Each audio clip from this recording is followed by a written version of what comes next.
Oh no. Hail, Satan pretty fuckos. cool. It is good to have y'all in. It is good to be back at it again. It is good to be here on Screepy Sunday, on Francisca Sunday. Hail, Satan. Good to be here. We're apparently just going straight into that. Sure, why not? Welcome on in. What are people up to? How are people doing? Hello. It's good to be here. It's good to be chilling with y'all again. It is nice to be back, voicing over some courtroom drama, witnessing toxic yaoi from between the glass of usually the holding cell. Hail Satan. It's nice to be back. It's been a really fucking long week. It's been really just exhausting. It is truly a Screepy Sunday today, but man, I've been waiting for this for a while. I've been looking forward to this for a really fucking long time. We unfortunately had to dip out on last week's stream due to a bit of a family emergency, which the situation continued and finally resolved the other day, and it's a relief that things are over, and we'll just leave it at that. I'm just here to comfort up, to hang out, to just relax, to chill. I felt bad. Like I know I don't have to feel bad about missing a stream, but this is a thing, as I said, that I genuinely look forward to and really enjoy a lot. And like, I've just been waiting all week to get back into some courtroom drama because we left things off at the fucking greatest point, right? We really this case has been an absolute banger so far. We just were about to start the first day of the trial, which trial days are always my favorite personally. I think there's so much concentrated drama there. We dealt with so many fucking site clocks, though admittedly 4 of them were kind of a gimme. That was a real freebie with Old Bag. Oh god, I'm gonna have to voice Old Bag today. That's gonna be exhausting on the throat, but whatever, we'll deal with it. We met Samus Aran. We met codependent Samus, which is really cool. I had no idea what voice to do for her. I'm not very committed to what I was doing last time, but I don't really know what voice I would do for her, if I'm being honest. Yeah, we had Lotta as well. Lotta was actually a lot to get through. Right? Use her other M voice, obviously. Yes, Samus's distinct, recognizable other M voice that anybody can easily imitate. Sure, it was that exactly. So much drama it's bleeding through to the real world. Boy, ain't it? God. But like, I don't know. Like, let's not forget the biggest fucking cliffhanger that we were left on. Maya's free already. Maya's free. We're still gonna get the client off because we know that he's telling the truth and he didn't do it. But Maya's free. Like, our main stakes have been changed, which is fucking exciting, right? Hello, Vesper. Welcome on in. Maya's out of her cage. Yes, the Maya is free. Samus Aran with anxiety. Yeah, I don't know how I'm supposed to. Also, she puts on a front of strength, right? I almost want to go back to the Dr. Girlfriend voice for her, frankly. The Chainsmoker. It's been a minute. Have we done any Chainsmoker this playthrough? Have we brought out the Donald Duck? For people who weren't here for my Kingdom Hearts playthrough, I don't have a Donald voice in me. So, I just went ahead and used the Chainsmoker vote for that. You don't think so? And Noisy's giving me a yes. Noisy's giving me a yes for whatever reason. But nobody else seems to remember. So, the girl from Big Top? That's not even remotely a Chainsmoker voice. You're talking about this one? I only know this voice as Action Man.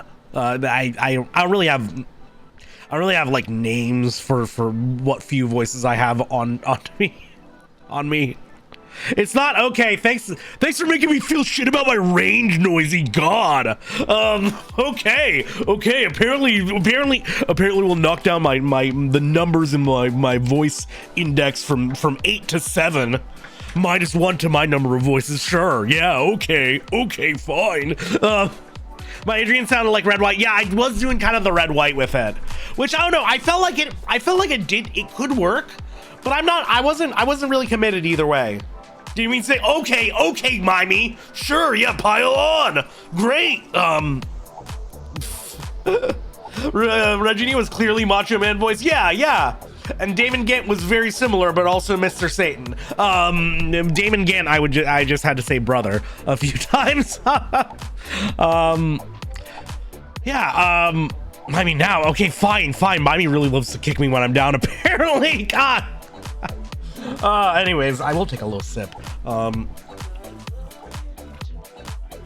Whatever. I'm open to suggestions from the crowd of directions to take her. Cause like you gotta do something. I gotta do something somewhat. Like I gotta exaggerate a little bit just so that it's somewhat different from my normal speaking voice. Cause I am no true voice actor when it comes down to it. You always choose to exaggerated girl voice. The closest I have to an exaggerated girl voice is what I do for fucking for Maya. Lenville Brown. I do not have a Lenville Brown in me.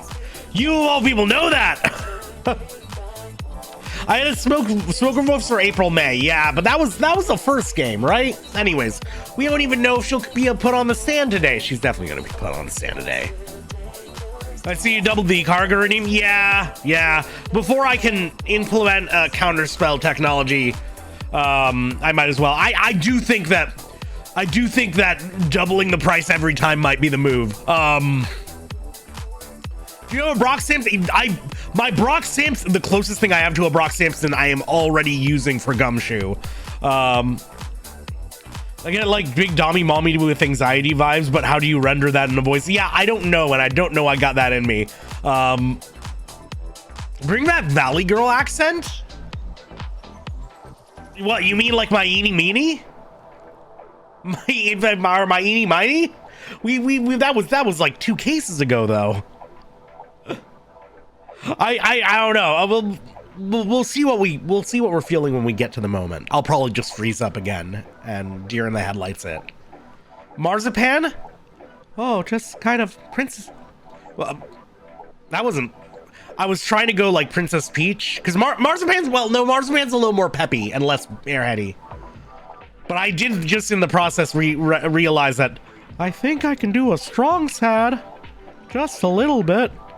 I don't really know how accurate this is. I haven't watched Homestar Runner in a little bit, but no, actually, strong sad could really work for Adrian. She is sad. You're right. Hello, Banyan. Welcome on in tonight. Okay, yeah, no, that's good. How's my Bayonetta impression? I think it would be too close to my fucking Edgeworth, right? It's just me putting on an accent. Okay, yeah, no, okay, we got it. We figured it out, fuckos. Thank you, Homestar Runner, for teaching me some variety of voices I can bring to stream occasionally. Okay, plus one voice lock. It is a little Michael. It's Michael Mouse, but like he's got like a congenital disease or something. He's not a. I think he's Michael Mouse with a hole in his lung. It's like you're trying and failing to do an Irish accent. I feel like if I try to do an Irish accent, it just comes off as Kuno, and that's a very distinct voice. That we got to keep that in the back pocket anyway. More importantly, let's get into this, right? Thank you for joining me on this journey. All right, pop out the way. Oh, it's been a nice long while. I'm definitely gonna have forgotten some shit that's gonna really screw me over in terms of evidence and objections and all of that goodness, but whatever. We'll get into it. Michael Mouse hitting puberty. Yeah, I'm not fucking Frankie Valli anymore, okay? The balls have dropped. I don't have that Bee Gees falsetto in me. This is the most I can do. Adrian did it. Oh yeah, we realized that she like definitely had way more to do with the case. She's like our prime suspect now. I forgot that was where we went. Okay, cool. Adrian did it. That's what it looks like. Dude, no way. That woman couldn't do anything like that. In court today, there will be a mountain of evidence that will implicate you. A mountain of evidence? I'm certain there's someone out there trying very hard to pin this whole thing on you.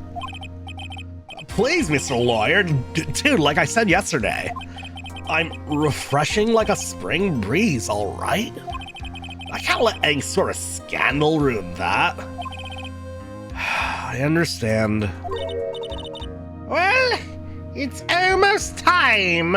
Oh, wait, no. No, wait a second. Well, it's almost time. Oh, no, never. Oh, no! No, not the jump scare, no!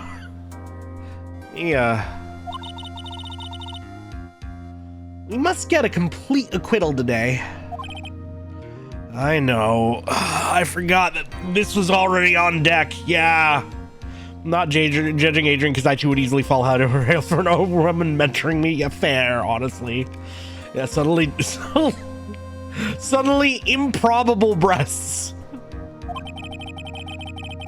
But I can't focus on Maya's situation right now. Or Pearl's either. Yeah! No matter what, I have to focus on winning this case by the end of the day. Indeed. Well, let's get going. The laws of physics or biology! It's him. This is Wright. Good morning. This is it, Mr. Attorney. The day of the trial. Maya. She's unharmed, right? Well, when I checked in on her earlier this morning, she seemed a bit, how shall we say, tired. Don't worry. People don't die that easily. Besides, what you really should be concentrating on is winning today's trial. For my sake as well as yours, you must win today's trial. Which is why I sent you a little present this morning. Present? What in the world would you want to give me? You'll figure it out once the trial starts. And even if you don't like my gift, I expect you to graciously accept it and win the day's contest, if you please. Wait! The kidnapper sent me a present? Mr. Lawyer, dude, who was that? No one. It has nothing to do with you, so forget you heard anything. Did your nose just get longer? Oh, man, you have a good nap. Thanks so much for stopping by. March 22nd, 10 a.m. District Court, courtroom number 3. He's gonna be Phoenix ADHD pills, yes! Doping in this courtroom! Court is now in session for the trial of Matt on guard. Are the prosecution and defense ready? The defense is ready, Your Honor. I was so ready to slip back into the groove of things. I was literally about to turn to the camera and say, fuckos, it feels great to be back. No! What happened to my Francisca Sunday? What happened to my fucking Francisca Sunday? She's supposed to be here. She's been my rock. Oh my, I don't have my badge. Wait, no, you're right. I don't have my badge. I'm totally off. Thank you. Oh, we fixed that. Oh. Yeah, got that on there. Nice. Okay. Fair enough. Francisca, my love, will you come back to me? I say, Mr. Wright, what happened to Miss Von Karna? That's what I'm asking. I don't know, Your Honor. Why are you getting mad at me? My prayers have been answered. There's a bailiff, everybody. Your Honor.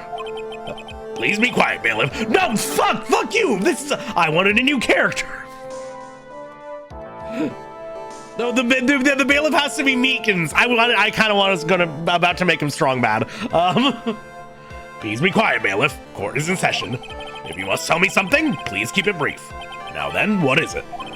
Prosecutor Von Karma has... This morning, Miss Von Karma was shot by an unknown gunman. What? Okay, Meekins is now the bailiff. We're canonically making that the case. Shot! Somehow, I think this is the present that man was talking about. His present? Miss Von Karma is one of the top prosecutors in the country at the moment. If she were to disappear, I would be to your advantage. This is totally insane. Ms. Von Karma, is she all right? I don't have that answer. She's alive and in stable condition. I hope she's introducing herself. That's good. Whew. Oh. I thought he'd show up. Your Honor, due to the circumstances, Miss Francisca Von Karma cannot appear in court today. The one time I actually post the Francisca Sunday GIF in my fucking stream announcement. No show. Shot. Taken from me.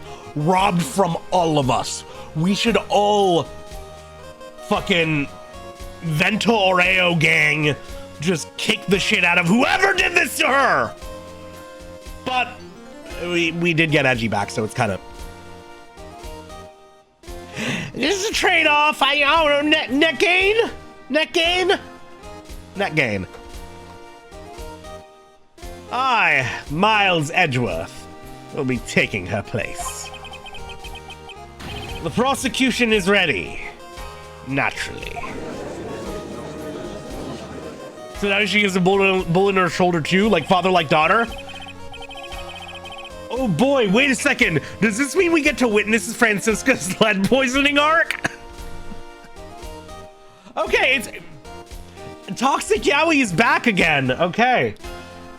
Ms. Von Karma was shot in her right shoulder and is currently undergoing surgery. Luckily, I've looked this case out. Wait, her shoulder, not her whipping arm, no!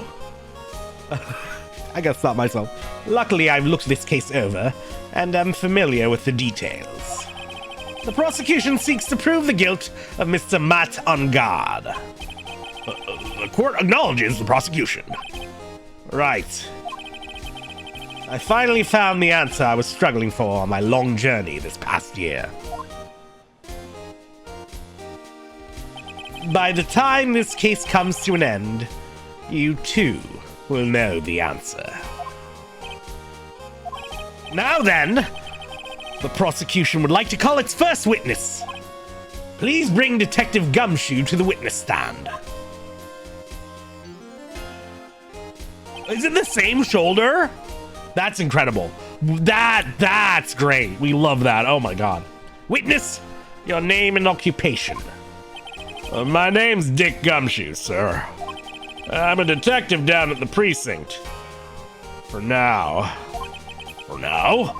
After this trial's over, I'm supposed to turn in my badge, sir. Detective Gumshoe? The prosecution has no need for a depressed witness. Shit! Okay, this is how I get out of any court summons. Hello, Vapor. Welcome, welcome. Lift your head up and face forward like a proud officer, Detective Dick Gumshoe. Yes, sir. Now, let's have your testimony. If we want to explore the various facets of this case, we must start with that. Get ready, Phoenix. There's gonna be one very rough fight. Yeah, it would have to be with Edgeworth as my opponent. The answer he was struggling for. Interesting. Show me this answer you finally found, Edgeworth. Oh boy. Bear the facts of the case. Let's do this. This murder happened after the Hero of Heroes award ceremony, sir. The victim, Juan Carita, was found dead in his hotel room from a knife wound that clearly would have been fatal. Look at that thing. After looking into the cause of death, we believed he was definitely murdered, sir. At first, he thought there was something suspicious about the empty guitar case. However, we later found that the guitar case had nothing to do with the murder. What the fuck does that mean? After the award ceremony ended, the victim was all alone in his room? Yes, sir. Both the victim and the defendant went alone to their rooms, sir. I see. Mr. Wright, you may begin your cross-examination. Okay, let's go. Let's just run through everything we have in the court record right now. Real quick. So we got the attorney's badge, we got the Mogatama standards. At some point, we're going to have to talk about some physical attributes of the Nickel Samurai because we have this photo.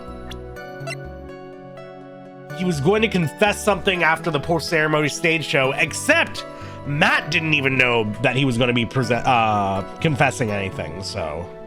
Or, you know, making any sort of announcement. So clearly... Oh yeah, so to catch myself back up, I was theorizing that they were going to replace the actor. And he wasn't going to get to, he wasn't going to get to, also, we're at half HP, holy shit. I thought we healed up after successfully doing a cycle lock, but maybe Edgeworth just has us a little bit on empty. Okay, yeah, but anyways, I assume that there's some studio fuckery going around here. The radio transceiver I doubt we'll be presenting, but it's worth noting that the killer, Lotta's camera was stolen.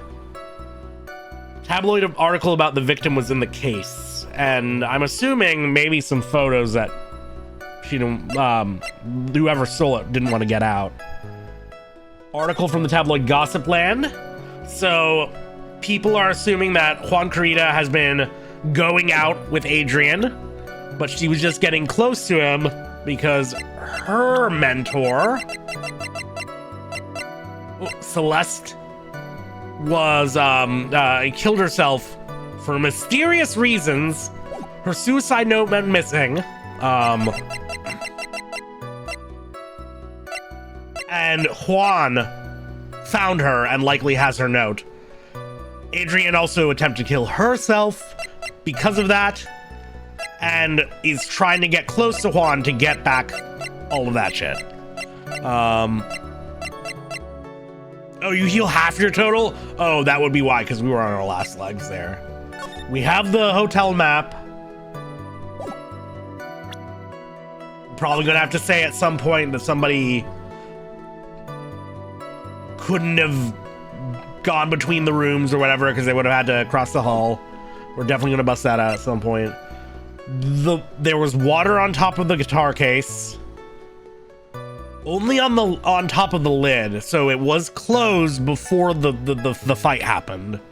And then it was opened up, which is why we're definitely gonna press him on the guitar not being relevant.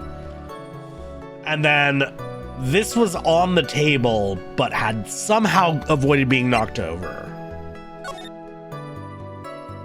Yeah. And that tomato, yeah, he was really, really into tomatoes or tomato juice. Anyways, okay. Good recap. I genuinely forgot most of this. No, honestly, this is me remembering it in real time, right? I'm glad I went through and did that, because otherwise I will definitely I'm still gonna get stuck on a lot of shit, right? Because we know how the 90s adventure game logic that this game requires of us sometimes for objections, but regardless, let's do the thing and press him on everything, right? This murder happened after the Hero of Heroes award ceremony, sir. Would you please give us a brief timeline of what happened after the ceremony? Okay, pal. The ceremony started at 6 p.m. It ended around 8 p.m. And there was a short break. A special post-ceremony show was supposed to start in the lobby 30 minutes later. Yeah, Juan also loves teddy bears, yes. And that's when the victim's body was found, correct? Which is to say, the murder occurred during that 30-minute break period. Please continue with your testimony, detective. The victim, Juan Carrito, was found dead in his hotel room. The person who discovered the victim's body was Adrian Andrews, correct? Yeah. Who is this Adrian Andrews you're talking about? She's the defendant, Matt On Guard's manager. She's a really pretty lady, sir. Ah, so she's a pretty lady.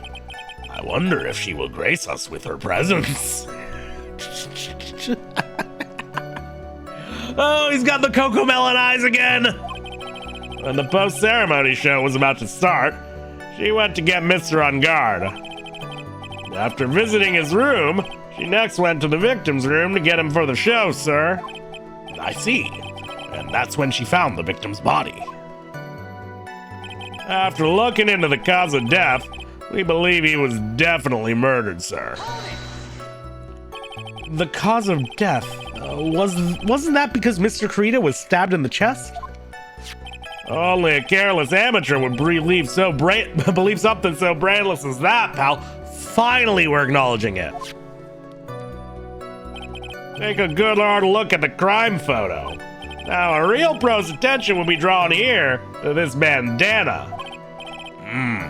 Banana. Wow, okay.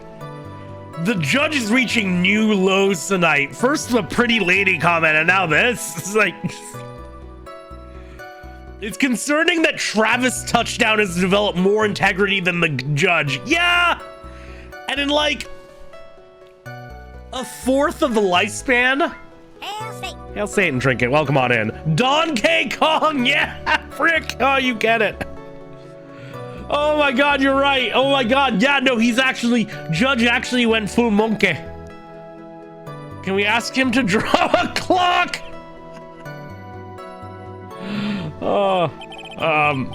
His bandana, sir. That's the thing wrapped tightly around his neck, sir. Ah, yes, I see. His banana scented bandana. Judge is like Chat GPT, just remembering details you never told it.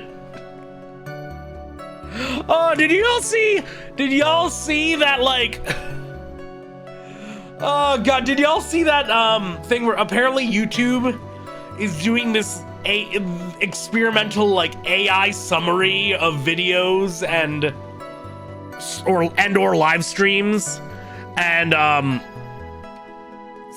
some streamer had their chat calling her purple, and therefore apparently there's a character called Purple Guy in Five Nights at Freddy's, and YouTube's AI summary from that point on just assumed that the streamer was Purple Guy and responsible for several murders. Yeah, it's truly the future. So I'm here with the slow working de-evolution rate from the live action Mario movie. Oh god, you're right. God, you're right. Yeah, it's the future. It's the way of the future, man.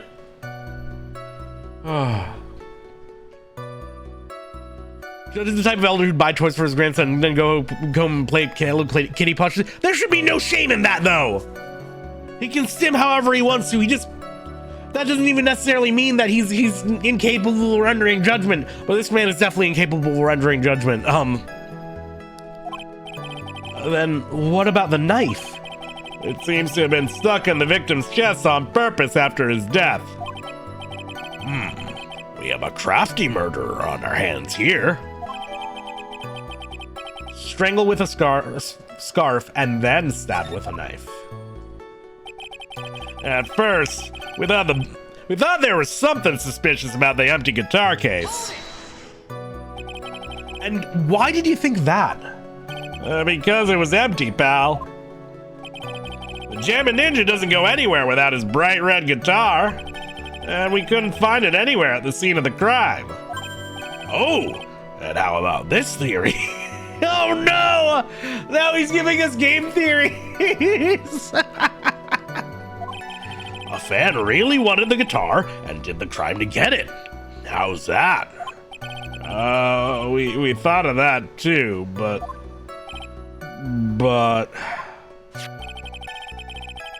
The only fingerprints on the guitar case were the victims. Only the victims, huh? I see. So much for my theory, then. He traded the guitar for...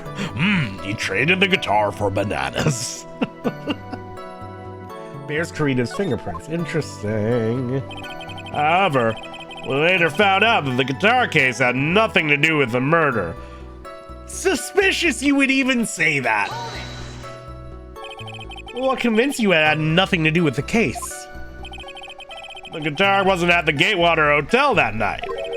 Well then, where was it? The bright red guitar was eventually found at the TV studio. The victim, Juan Carita, had apparently only taken the case with him, sir. So you mean he forgot to put the guitar inside the case? Yes, sir. Even when he was on stage for the ceremony, he didn't have his guitar. So that guitar case was empty even before he got to the hotel. Yeah, that's right. So it really had nothing to do with the case after all. I believe that is enough. First, the victim was choked to death with his bandana. Then, after the victim was dead, the killer deliberately stabbed him with a knife. Which brings me to my next point. Why, then, did the police arrest Matt on guard? Because there was reason enough to suspect him. Here it comes. Looks like Edgeworth's back in full swing. Very well. Detective Gumshoe, please testify about this matter. Yes, sir. Okay. So it was another thing where we had to just press him on literally everything. Great. Love to know that those are still in the mix. Matt on guard and Juan Carita were huge rivals with each other. They each thought the other guy was in his way. That's motive enough in my book. As for evidence, there's the Jammin' Ninja's button. It was ripped off of the ninja costume and was found in Mr. On Guard's hakama. The defendant's fingerprints were also all over the knife. The defendant bought the knife for the crime, which makes this a premeditated murder. Okay, we had not heard that much about the knife. I think we'd heard that it was, it had his fingerprints on it, but I don't know about the bot for the crime thing. Hello, bud. Hello. Welcome on in. Longer to do college, but so it's been wild. Well, I'm glad to. I hope you're doing comf. I hope it's been wild, but it's at least been fun. Thank you so much for the resub. I hope you're doing well tonight. It's good to see you, girl. And yes, you did miss Turnabout Big Top entirely, which might be for the best. Frankly, let's go. Hey, I had fun with it. It is the worst one. Probably the worst one so far.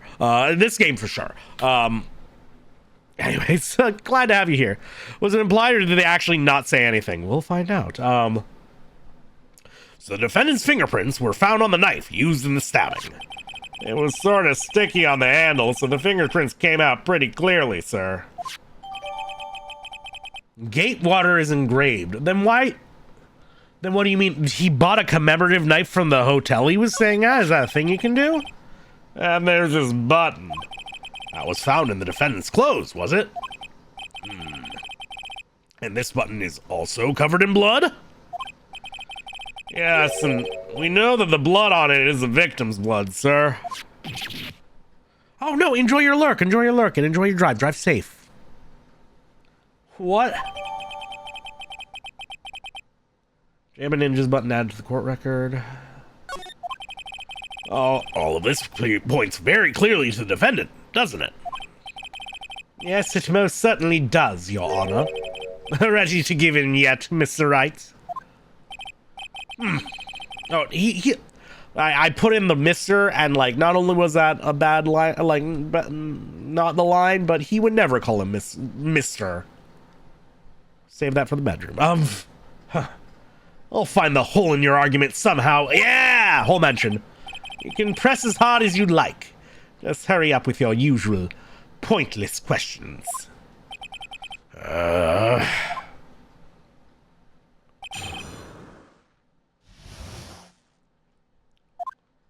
wonder if Apollo has the same strategy of press on everything. Matt on guard and Juan Carita were huge rivals with each other. But in terms of popularity, Mr. On Guard won, did he not? Yeah, but you know what's ironic, pal? Well, Juan Carita was always one step behind Mr. On Guard in everything. This year seemed like he'd finally caught up, ready for the big final showdown. But Mr. Carita lost the Grand Prix in the end. That is too bad. He must have been pretty downhearted after losing. You're the man, Phoenix. You can press as hard as you like. Yep. They each thought the other guy was in his way. That's motive enough in my book. Did Phoenix mentor Apollo? I really don't know. How far in the future would it have to take place in that case? Wait just 1 second here. Mr. On Guard was beating Mr. Carita in the popularity polls. Well, yeah, I guess, but... Which means that in the defendant's eyes, the victim was not a rival at all. Which means he had no motive to kill at all. Yes, I quite agree. Well, detective? It's not... Well... I guess if you put it that way, then yeah, the defendant would have had no motive. Detective, I'm beginning to see why you were fired. Huh? Not you too, Mr. Edgeworth, sir. That's... I look forward to your pension negotiations. God damn! Wait, you get fired? You can get a pension from being fired? Wait. No! Now, detective. Let's continue with the testimony. No, not my poor pension too. Detective, if you value your money, I suggest you proceed. Yes, sir. We can talk about my pension later, sir. About what I was saying? Hello? Anyone? Wow, that's all it took to throw him off the set. As for evidence, there's the Jammin' Ninja's button. Do you have any proof that that button belonged to the victim? Okay, come on, bud. What do you mean, pal? Let me put it this way.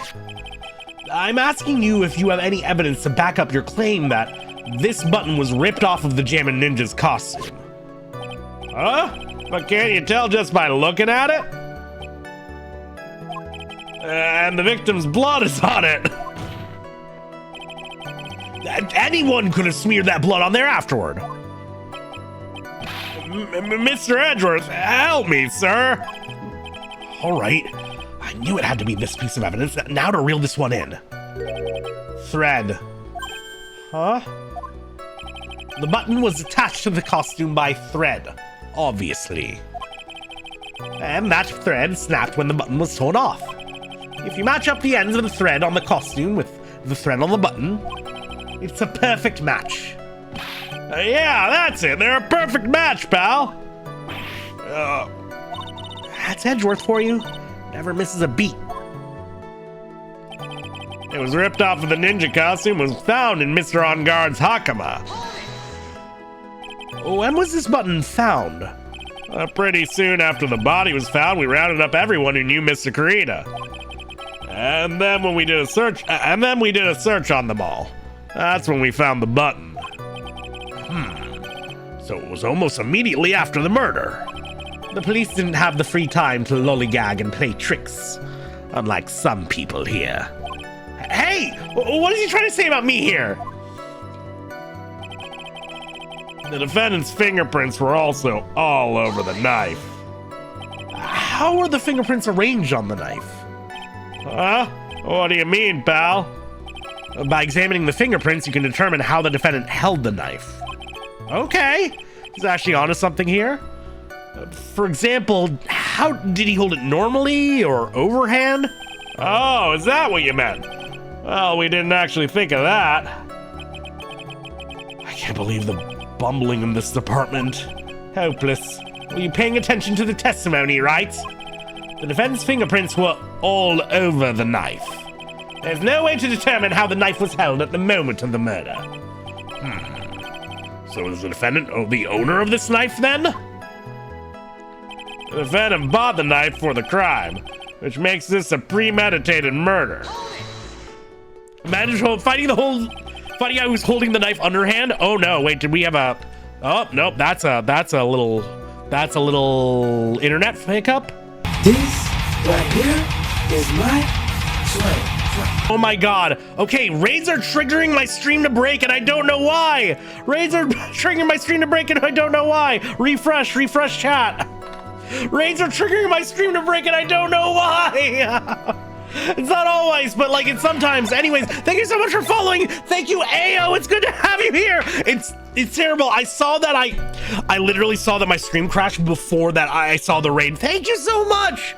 This actually works things out. This actually balances out because now I know Ayo and her lovely community is here. How are you doing, Ayo? How far did you get into MGS3? Thank you so much for raiding in. Thank you so much. Oh my god, Chad, so much up. I'm very sorry about that, fuckers. It's good to have y'all in. Hello, welcome on in. I don't know what's going on. My life. Anyways, hi, Raiders, for anybody who stuck around despite the technical difficulties. Did it go to a technical difficulty screen for y'all, by the way? Because I thought I'd set something up that should be going to a technical difficulty screen, but if it doesn't do that, then I'm very frustrated. Anyways, welcome on in. Welcome, Raiders. It's good to have y'all here. Hi, I am Firm. I am a cozy little Baphomet and enjoyer of the weird, the obscure, the occult classic, the arcane. It had the little... Does it usually have that? Does it usually have that thing? Does it usually have that when stream has crashed before? When it does the little A thing? Not always? Not always? Okay, so maybe that was new. Anyways, hello, Dying. Welcome on in. And thank you very much for the follow, Faux Leatherface. First for me on yours? Okay, interesting. Other people seem to be speaking like they've seen that before. Which is really... Now I have no idea who to trust or who to believe or whatever. But anyways... Welcome on in. It's good to have y'all here. Let me scroll back up and say hi to anybody who rated it. Hello, Psychodactyl. Welcome on in. Hello, Ayo. It's lovely to have you here. Anyway, Ayo, how far did you get? Ayo, massive shout out to Ayo. Lovely streamer, lovely human being, absolute cutie, the fucking best. Been playing through MGS3, been having a lovely time watching her get up to this nonsense. Just great vibes overall, and we are going to be playing Kane and Lynch 2 together soon, which we need. You talked to the drunk Russian man. Ooh, you got to hear Metal Gear. Because that's amazing. They can always show you what we're supposed to see. It's the little not like this guy. It's like the... Anyways, whatever. We don't worry about it. Anyways, we are doing a little bit of Phoenix Wright right now. We're doing a little bit of Ace Attorneying. We're in the Farewell My Turnabout case, which has been a banger thus far. I am fucking loving it. And I'm really excited to see what's coming up next. But Ayo, I know you just had a long ass MGS3 stream. Thank you so much for rating in, bringing in the stream crash or not. It means a lot that you choose to share your community with me. We do need to figure out when we're gonna do Kane Lynch 2 soon, because I'm really excited for that. I want to get that. I want that to happen really fucking soon. But for now, anybody wants to hang out, stick around, enjoy some courtroom drama, some shenanigans, some legal nonsense, some toxic yaoi in the lovely state of Japanifornia. It's lovely having you here. If anybody's got a raid and run, I get it. If anybody's got a lurk and work, I get it. But I want to get back into this thing. Yeah. Just as a reminder, this is my first time through this.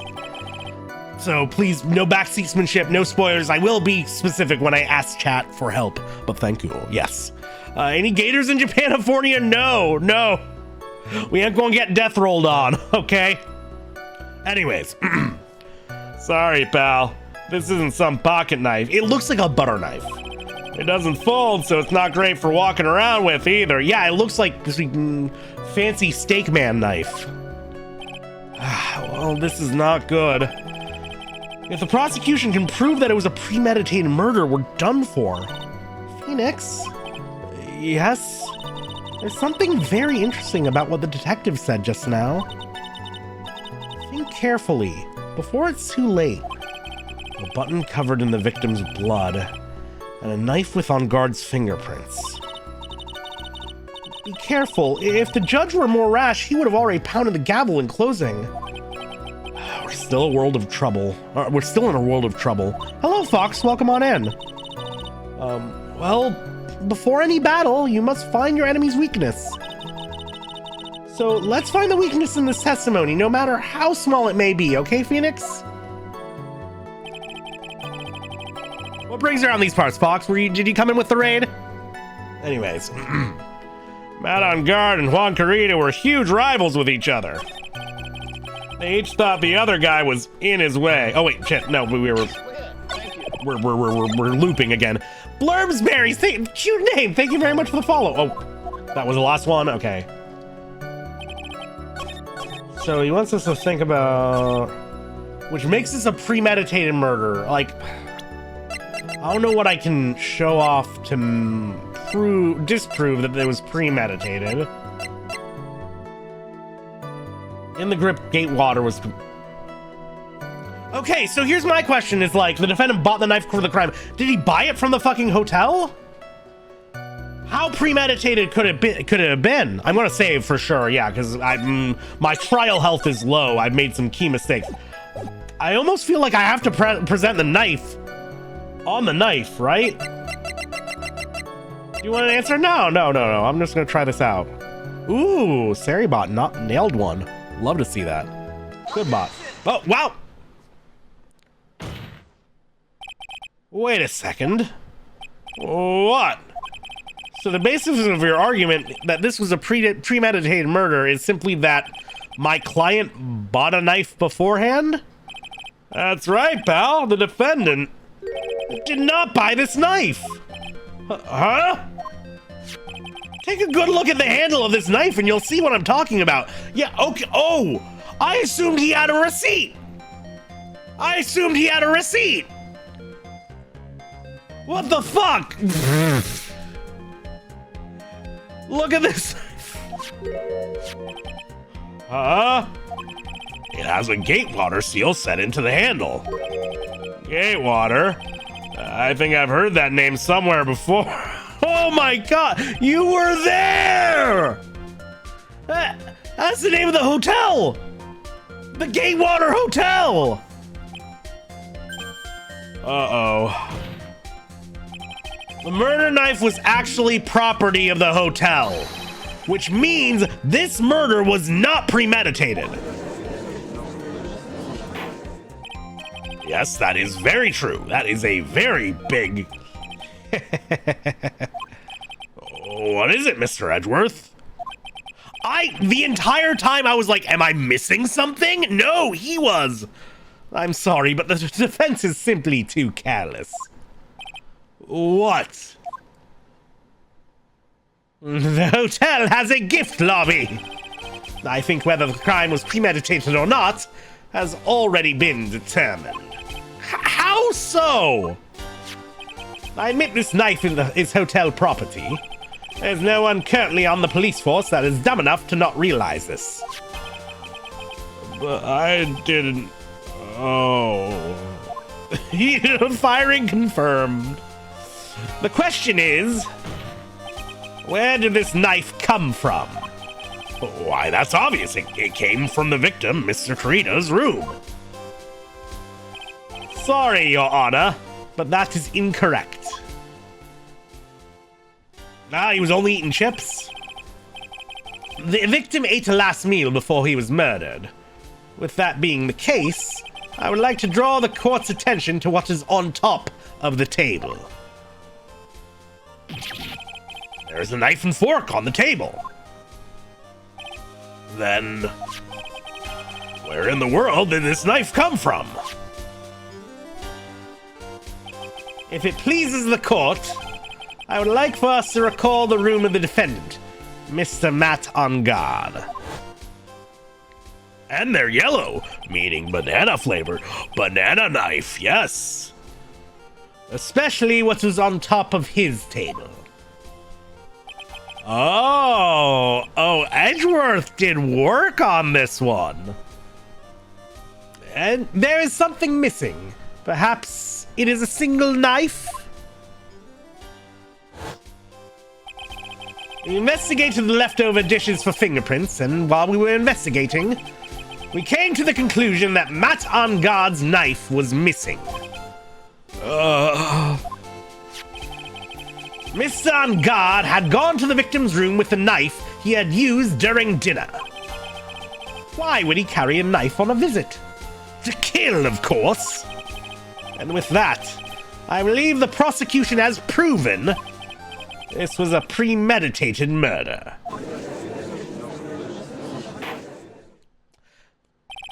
One room's worth of premeditation, but fair enough. I'll take it. Amazing, Mr. Edgeworth. Absolutely brilliant. A brilliantly clear deduction. It seems like Edgeworth had this plan from the very beginning. This must be one of those traps, and I just walked headlong into it. A murder weapon with fingerprints and a button from the victim's costume. There's quite a sizable amount of evidence here. I can safely say that any further deliberation is a waste of Your Honor's time.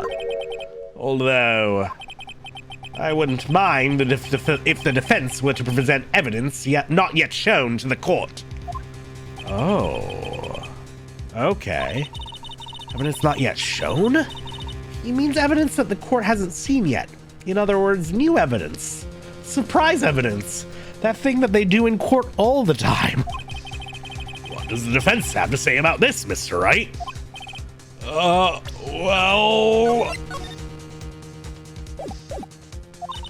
Phoenix! The judge is favoring the prosecution right now. If we answer with something wrong here, that gavel of his will be ringing out to the sound of our defeat. Mr. Wright, you have something important and necessary to present to this court.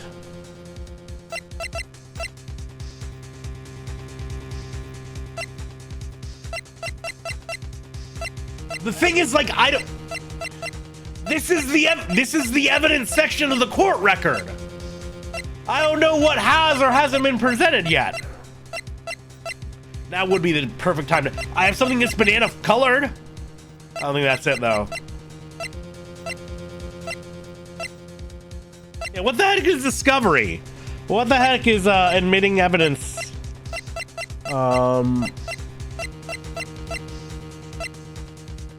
The evidence that violates the rules of evidence law that were so very important in the finale of last game. Oh yeah, who could forget evidence law? So I've saved. We're also due for an ad break. So I'm going to run the ad break now. But I'm just gonna chat with chat about what it could be. I'm just bouncing things off chat. I'm not going to make the decision until the ad's over. I'm guessing this is a process of elimination thing. Yeah. So let's go. Let's eliminate. It's not going to be the attorney's badge, as funny as that would be. It's not the Magatama.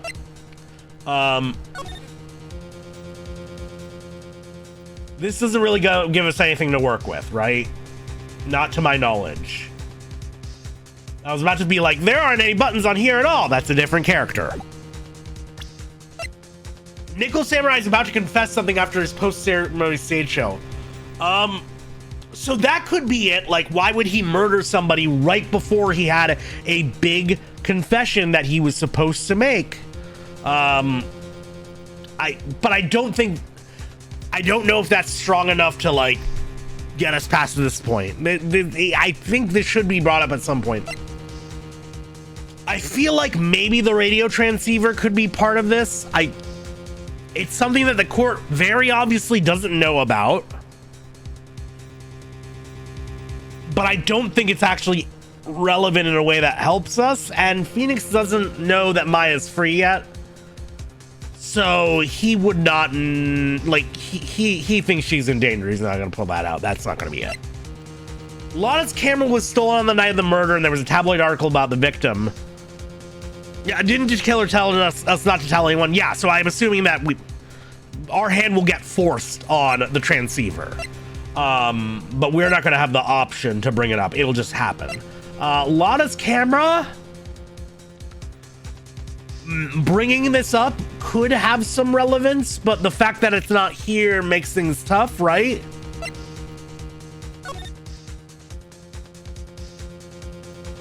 We could use Gossip Land and try and use that as a way to pull in AA, but honestly, that might just make things look, that might just make our boy look even more guilty, right? Oh, my manager's cheating on me with you, I'ma stab you. Yeah, that's motive. Bad one, but still. This doesn't really help establish anything other than it was a quick jaunt between rooms. Guitar case isn't going to come back yet. They planned that seed for later. The tomato juice has not been mentioned in all of this. I don't think this is the time for it, though. Pretty sure the hotel map will be the first thing in the court record. Yeah. I don't think this has been referenced in court yet, but I think that could be it.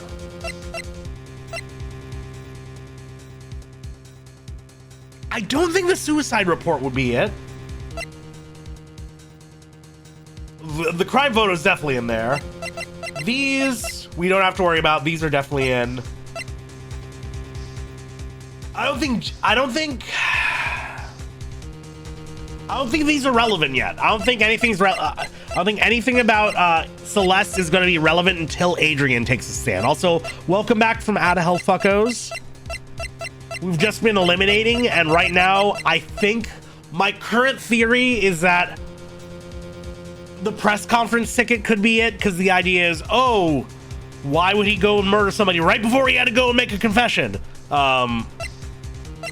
Lana's camera is on the table, but I don't think that's it.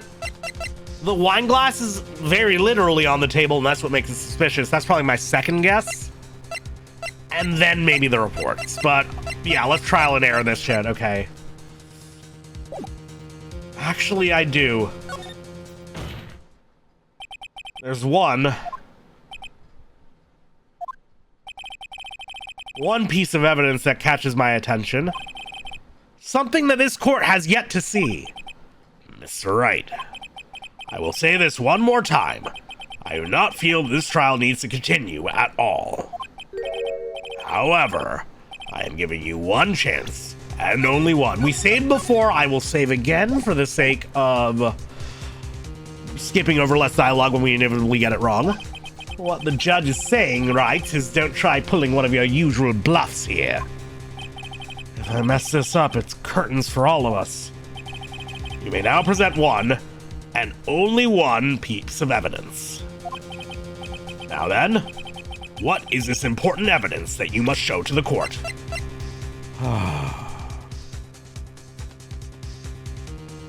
Take Yeah, that wasn't it. Sorry, Wright, but this time your bluffing steered you wrong. I can see nothing strange about this piece of evidence. Wait! I'm a man of my word, Mr. Wright. Okay, that's enough. This court sees no reason to further prolong the trial. Well, we get to see a guilty verdict for once. Nor is there any need for more time to decide the case against the defendant. This case is extremely clear. I see no room for misinterpretation of the facts. This court finds the defendant, Matt on guard, guilty. The accused will surrender to the court immediately, to be held pending trial at a higher court within a month from today's date. That is all. This court is adjourned. Man, you gotta wait for your sentencing after that? That sucks. Okay. You told me a man was killed right before he had to make a confession? No. If a man killed somebody right before he had to make a giant public appearance is my thing, right? Okay. And my next guess is a wine glass that was knocked over on the table at all. Apparently this is it. Okay. This is a wine glass, is it not? Please look at the photo of the crime scene one more time. The scene is a mess because of the victim's struggle against his assailant. The vase was broken, his makeup is all over the floor. These were all things that were at one point sitting on top of the dresser. Well, yes, I see your point. However, this glass that is sitting on top of the dresser is mysteriously untouched. The only thing that had not fallen over along with everything else is this wine glass. This piece of evidence is more than strange enough to warrant a further consideration. He's so happy! Well, what do y'all have to say? Well, yes, it is a little peculiar. Well, yes, isn't it? I thought it was. You can stop looking at me with those puppy dog eyes of yours now. Mr. Edgeworth? What is it, Your Honor? Your opinion. You don't need my opinion, because there's no special meaning to that glass. What? It's safe to say that the glass was set there after the crime took place. By the person who discovered the body, Adrian Andrews, for example. She could have easily been so shocked that she set the glass down without thinking. That does sound very plausible, Mr. Wright.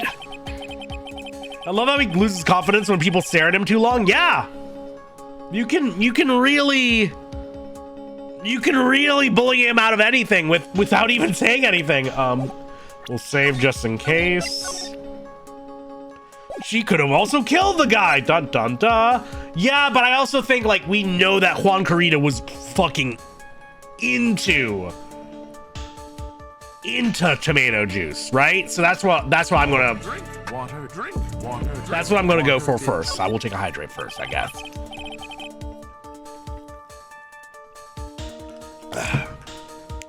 If I peek a week here, the trial is over. I can look for my proof later. For now, I should trust my instinct and point with certainty. They just might fall for it, if you're thought-provoking enough. Okay, this isn't gonna work out for us at all. The defense would like to challenge the prosecution's theory. We would like to see something that proves it was Miss Andrews who set the cup on the table. You've turned the situation on its head yet again, as usual. Mr. Edgeworth, do you have any proof to back up your claim? There's no way he has any. He's just bluffing. Unlike Mr. Wright, I never say anything unless I have the evidence to support it. Fabricated evidence.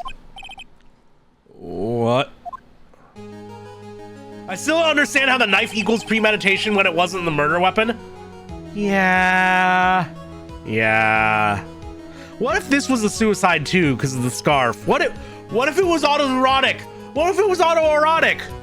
What if Juan was just zerking it? That's rough. You always have to come up with an excuse to explain it to the media. You're not thinking hard enough today, right? Did you think this wine glass escaped my notice? Then... Of course it has been thoroughly inspected for fingerprints. Fingerprints? He was wanting it! He pulled a David Carradine. He was death clocking it, yeah! There were only one set of fingerprints left on this wine glass. Only one? Well, whose were they? They were not the victims nor the defendant. Rather, they were of one Adrian Andrews. No wonder he specifically met. Wait, he mentioned her so he could give us an easy segue into accusing her. Oh, he's helping us out again. He's helping us out. He's sneaking it. What? Wine glass updated in the court record. Oh, we're still alive though.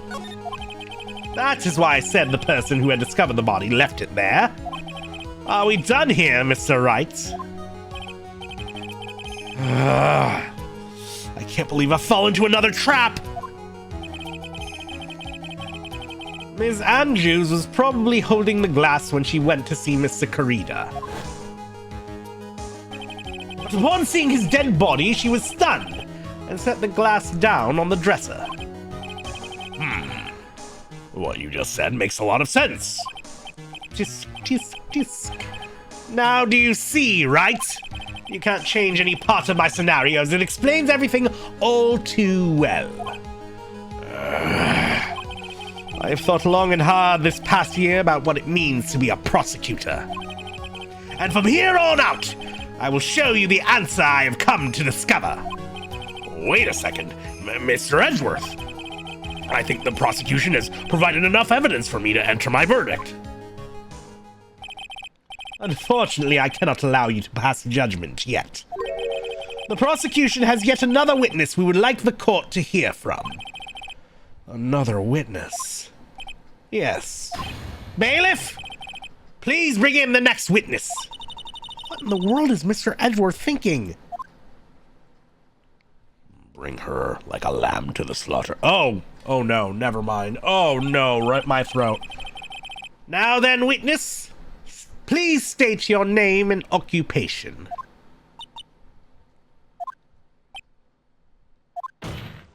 Witness, your name and occupation, please. Gotcha!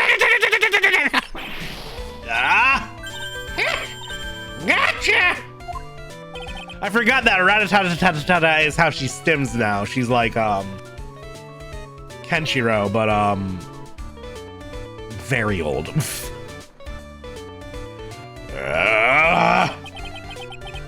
I wonder what happened to that calm composure he had earlier. Oh, Reggie boy, it's been what, a year since we last met, hasn't it? You should be more happy to see me. I saw the reports with her testimony, but you knew that under that helmet, it was the Wicked Witch of the witness stand. Oh, he's been ready for that one. I tell you, it's time I know what I'm supposed to do. So today, I'm going to tell you anything and everything.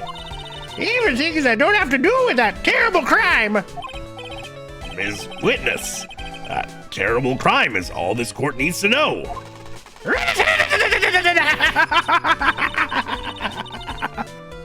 I like how it always cuts off. It cuts off from it every time. It's so good. Gosh, I'm talking to my dear Edgy Wedgy right now. Don't interrupt us, Gramps. Yes, madam. No, please, by all means interrupt her, please.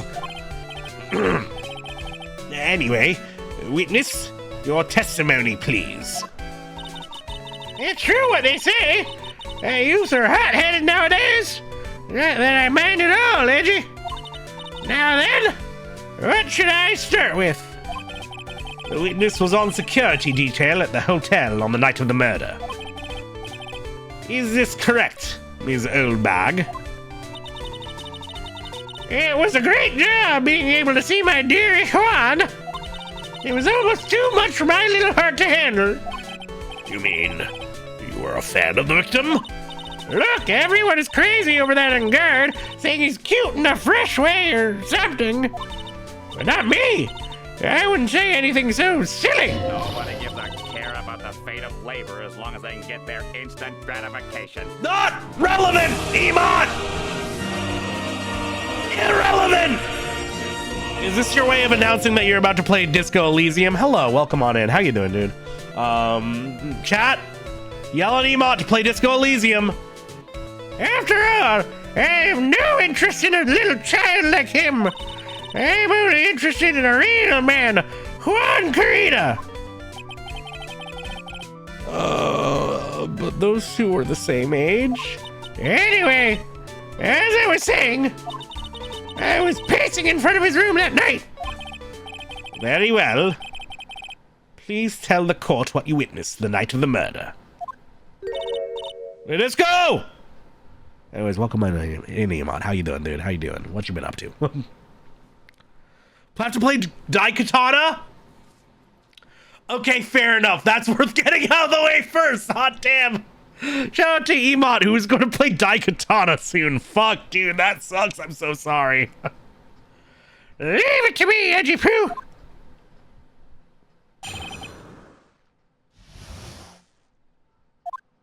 Anyway, after the ceremony, I went to pace around in the hallway in front of his room.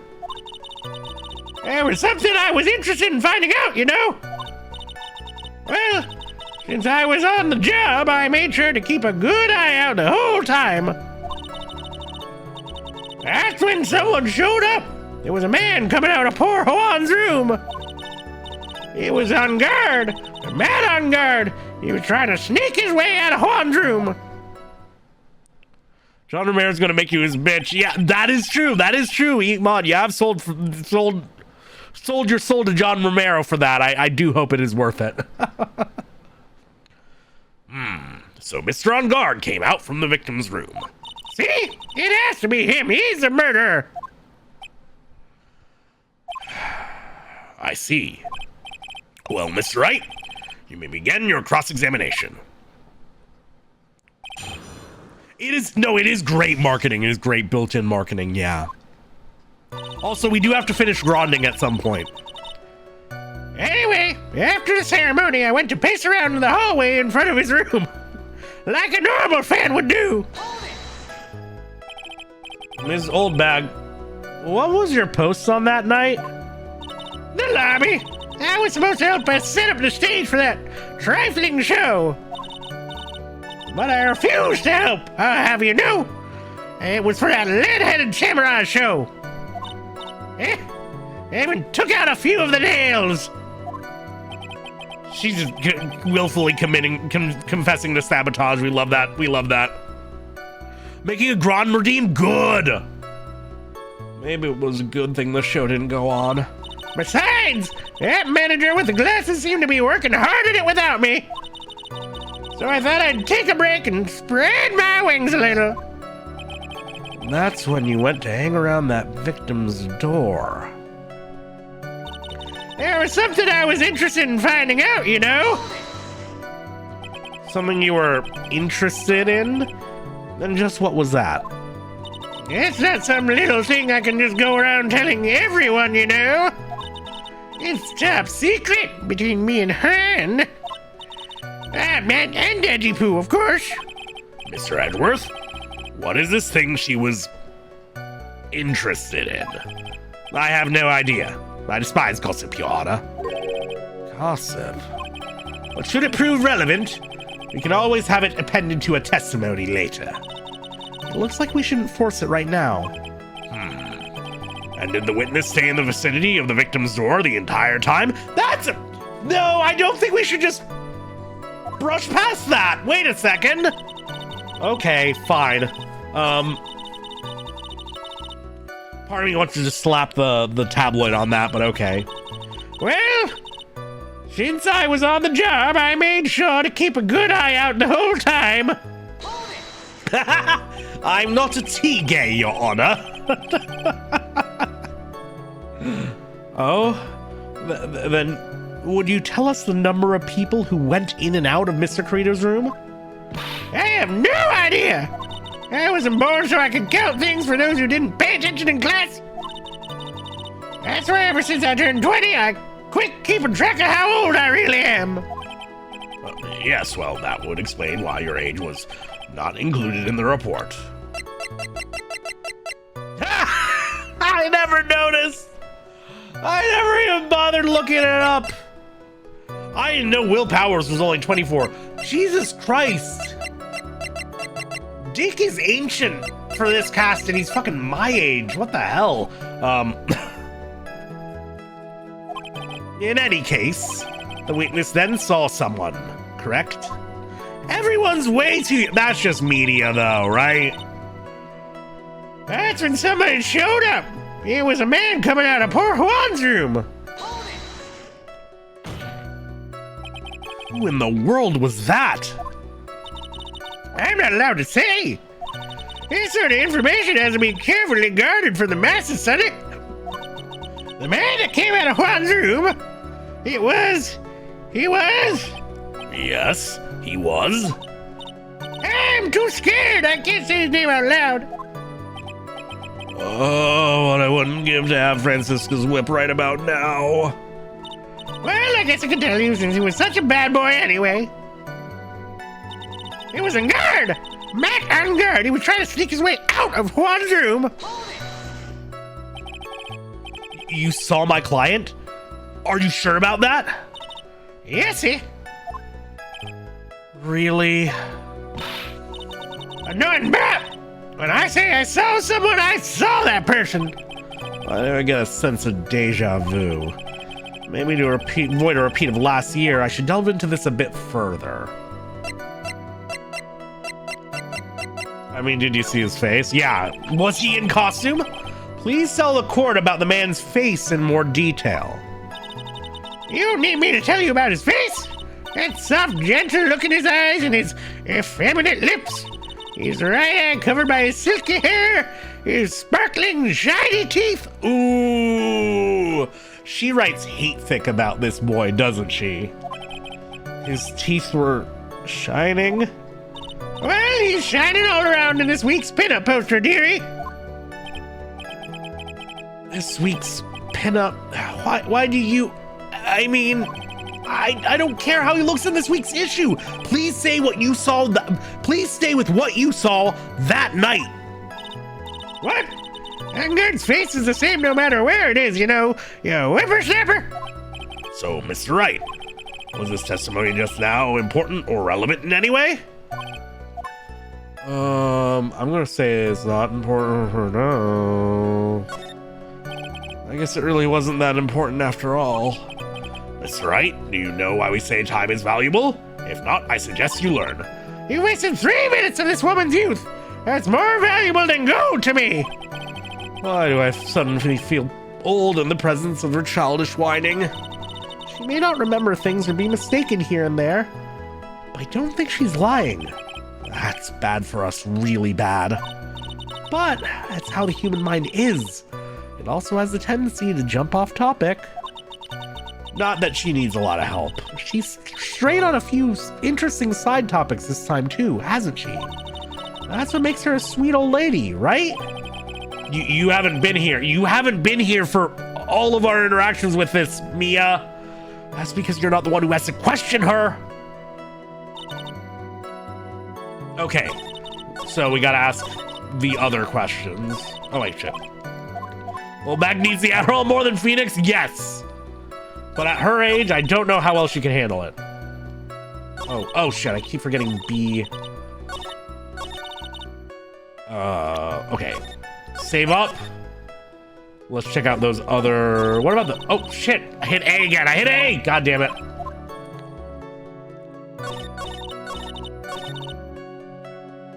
All right, let's press her on this. I think the clothes are...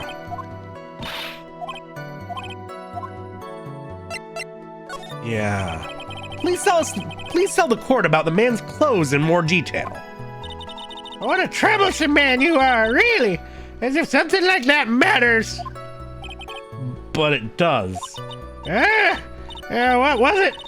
Oh, yes, it was that thing. What thing? That gaudy thing he's always wearing. That racing jacket. He was wearing that in the detention center, too. The thing's meant for nothing but seducing women out of their pantaloons. Men! Right. I mean, high collars worked for Dracula. I can see it working for this guy, too. So, Mr. Wright, was this testimony just now important or relevant in any way? I don't know. Maybe the other one. She was probably in the trenches for Japanifornia's Star Trek Yaoi discourse. Oh, she was fighting hard, yeah. Let's see.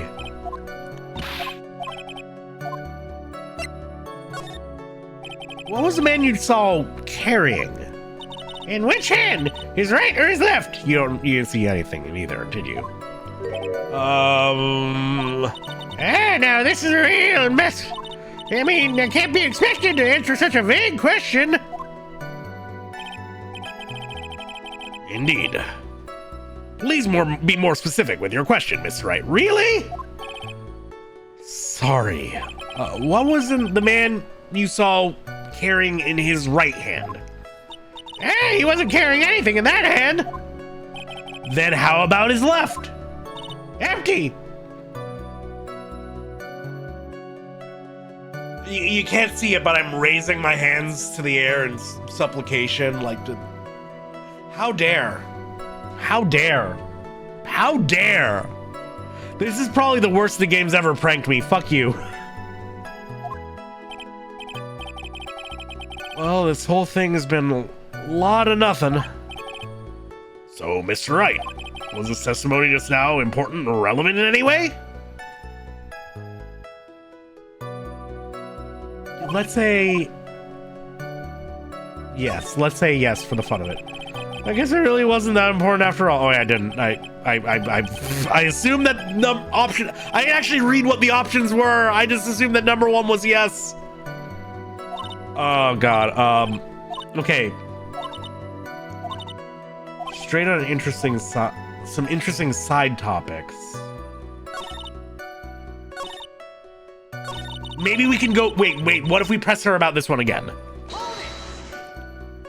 Something you were interested in? And just what was that? It's not some little thing I can just go around telling everyone, you know. It's top secret between me and Juan. And Ezipoo, of course. Mr. Edgeworth, what is this thing she was interested in? I have no idea. I despise gossip, Your Honor. Gossip? But, should it prove relevant, we can always have it appended to the testimony later. But not now, apparently. Okay.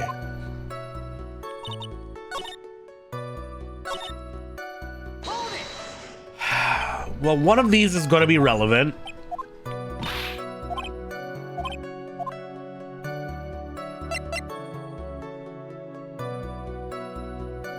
Wait, okay, he should have been in costume. He should have been in costume. Matt on guard should have been in costume in the first fucking place, yeah. He had an announcement he was supposed to make. I mean, Juan was still in costume. That's the angle. It was very important. Of course it was important, Your Honor. Then perhaps you would like to point out what part of that testimony was important. Don't you see it, Edgeworth? Your Honor, I request what the witness said about the jacket be appended to her testimony. I don't quite see where you're going with this, but all right. Witness, please. Well, I don't like to badmouth anyone without reason, but if I must... He was wearing his flashy racing jacket.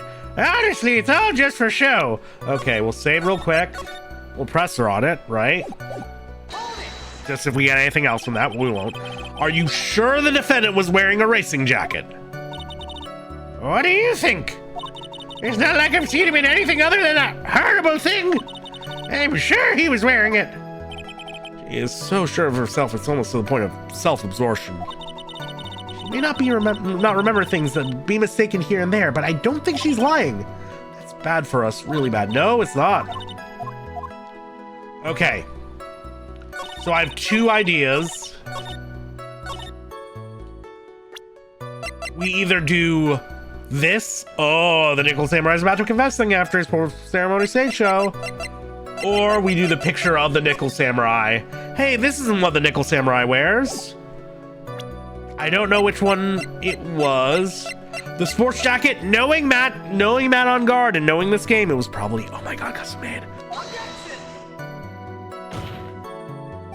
Your Honor, that statement contradicts this evidence. It's not this. It's not this one. Which means it's the announcement, I'm assuming.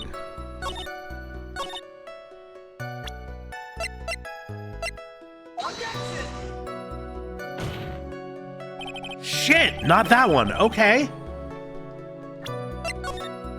That is bad for us. Damn. There is a thread, yeah? Oh, wait a second, but it was found in the Hakama. This was found in the Hakama, so he should have been wearing that. Okay. I think the exact connections that I just made are going to be relevant later on, but first we need to prove that he should have been in his Hakama, and that would be this, right? Ms. Oldbag. What? Don't say my name for no reason. Do you know what this is? Ah! It's button number 2 on the Jammin' Ninja's costume. Oh, I know she's an obsessive fan. She identified it in a single glance. And by number? Give it here! Give it here! If you don't give it to me, I'll punish you with this! Oh, she really is a diehard fan to want a button covered in blood. This button was discovered on Mr. On Guard's body during a full body search. See? This button proved beyond a shadow of doubt that it was that rascal On Guard. It was caught up in the pleats of his Nickel Samurai Hakama pants. See? And On Guard is a Nickel Samurai. Witness. Now, it may just be me, and I do have an active imagination. But just now, didn't you say that the defendant, Matt On Guard, was wearing his usual racing jacket?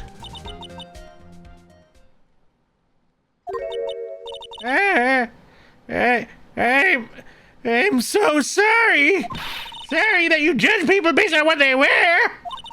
If I were the trendiest dress, but instead I have to put up with wearing this ridiculous looking outfit. This outfit is hideous, right? I got a tape recorder. It's heavy. So heavy, I wish I would switch the CD station to go keep the dream alive for all those kids out there, understand? Now take a look in the mirror. Your clothes are documentary and curling. You should take a tip or an edgy poo over here, right? I try to get in as much of her dialogue as I can before it auto-skipped, but y'all have to make do with what little I was able to put out there. I'm trying, okay? It's hard, but I'm trying. Now hold your tongue still there for 1 second. So what you saw in actuality was not Mr. On Guard, the man, but Mr. On Guard, the Nickel Samurai?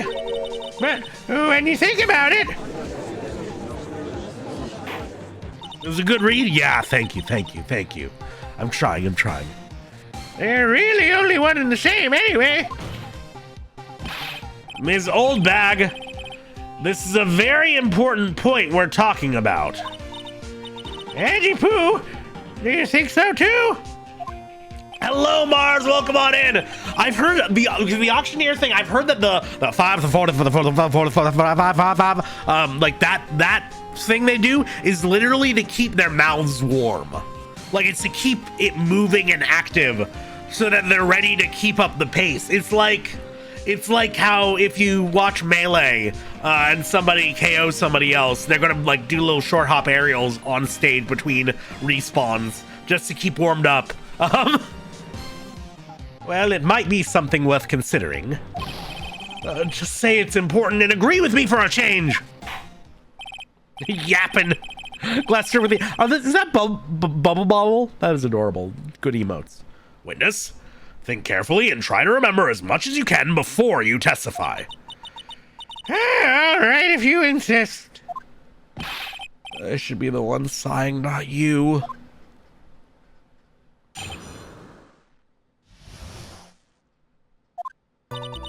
And guard. Yes, now I remember.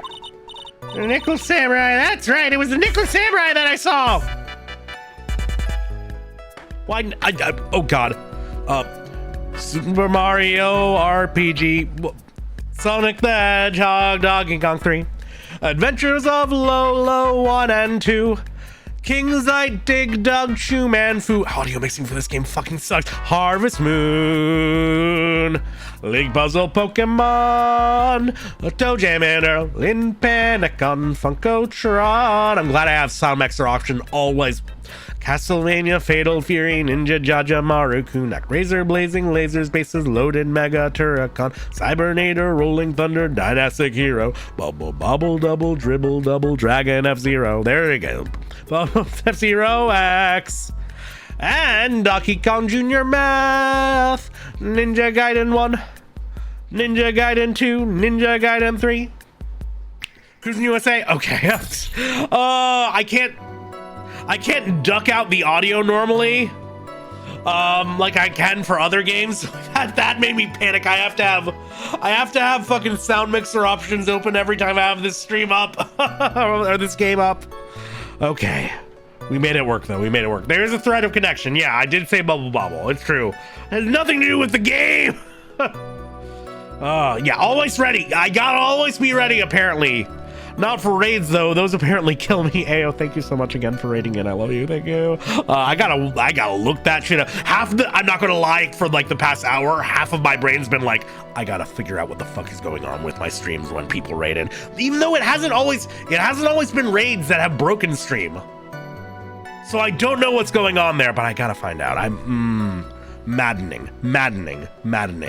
Anyways. The Nickel Samurai! That's right, it was you! It was a Nickel Samurai that I saw! Yes, it would have been convenient for him to wear his costume during the murder. He had to go to that post-ceremony stage show right after the crime, you know? So he must have worn that Nickel Samurai costume when he was stabbing poor Juan! I knew it. I knew you'd say he was inside that costume. She did it again. What? Did you think there could have been someone else inside that costume? Don't be a bad little boy thinking such rude things. But the possibility does exist. Hey, young'uns today. I told you there's no way it was anyone else. How do you know that? Because I said so, and what I say is the truth. Also, I have an eye for the booty. I can identify any star by his buttocks. At least she's just as delightful a witness as she was a year ago. Mr. Wright, you may cross-examine the witness.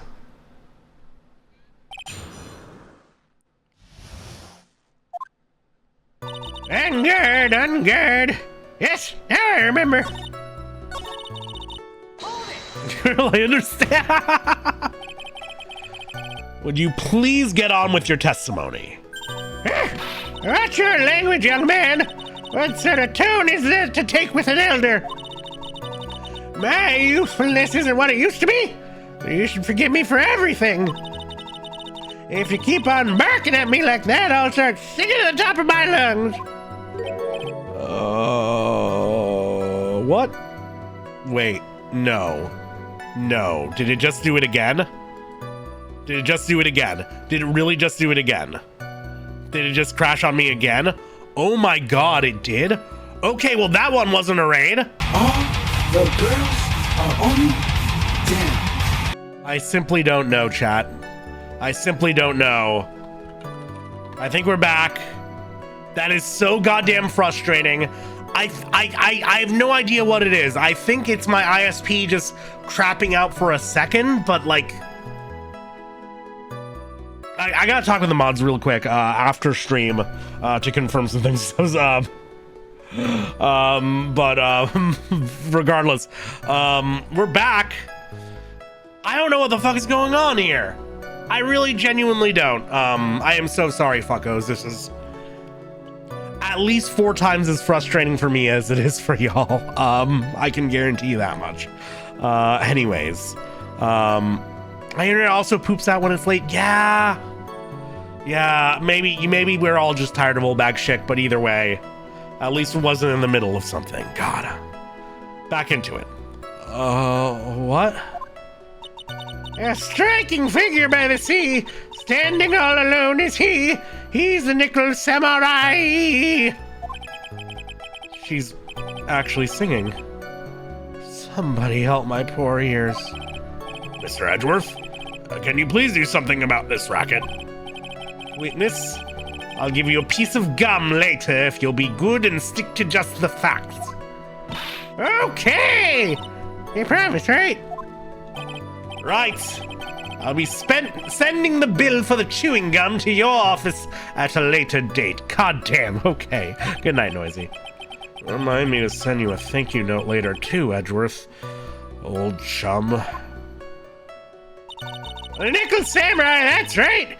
It was a nickel samurai that I saw! Be a little more careful with your testimony, please. Not too long ago, you said he was wearing his racing jacket, and now he's not. Not too long ago? And let me ask you this. When you were itty bitty, what was your grand dream? Huh?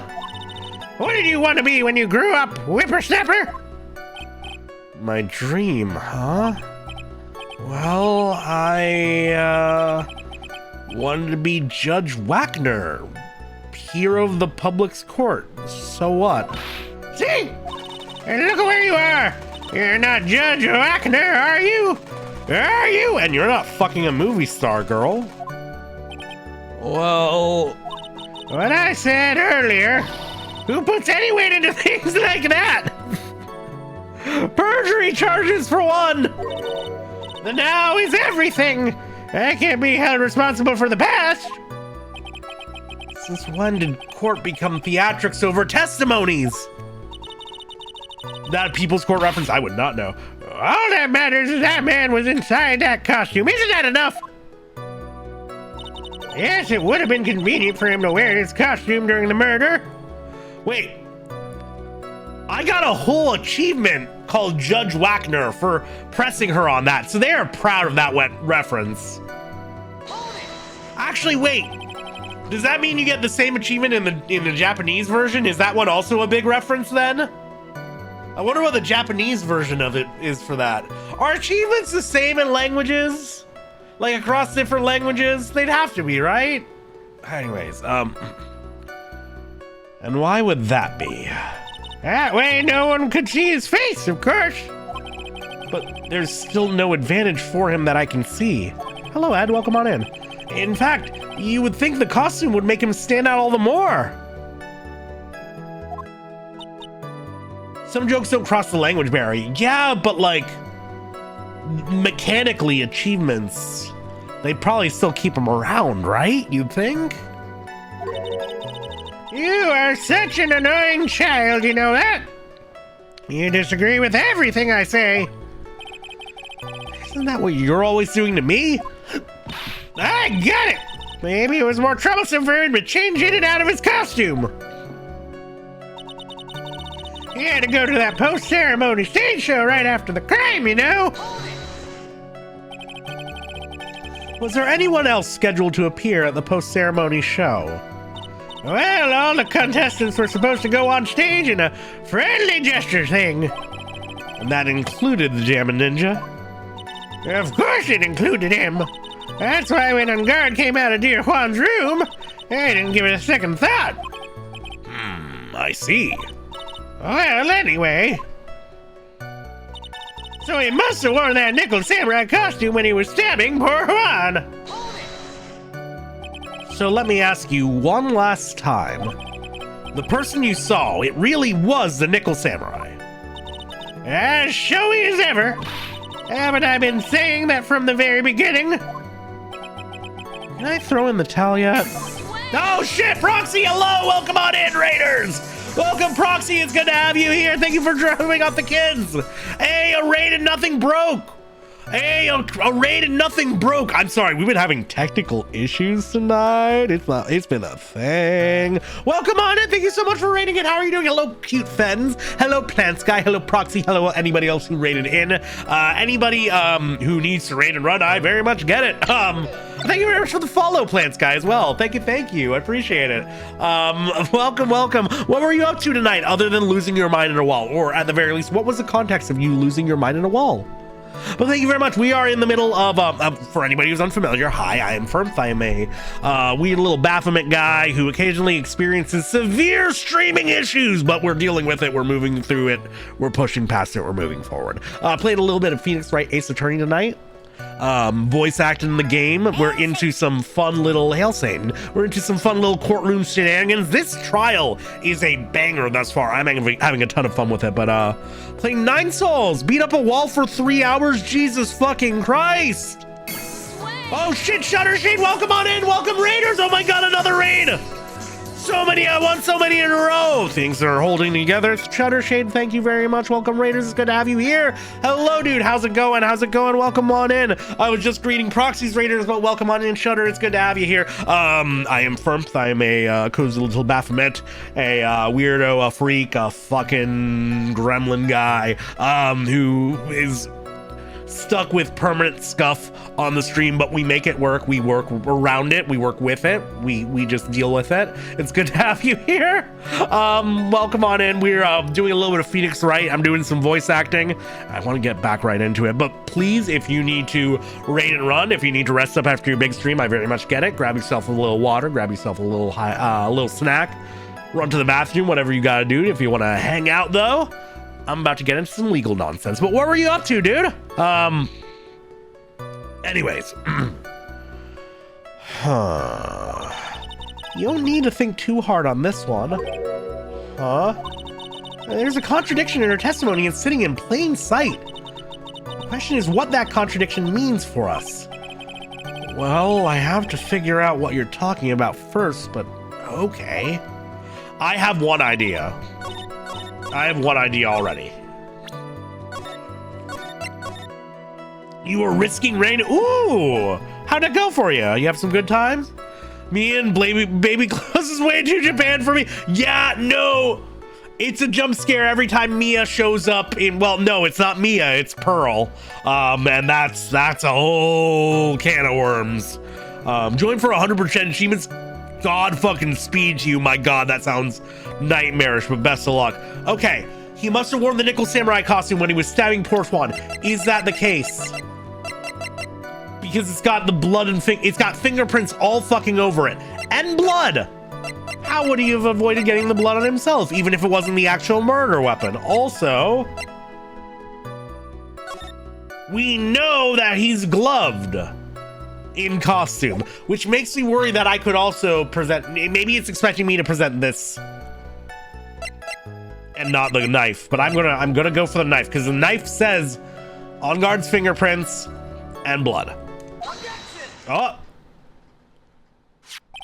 please take a look at this. Yeah, so it's a knife. Big deal. If you're trying to scare me with that, I'll have you know it won't work. No. That's not my intention at all. That's a knife that was used in the murder, correct? Your Honor, do you know why this piece of evidence is important to this case? You don't even have to ask. It's because the defendant's fingerprints are on it. Oh, Edgeworth already knows. Is that what you're driving at? That is exactly what I am driving at. What are we driving at? And whose car are we driving? Jesus fucking Christ, dude. Read literally any book. I'm... Are we driving the banana car? Oh, God. If Mr. On Guard was really in the Nickel Samurai costume at the time of the murder, then it's impossible for his fingerprints to have been left on this knife. Actually, he would have wiped all previous fingerprints on this knife right off. Judge wants to know if we're driving a Cybertruck. No, I actually, yesterday I saw my first ever Cybertruck in the wild. I mentioned, like, my family's been going through a little bit of shit lately, and we were in a very serious conversation in the car, and then in the middle of me talking about a very serious situation, I see a Cybertruck, and I just burst out laughing. I literally couldn't stop myself from pointing, and, like, just cackling at how fucking dumb it looks when it's a jump scare. It's so fucking funny. It's the ultimate tone break. I love it. Anyways, that's right. The Nickel Samurai wears gloves, doesn't he? He probably took his gloves off before he began the stabbing. And why would he do something like that? To leave his prints on the murder weapon? There's no way he would do something like that. However, there is one possibility. Then let's hear your possibility. It's very simple. The defendant went to the victim's room while in costume as the Nickel Samurai. At that time, the defendant had no intent to murder. He was probably just going to relax and talk with the victim about the stage show. Hail Satan, Thorax, welcome on in. Which is why he took his gloves off. But the murder still did take place. It's well known that there was bad blood between the defendant and the victim. Yes, I have heard that before. Well, Mr. Wright, what do you have to say about Mr. Edgeworth's theory? So let me get this straight. Thank you very much for the follow, Ezra. Welcome on in. Welcome to Cool Out. What brings you around these parts? So let me get this straight. Edgeworth's theory goes like this. When the defendant went to the victim's room, he had no intention of killing him. Now, up to this point, are there any problems with this theory? First time we've been given the option to think about it one more time. Wait, I want to see what that's like. I think I need a little more time on this one. So let me get this straight. Edgeworth's theory goes like this. When the defendant went to the it just reminds us what you know what? I actually wish they gave us this option more often. Because there are so many times when I'm focused on actually doing the voice acting thing, and I'm not really thinking about, you know, placing the logic together. And I'm also usually talking to chat on some level, or reading chat out of the corner of my eye, or stopping and taking the time to talk to chat like I am right now, and just completely erase the extra sketch of my brain. So this is actually really nice. Also gonna help tell you what you think you should have gathered. Yeah, that is true. When the defendant went to the victim's room, he had no intention of killing him. Now, up to this point, are there any problems with this theory? Not really, not necessarily. Not necessarily. I don't think so. I can't see any real problems with this theory up to this point, but if you let Edgeworth's theory stand, we're one very large step closer to a guilty verdict. Look at the court record again and take another shot at it. Yeah, I just have to think about it one more time. That's right. Please make your decision soon. You see, my question is, no, he still would have. This still would have. My question is, it has nothing to do with the intention of killing him. He went into the room. Are you telling me that he went into the room without the fucking costume on and then killed him and then suited up? Like, all right, whatever. If this would negatively impact me, then I have to procure something. It's such executive logic. Welcome to Phoenix Wright, okay? There is a contradiction, sure. This theory contradicts something in an earlier testimony. What are you babbling about? Now, for argument's sake, let's suppose Mr. On Guard was the killer. If that's the case, we'll save here. Just be safe. I think it's impossible for the killer to have gone to the victim's room without intent. Because he took the knife. This knife. This was used by Mr. On Guard at dinner. Yes, we did establish that. Which means that if my client was in fact the killer, then he brought this knife with him when he went to visit Mr. Corita. I suppose. However, you just said it yourself. At that time, the defendant held no intent to murder. If that were true, then why would he bring a knife? He wouldn't, would he? Which means, Mr. Edgeworth, your theory was flawed from supposition 1. And one more thing. If the murderer was wearing the costume at the time of the murder, then there should be glove marks left on the knife. Which means the defendant's fingerprints shouldn't be all over it like bees on a hive. And that brings me to my final point. This knife was planted by the real killer to hide their identity and mislead us. Order! Order, I say! Order in the court! Was this knife really planted by the killer? Why would the murderer do such a thing? To frame Matt on guard. To frame my client, Mr. On Guard, of course. To frame... Aren't you forcing the interpretation just a little too hard on this one? No, I don't think I am. Haven't you been theorizing this whole time? What happened to a shadow of a doubt, Edgeworth? But we just established that the witness saw the Nickel Samurai in costume. And if that were true, then there shouldn't be a single fingerprint on this knife. Ah! Witness!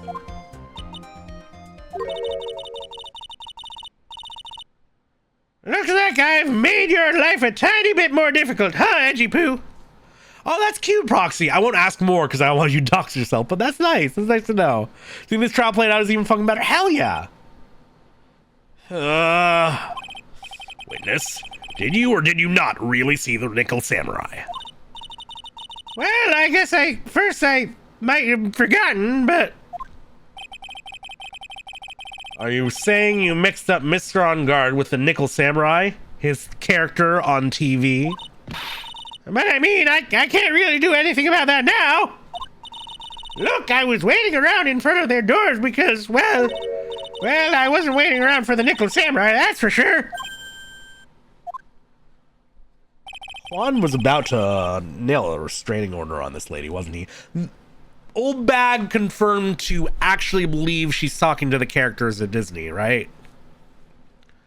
She wasn't waiting for the Nickel Samurai? All right, then. Who were you waiting around for, then? Are you serious? It's top secret to anyone outside of security. I'm gonna save. Either that or Lotta. I have a feeling that you were waiting for Mr. Juan Carita. Am I correct, witness? Thank you, Judge. The way you think you are a sad amateur with a terrible case of nearsightedness. Amateur? Me? What am I an amateur of?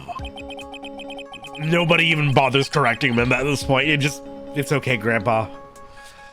So Old Bag was waiting around in front of the victim's room. But it doesn't sound like she was waiting to catch a glimpse of Mr. Carita. Maybe... Phoenix! Maybe the Old Bag was waiting around for that person. If it's who I think Maya's hinting at, it's certainly possible. Yeah, she followed the tabloids.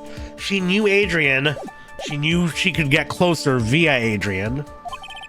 Ms. Old Bag, you were waiting for this person to come out of the victim's room, weren't you?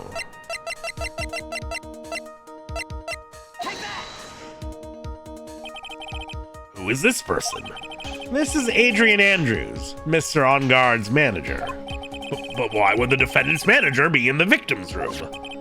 It seems that this is the latest rumor in circulation, Your Honor.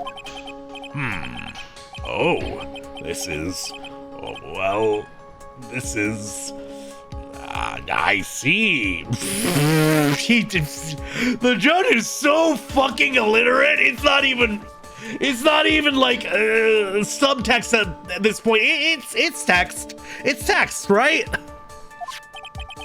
The judge seems to be really into the article. if it can be called a such a thing. And this manager with the initial AA, are you saying it's Adrian Andrews? Without a doubt, the witness thought so as well.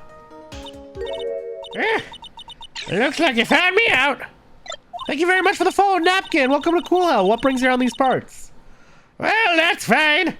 I can throw away this whole sworn to confidentiality stuff then. Witness? What in the world are you? Watch out, Phoenix.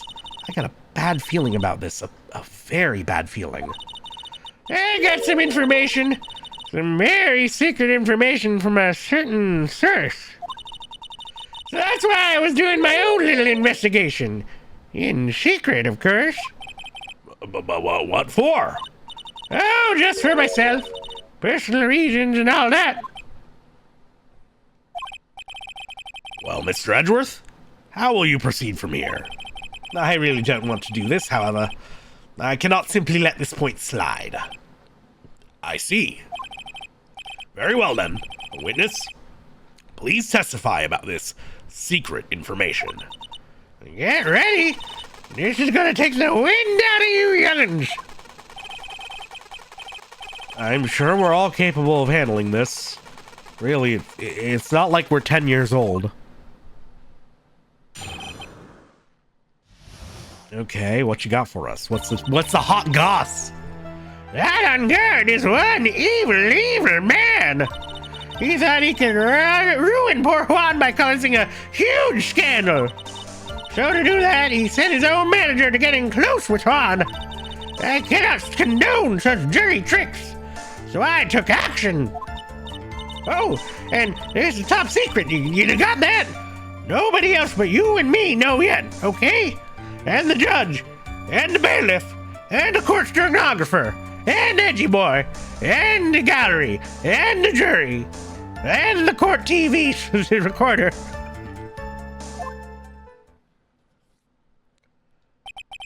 The defendant sent his manager? What a distasteful topic for this court. What?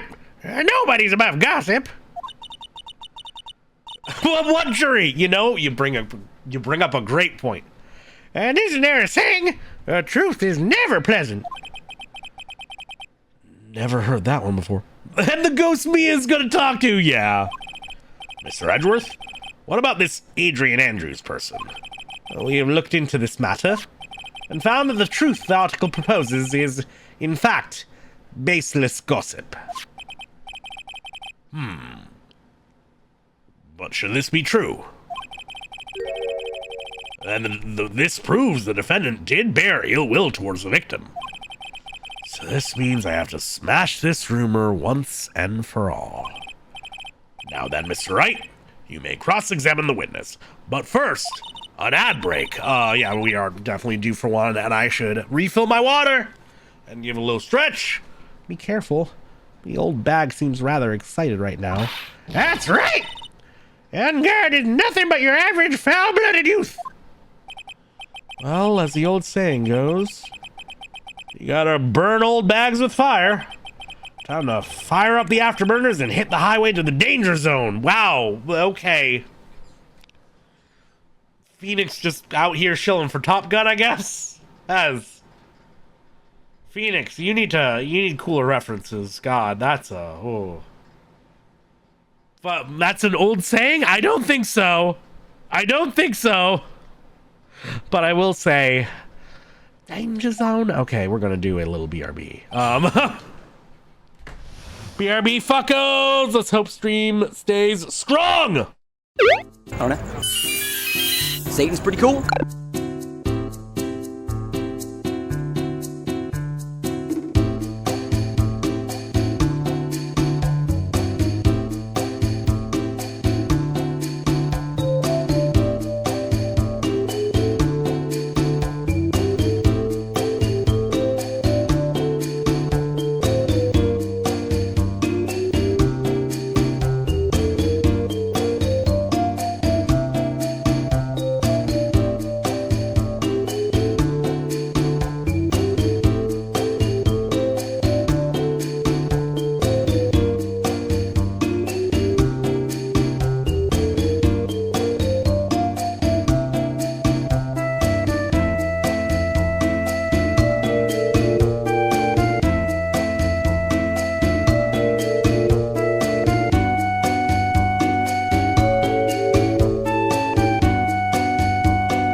Saving's I pretty checked cool. a notification and I shouldn't have.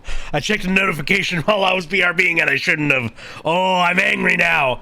Oh, a rage fills me. A rage courses through my veins. Oh God. Okay. So, if anybody's big D&D fan,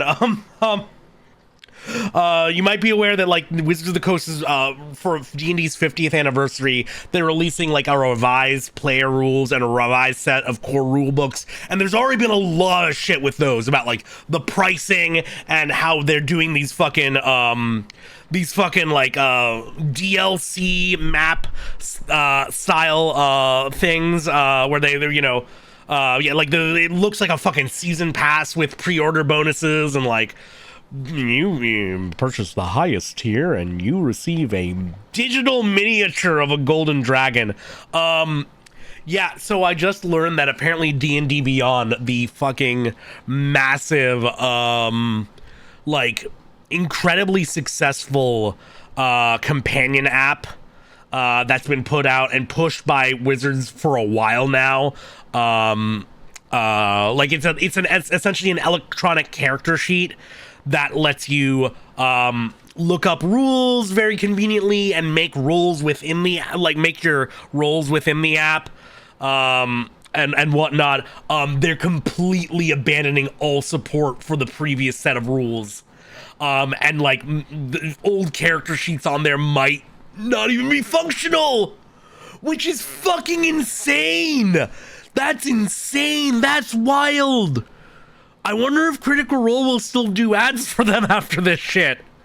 Has Critical Role still been doing ad reads for Wizards in general, or did they like move into their own system or something at this point? Because I remember back in the day when like, you mean the company that hired the Pinkertons? Right? No, I mean Hasbro's in control of it all, right? That is insane to me. I just went ahead and made the most fucking autistic character sheet for a character I'm playing in my friend's Gestalt campaign, and like, God, I can't imagine if that was wiped away by a rules change. I think they're gonna finish up this campaign and move to Daggerheart. Is that in our system? That's cool. Good on them. Good on them. What's even more insane is that hello, Kadu. It's not insane to me that Pathfinder's handling this better. From what I understand, Pathfinder's kind of always been handling things better, right? That's not insane. That's the expected outcome. That's wild to me, though. Oh, that's a system they made. Oh, they made their own system. Oh, that's cool. Oh, I didn't know that they made their own system. Hell yeah, good for them. Well, that makes even more sense that they'd push that via their own campaign. But yeah, wow. Wow, I'm glad everything I do in D&D is homebrew at this point, and a bastardized amalgamation of rules that I like, and I don't give Wizards any money. And there are websites upon which you can find books that are compatible with the 5e system and are not necessarily purchasing them and giving money to Hasbro. Anyways, welcome on in. Buy your book secondhand. No, the Pinkertons got me. I can't believe it fucking crashed again. Internet, what are you doing? Internet. Everybody pay attention. We're back. I think we're good. Yeah, no, okay. My internet's just on one tonight is very obviously the case. Internet properties. Connected, secured. You say that. I gotta find, I'm just going to ask this right now. I'm going to put this out to chat as well as any VOD watchers who might be here. Also, refresh. Reminder chat to refresh.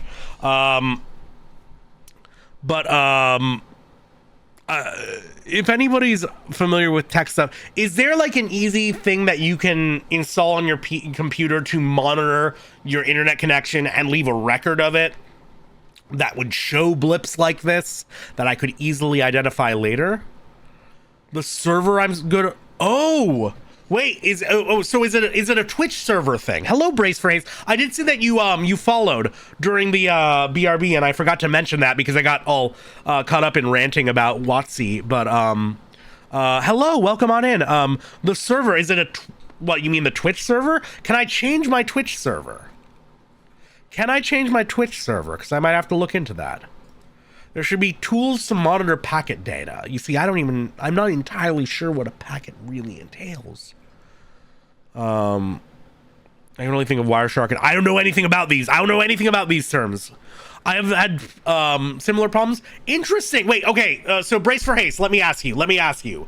So what's happening from my perspective, and I am so sorry to everybody who is waiting for me to get right back. I'm going to get right the fuck back into interrogating this old bitch in 1 second.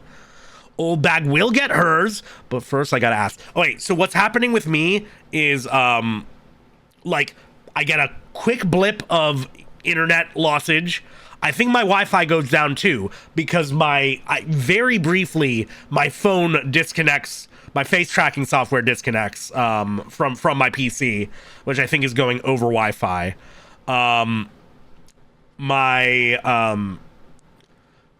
I can see in the chat, in the Twitch chat for myself, a little buffering symbol and then a reconnecting or connecting to chat. So obviously my connection to chat has been broken on my own side. And then in OBS, I see disconnected, attempting to reconnect, and it cannot reconnect. And until I close out of OBS and open it back up, if I try and just hit start streaming and just get the stream back up and running immediately, it says it can't connect to my Twitch key, or my stream key. That's what I'm getting whenever this happens. I don't really know. A package is basically a bundle of data. That's what I thought. That's kind of what I got. That's an oversimplified explanation. Fair enough. I'm sure there's more specific. I'd figured out that much about, just from context clue about what a data packet could be. But obviously there's more specific stuff to it.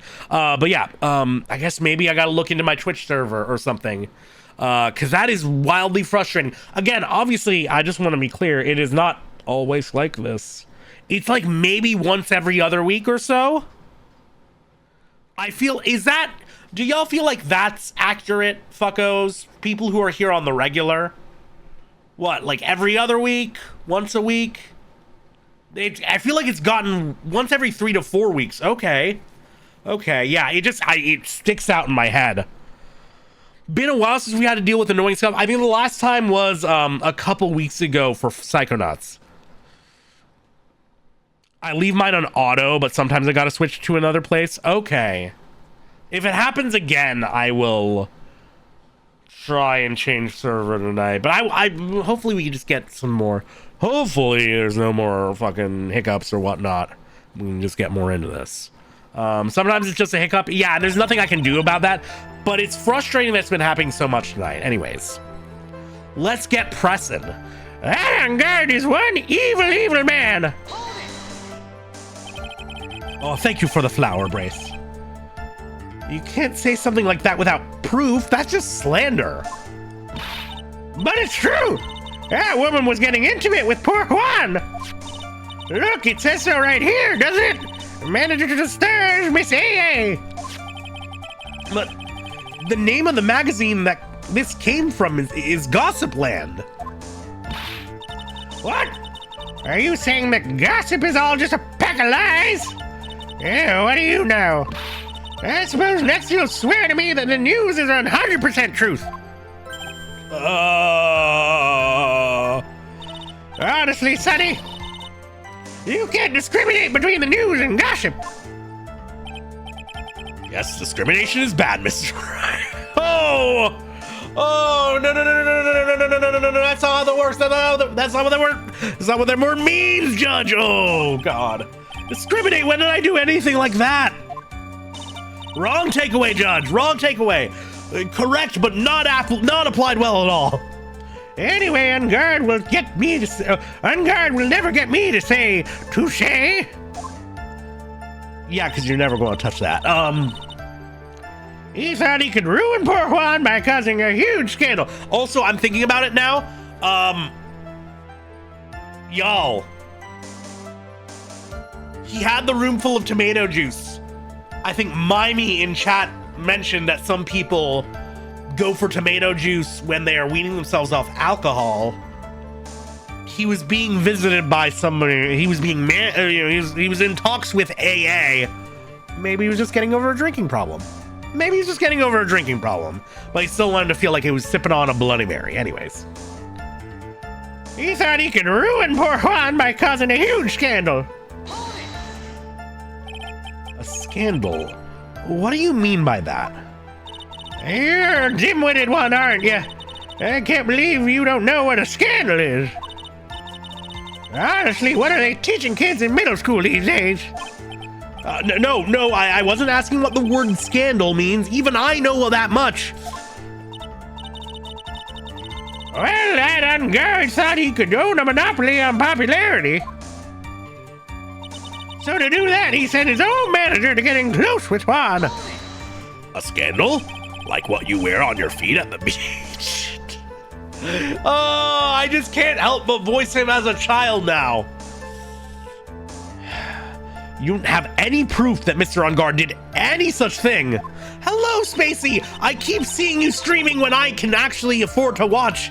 I'm not busy editing or some shit, and you're streaming this, and I can't spoil myself. But hello, welcome on in. Fuckos, if you're looking for somebody else who streams these games, check out Spacey. Also, if you're just looking for another cool VTuber with great vibes, check out Spacey Tora. Can I get a shout out for Spacey Tora? Welcome on in, Spacey.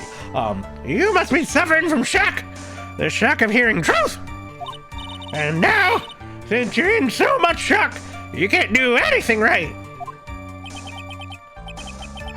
You're right. I can't do anything, but boy, do I wish I could do something about you. All right, then. Sonny, show me what you've got. And you show me proof that On Guard didn't bear any ill will towards Juan.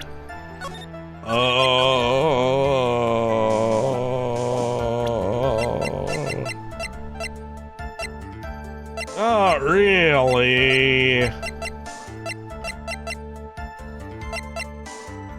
Not really. I don't have anything to offer. See? Just as I thought. And you were lecturing me about saying things without proof. You just give me a free pass to say whatever I want, whenever I want, silly boy. Oh, me and my big mouth. That's the way the cookie crumbles. For you, anyway. I cannot condone such dirty tricks, so I took action. It's fine because I get to watch you. Oh, well, that is too fucking sweet. Thank you. It's good having you here, for real. I hope you're doing well tonight. So, what do you mean by I took action? Like I already told you, I was lying in wait close to the crime scene. Once that slimy woman came out of Juan's room, I was going to capture her and teach her a good lesson. Something you youngins need. You were going to teach her a good lesson? I was going to make her eat the damaging beams of my ray gun. Like this. No! Stop! Oh, God! Oh, no! A new low! This is like our third new low we've hit from the judge tonight. Oh, man. I know Old Bag is very convincing when she goes, but it's just how she stims. You shouldn't worry about this, Judge. You're an adult, theoretically. I'm really believing chat's theory that you're a child with Benjamin Button disease and this is your Make-A-Wish Foundation wish, but that's beside the point. Well, it was too bad the woman didn't come through the door that night. Oh, and this is top secret, you got that? No one else but you and me know yet, okay? Wait. What? I'm a busy woman. Tea time with the kids is over. Secret information that no one else knows yet. If that's true, then how do you know this secret information? Oh, well, that's because I'm a pro. Yes, that's it. It's a secret. Even if you drilled a hole into my brain, you'll never find out. How in the world did that old bat get such a secret piece of information? Let's press further. If you don't be a good girl and tell me where you got this secret information, you won't get to go home today. He can just do that? I didn't know lawyers could detain people. Auntie Pooh, what are you doing? Help me! What do I have to do with this? Just do this for me. You'll get your reward. I don't want your reward, but you don't leave me much of a choice. The witness could have gotten her information from anywhere. It's even possible that it was spontaneously made up inside the witness's head. And he lectures me on reckless blabbering. As long as we don't know where this information came from, it's quite a waste of time to focus on this line of questioning. Where did old bag get her inside information? There has to be something I can use to figure it out. Sounds like just another tidbit of gossip, doesn't it? But you can't just ignore it either. It makes your client look bad either way. Well, I don't think I heard anything really out of the ordinary just now. There has to be something we can catch her on. Yeah, and when I find it, I'm going to press the heck out of it. It is the 20th entry in the Ace Attorney franchise. Phoenix and Edgeworth perform in front of the judge, strapped securely in his booster chair and banging his rattle on the gavel stand. Unable to comprehend verbal argument, the defense and prosecution have to translate their illegal battle into a show of shadow puppets projected on the wall. Yeah, I can see that. Phoenix isn't hot enough to make saying good girl effective. He doesn't carry himself the right way, right? Edgeworth could probably pull it off, but he's built up that attitude. Phoenix is too much of a schlub. Okay, so it feels like it's retreading old ground, but I think I'm supposed to press her on it being a secret, and then when it asks me for evidence, when it asks me for evidence, I just pull out the tabloid article again? If that's true, then why do you know it, Miss Oldbag? Why are you looking at me like that? Stop that! Witness? I hate to say it, but this is how you came to acquire your secret info, isn't it? Oh, maybe it's the tabloid article inside. It's the tabloid article in Lotta's camera, isn't it? Yes! The investigative photographer, Lotta Hart. Oh, yes. I remember that mischievous girl. Mischievous, right? It's not mischievous. That's a common mispronunciation I think people do, because there's no second I in it. She reported that she had lost a certain note she had written to herself. Look at this photographer! She reported such a thing? On that piece of paper, she had written down some of her outright impressions about the relationship between the victim and Miss Andrews. What? Outrageous ideas, you say? No, I said impressions. And then everything written on this piece of paper is completely meaningless? Ah, that's it. That's a note. No, you see, this is something completely different. This is my top secret list of groceries to buy. Can we see what's on that list? Then are you the one who took Miss Hart's note? I'm a huge fan of Juan's, that's why. That infamous puffy-haired whippersnapper. She's working with that evil on guard. She said so herself. On guard, I'm his sidekick. She was so happy, smiling like a silly duck. I was only checking what she had written.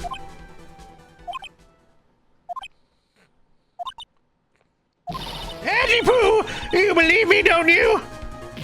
I was only trying to help out like the angel I am.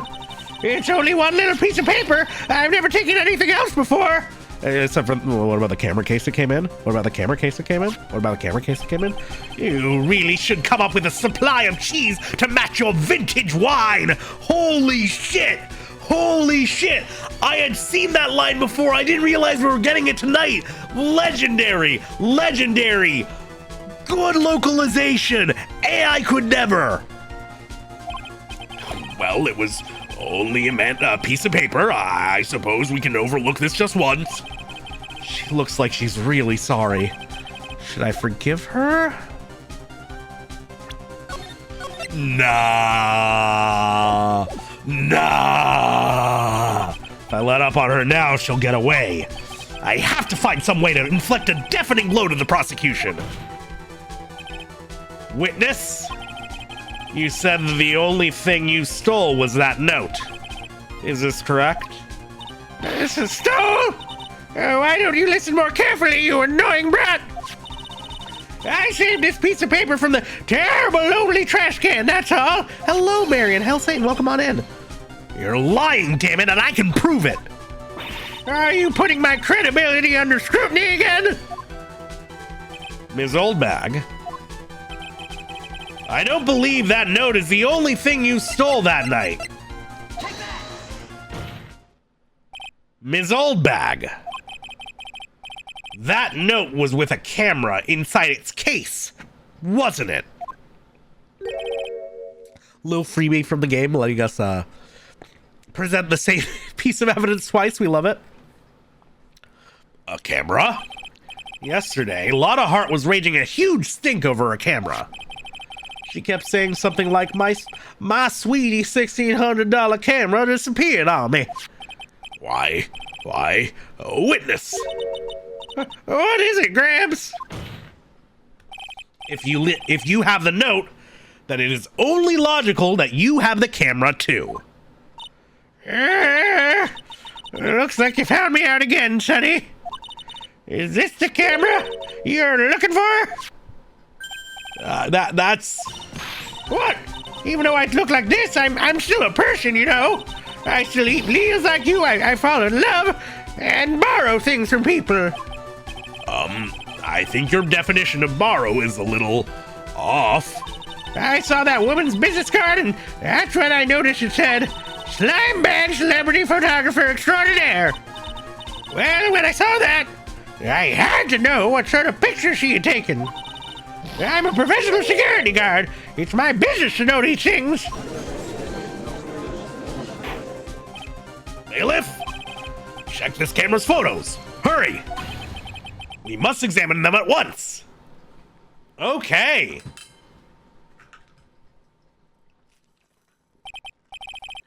Now we get some fresh blood in here.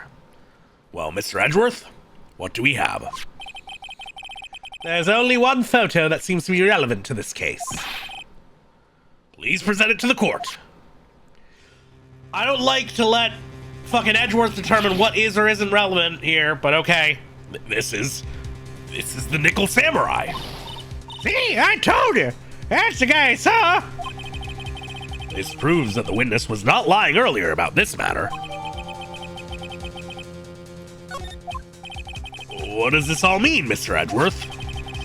This photo by itself does not prove that the person in it is the defendant.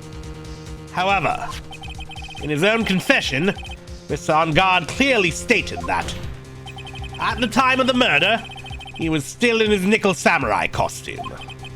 If that is the case, then this Nickel Samurai is the defendant. How did it come to this? I think this brings us to the end. We've examined every piece of evidence thoroughly. The streamer is saving because he's obviously about to make a very tough decision. Final comments, Mr. Wright? The court will consider them before we close.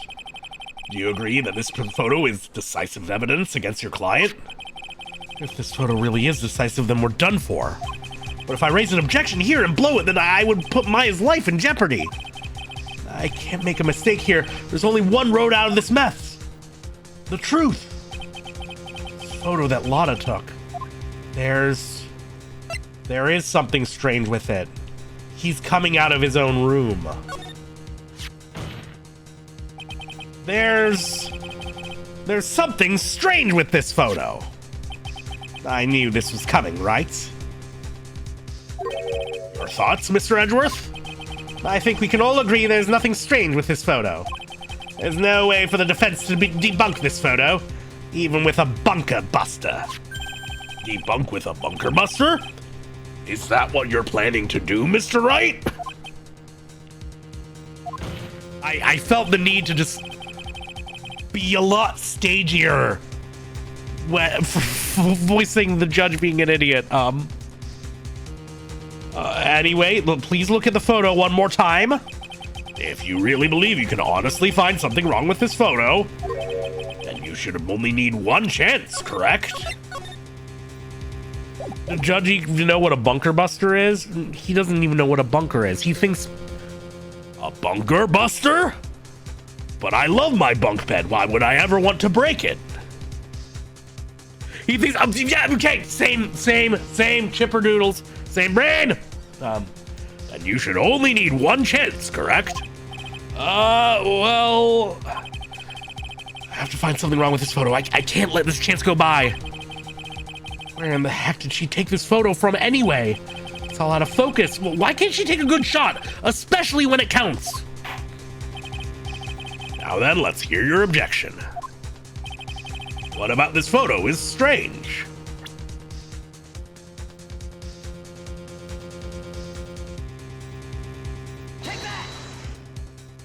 The flowers. No, god damn it! No, the flowers are the strange thing. He was coming out of his own room because he had fewer flowers, right? And this is clearly the side of this looks like the side of the room with less flowers because I remember the other side was elaborate. The strange thing is somewhere around here. I think somewhere around here. Yeah, my next guess was door. I think. Am I seeing something you all are not? Okay, fine. Fine. Edgeworth insults us. Fine. We'll point at the door. I was assuming that, there's no text on the door. I was assuming we wouldn't be able to read it from here, but okay, fine.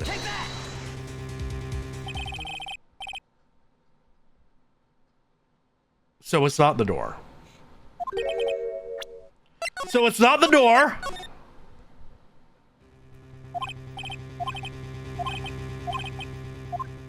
If it's not the door... Oh! Wait! No. We only see one arm.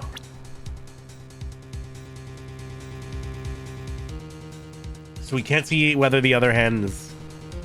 Trying to point to the obvious? There's teddy bear in the picture. Is that Juan room? No, I remember he was getting to... no, you're right. No, Juan was getting teddy bears too. He was... I think there were teddy bears around both doors, actually. Trying to point to the obvious? What the fuck is the obvious? What would be the obvious here? Because I thought I did point to the obvious. I just remember Juan's hallway was significantly more laden with gifts and whatnot.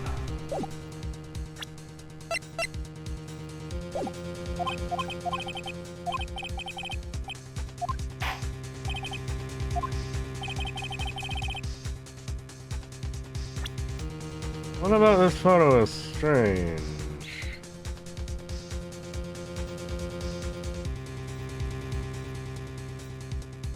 I really don't know. I really thought there was something here. It's not. No.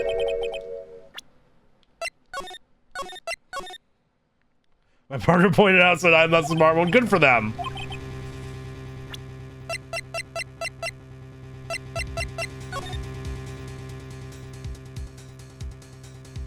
Not like he's flipped around or anything. Is he missing his shoulder thing?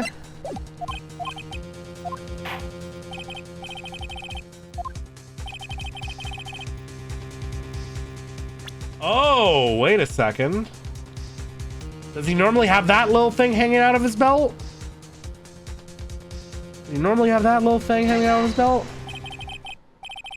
It's this person here, of course. You mean the Nickel Samurai? And what is wrong with that? At the time of the murder, Mr. On Guard was in his own room. Which means this Nickel Samurai... If you think that's all it takes, you should reconsider your choice of occupation. Ugh. I think it's about time you retired. It looks like there was no problem with this photo after all. Well, you didn't even let me get anything out! The problem was with the brain of that lawyer, Your Honor. Wait! Wait! Oh, okay, that wasn't it. That wasn't it. Oh, great. That ain't it.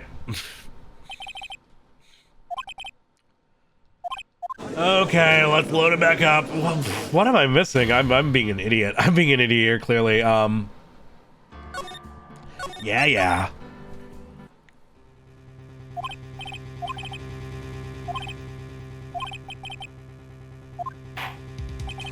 Not yet. Not just yet.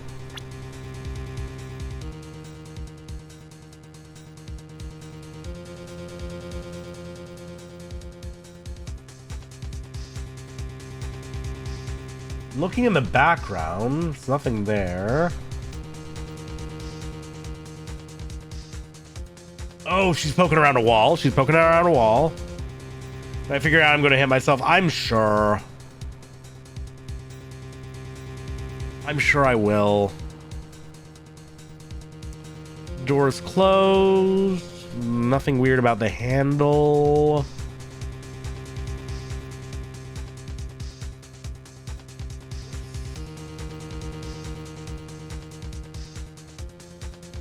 Is that supposed to be blood on his fingers? Is that supposed to be blood on his fingers? No, right? That's just shading. It should be something way more obvious than that if people are just acting like it's something I'm going to be really stupid, that I feel really stupid for. I can't imagine what would be in the background, though. Wish I could achieve Chatter's reaction every time a cursor hovers over a certain place. I don't remember fucking any of this in the background having to do with anything. Well,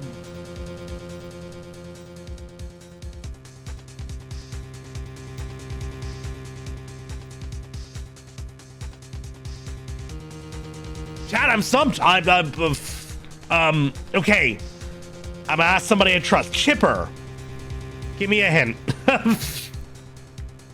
Give me a hint.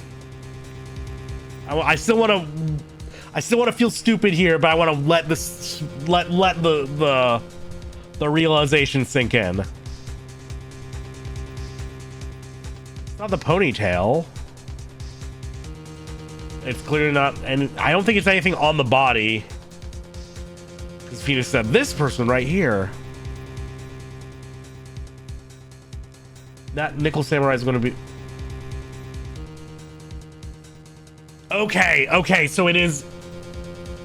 I thought in the photo that they were just like that, but no, it's the same thing from the last case again. It's the same thing from the last case again. Somebody's just too fucking short for the costume again. I was okay, I'm gonna be honest with y'all. I was fucking convinced it was just gonna. I guess you do see his feet. You do see his feet in the photo. You do see his feet in the photo. I just wasn't looking close enough. I was fucking convinced. I was like, there's no. It crossed my mind, but like when we already did the whole like old bag didn't even bother verifying who's in the mask. I was like, surely we're not doing the rest of this shit again. God damn it. We don't get feet for free here. That is true. That is true. You pay up to see the hooves. God damn it, yeah.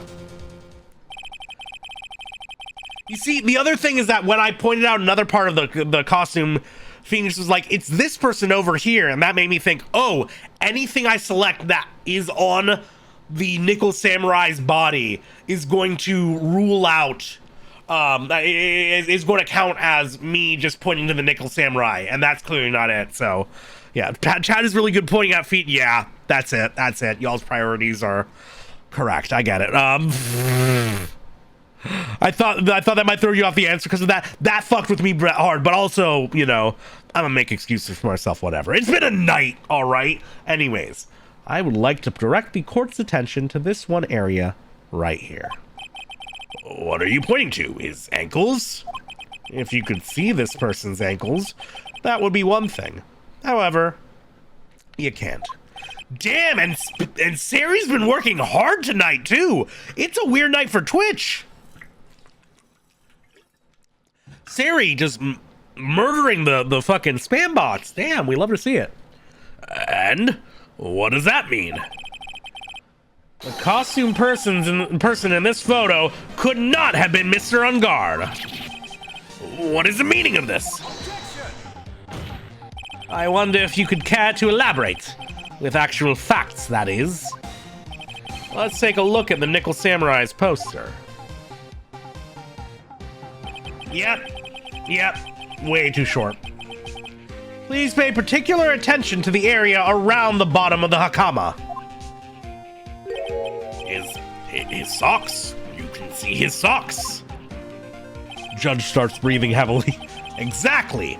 However, in this photo, the Nickel Samurai is clearly holding his hakama up just to walk. Or he's not at all. There is only one explanation for this. The person inside this costume is clearly much shorter than the defendant.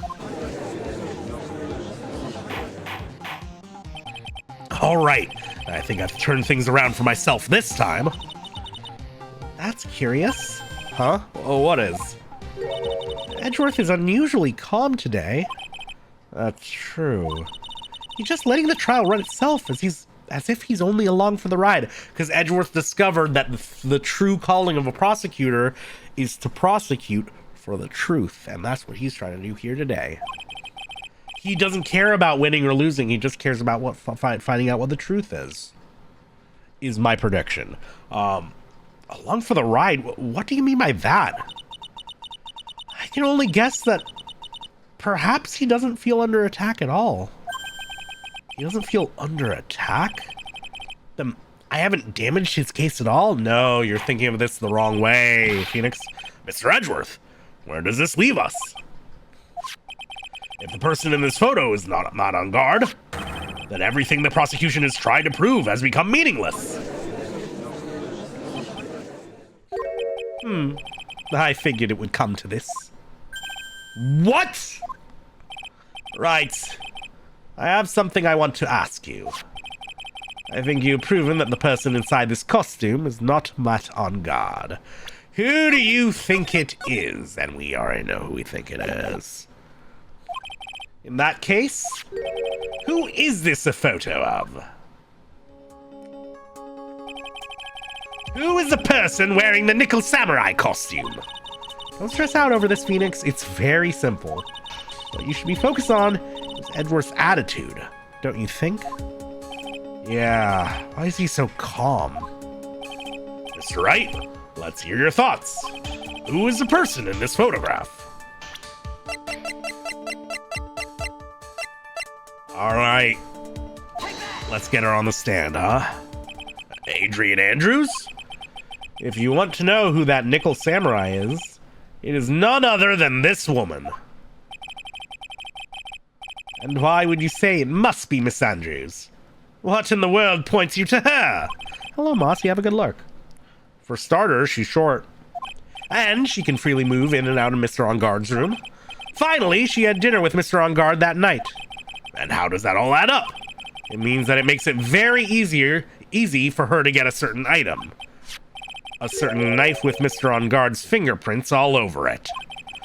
The knife that was used as a murder weapon. Why don't you just say what it is you want, Wright? I have to do this now. This is my last chance to turn things around. The defense moves to indict Miss Adrian Andrews in the murder of Juan Carita. It was Miss Andrews who tried to frame the defendant for the crime. Order, order, order! It looks like this trial has hit a most unexpected development. Mr. Edgeworth? Yes, Your Honor. This court is issuing a subpoena for Miss Adrian Andrews. A verdict cannot be passed without first hearing her testimony. All right, this is it. This is kind of bad for us. Huh? What do you mean? If Adrian Andrews is summoned to court as a witness, it means that the trial will go on for another day. One more day. Ugh. If I don't get a verdict today, then Maya... Now then, we shall set Miss Andrews' testimony for tomorrow. What am I supposed to do? The judge is about to adjourn the court. Now then.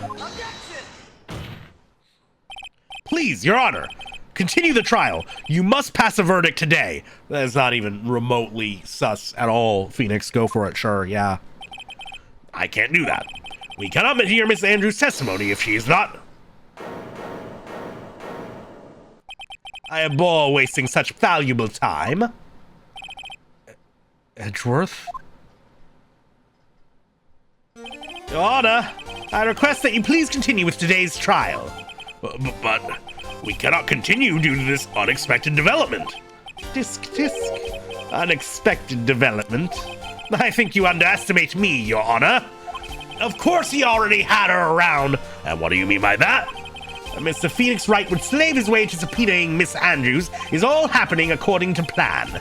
Even if Wright was a bit slow to catch on. What? What? What is the meaning of your statement, Mr. Edgeworth? Miss Adrian Andrews is currently waiting in the prosecution's lobby. She is the next witness. Everything was planned out in advance by that man? Somehow I knew there was no way Edgeworth would overlook Miss Andrews. Looks like this battle is far from over. Exactly. Very well. We will call the next witness. However, before we proceed, we shall take a 10-minute recess. No, we powered forward. Please prepare your witness in that time, Mr. Edgeworth. The court will now take a 10-minute recess. The judge will too. He's part of the court. To be continued now. To be continued now. I just want to voice a little bit of Adrian Andrews tonight. Even if we don't finish it, something tells me there's more to come after this day of trial is done.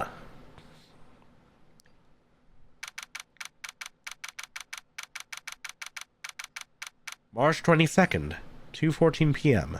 District Court, Defendant Lobby, number 3. Dude, I can't believe that Adrian... No way! Not cool and collected Adrian Andrews. She is your manager.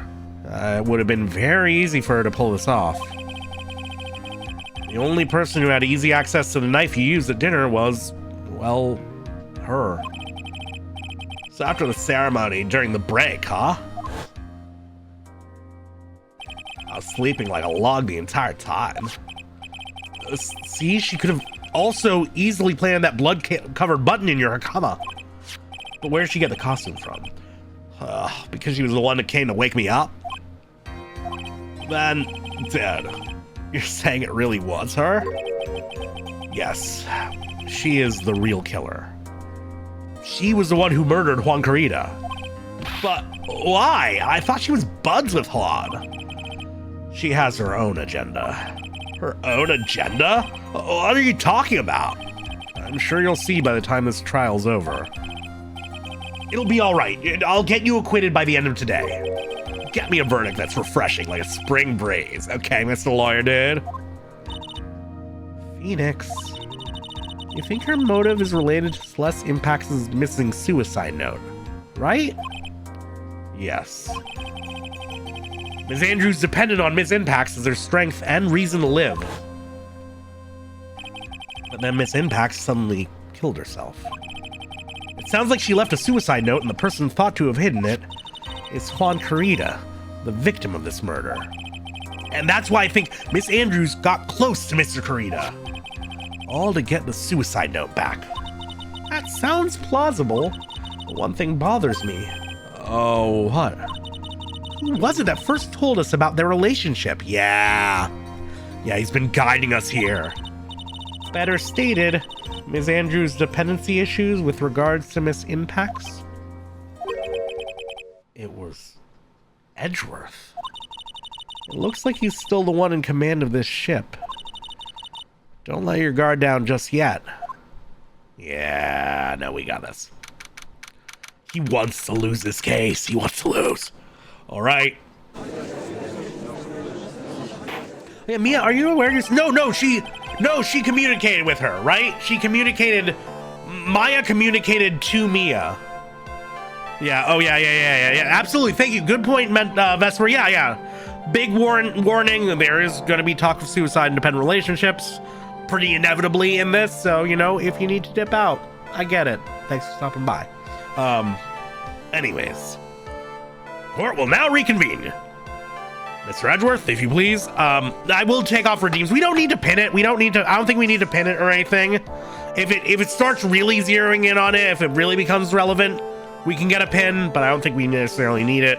As the first thing anybody sees, it might be a while before we move there. But I will 100%. Yeah, I'll ask Chipper to write up a quick CW for discussion of suicide.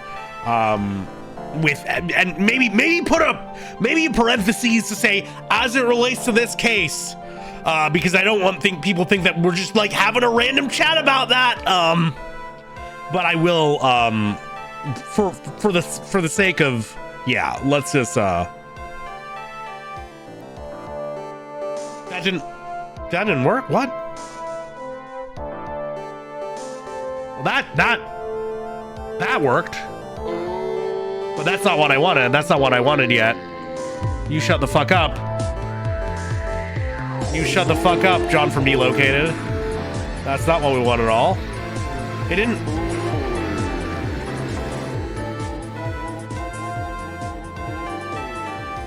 Now we have double redeems. No, it's okay. Turn you off. There we go. Button wasn't working the first time around.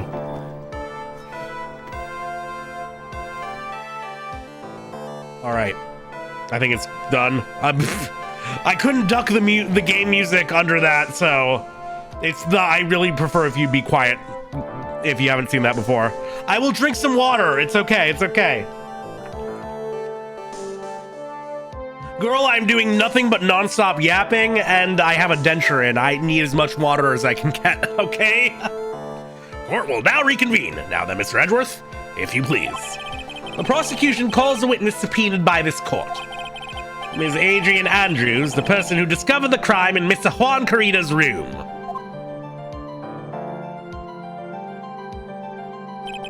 What is your occupation? I am the manager of the defendant in this case, Mr. Matt On Guard. I see. Now then. Before we begin, Your Honor, I have one request. Yes? Sure. What is it?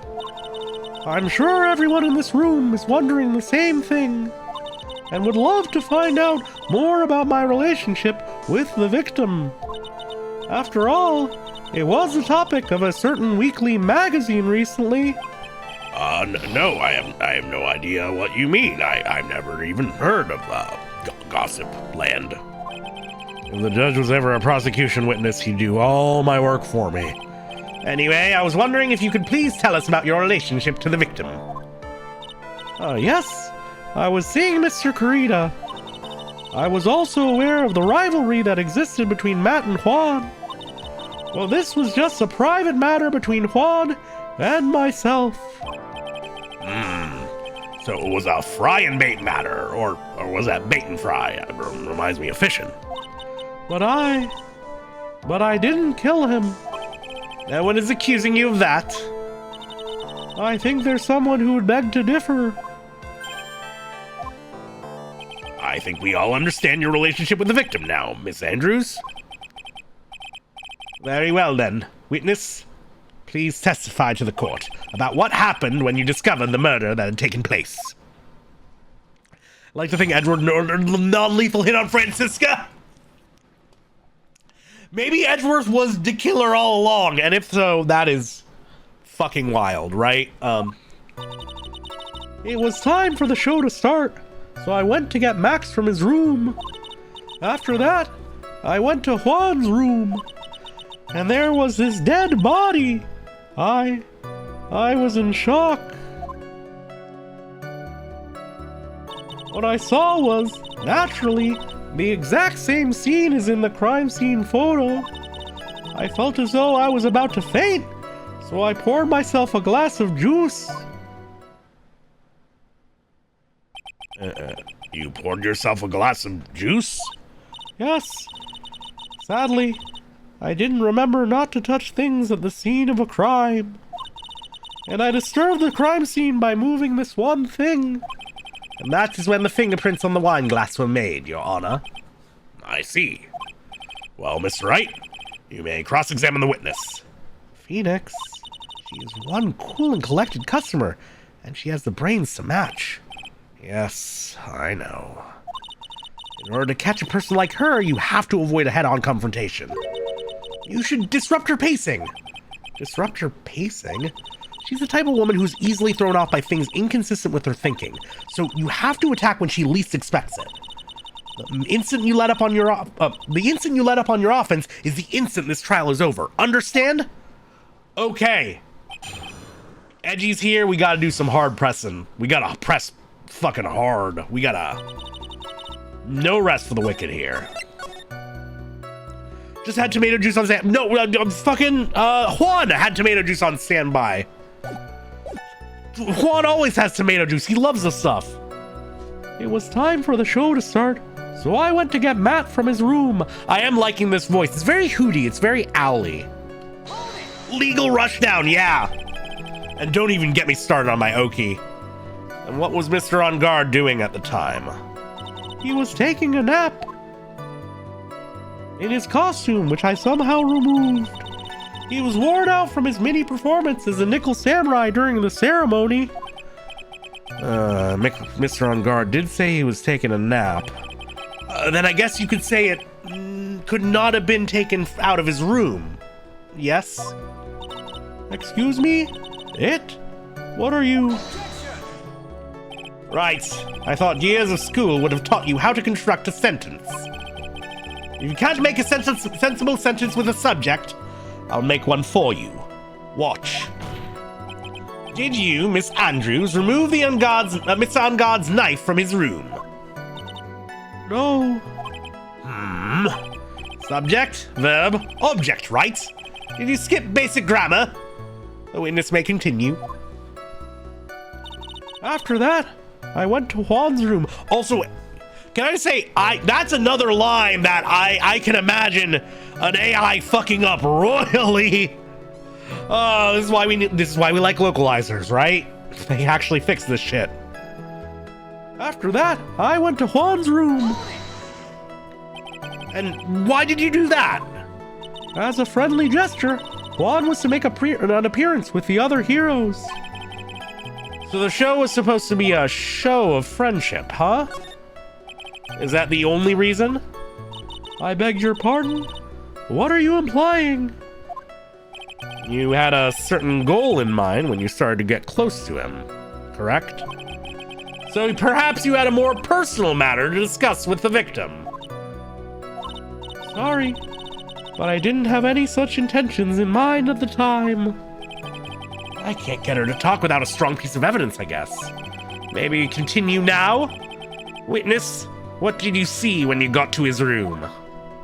Yeah, he's just diving right in. Phoenix is kind of going in raw right now. And there was his dead body. I was in shock. You were in shock? What? Was I not supposed to be? Ms. Andrews is a very calculating person. And despite how close they were, I doubt she had romantic feelings for Mr. Kurita. Yeah, we know she's at the very least into women's. Anyone randomly stumbling upon a dead body would be in shock. And you can't seriously expect that a young beauty like her would not be shocked. Somehow I don't think beauty has anything to do with being shocked or not. I mean, if you got the eyebrows for it, you can really sell it. I see. What I saw was, naturally, the exact same scene as in the crime scene photo. This is the photo you're referring to, correct? Yes, the one with the knife lodged in his chest. And the guitar case was like this too? Yes, it was open and empty, of course. And then, what did you do next, witness? I think the headcanon for most people about the Ace Attorney verse is that everyone is bisexual. I think that's most people's headcanons for like most things, because that enables the most shipping, right? And that's just fun for people to imagine. I don't think that's exclusive to Ace Attorney. I felt as though I was about to faint, so I poured myself a glass of juice. Juice?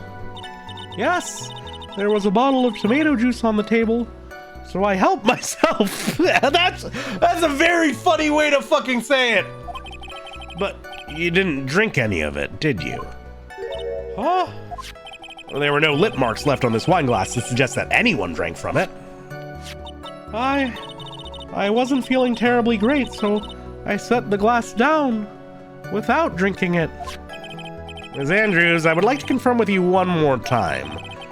When you discovered the dead body of Juan Corrida, you were in great shock. And that's when you poured yourself the glass of juice, correct? And what of it? My mind really was a complete blank at the time. Your mind was a complete blank? There's something so funny about walking into a crime scene and immediately starting eating the food. No, agreed. But like, also, I don't know. It would be one thing if like it was a bottle of wine and she grabbed it and just chugged it straight from the bottle. She's like, I need a fucking drink right now. It would be another thing if it was a bottle of tomato juice and she grabbed it and chugged it straight from the bottle. The fact that she's setting up a wine glass for it, very funny. Obviously relevant, but very funny. Your mind was a complete blank? I didn't think that was possible for you. Aren't you rude today? I was so dazed that I made one careless mistake. That one thing. What one thing? Never mind. It's no big deal. What was she starting to say just now? Yeah, come on! Ms. Andrews, I'm convinced that, as you said, you made a mistake at the scene of the crime. What I really want to know is what this mistake was. Actually, so would I. I'm sorry. It's kind of embarrassing. When I set the glass down on the dresser, you knocked it over. I accidentally knocked the flower vase over, and that's why there was water on the guitar case, but only on top, which is how we know that it was open. It was only opened after the crime and it was closed beforehand, and that's contradiction at the very least. I don't know what it means, but contradiction contradicts fucking something. I accidentally knocked the flower vase over. I was waiting for some shit like this. I did not expect her. I don't know what kind of pants I was expecting her to be wearing. It wasn't those. It wasn't the fucking teal bell bottoms. Flower vase? Are you talking about the one on the floor in the crime photo? This mess of glass shards? It was originally on top of the dresser. But when I bumped into it with my elbow, it fell onto the guitar case. Why did you withhold such an important piece of information? I'm sorry. I thought that since the crime scene was already in disarray, that people would simply assume the vase was just another part of the mess. Looks like yet another fact has come to light here. Please add this and anything else you have to reveal to your testimony. I'm sorry, but I have nothing more to add. I didn't touch anything else. Okay. I was the one who knocked the flower vase over, where it fell onto the guitar case.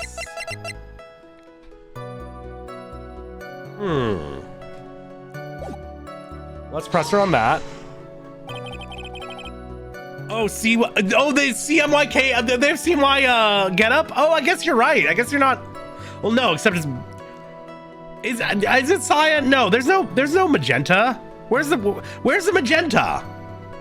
What kind of flower vase was it? Oh, the book. The book. Yeah, you're right. And then her top is just blue. It was a glass vase, and it was fairly big and heavy. I thought I would try to take Juan's purse, so I set the glass I was holding down on the dresser. And that's when my elbow accidentally hit the vase. Oh yeah, the card too. That's odd. I thought she was always in total control of herself. That's what she would like people to think. Always be mindful of the gap between your perception and reality. It doesn't sound like there's any glaring contradictions in her testimony just now. I warned you earlier that she would not crack so easily. The only way to make her is to keep on the offensive and not let up. The only way you're going to catch her is with some very strong, decisive evidence. I have to find something. I just have to, for Maya's sake. But first, we are due for an ad break. We are going to do that real quick. I'm doing another BRB. I'm also going to take a little stretchy. I had a little stretchy. I've been sitting so long today. So quick BRB. We jump right back in. I still want to go for a little bit longer tonight. I'm having a lot of fun with this case, despite the scuff. All right, BRB fuckos. I don't know. Satan's pretty cool.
Satan's pretty cool. Nice stretch there. Oh, I hope everybody's still doing chill. Weird fucking night, man. It's been such a weird, long, obnoxious, stressful week, and then I really appreciate people hanging out, chilling, relaxing. Oh shit, Caffeinated Trash Panda. Excellent name. Welcome on in. Thank you very much for the follow. How you doing? How you doing? Reading during the breaks? Okay, well, at least there's that, right? At least there's that. But my God, what a weird fucking night we've been having. I'm really enjoying this case, though. Also, how are y'all feeling about the strong sad voice? How are we enjoying the strong sad voice for Adrian? I think it's gonna get maybe a little jokey. as things get sadder, but it'll still fit, right? I'm glad you like it. There's a Sonic commercial happening, and one of the people looks like April May. Oh no! Well, you shouldn't have stopped. You shouldn't have trusted Sonic to begin with, right? You should never have trusted Sonic to begin with. What really pisses me off in terms of Twitch ads nowadays is the one with fucking Kevin Hart. Actually, anything with Kevin Hart. I've had a realization recently where, like, when was there ever a thing that Kevin Hart was funny in? Like, has there ever been a moment where Kevin Hart's made me laugh? I don't think he has. You can say You Go and Learn Today, but I'm going to be honest. I associate You Go and Learn Today with Justin Wong and that one Mortal Kombat video. And I think it's a better use of it. I know it's a quote, him quoting a Kevin Hart bit, and I actually remember hearing a lot of people talk about that Kevin Hart bit, and I looked it up on my own, and I did not laugh once the entire time. Who played Donkey in Shrek? That was Eddie. That's Eddie Murphy, right? That's. Sometimes I think it's Will Smith, but that's just because Will Smith does an impression of Donkey in I Am Legend. Hello, Mortal Goblin. Welcome on in. Welcome to Cool Owl. What brings you around these parts? Yeah. So, yeah, I don't think if there's a single thing, like, I exclusively see Kevin Hart in terrible commercials that are just not even remotely funny. And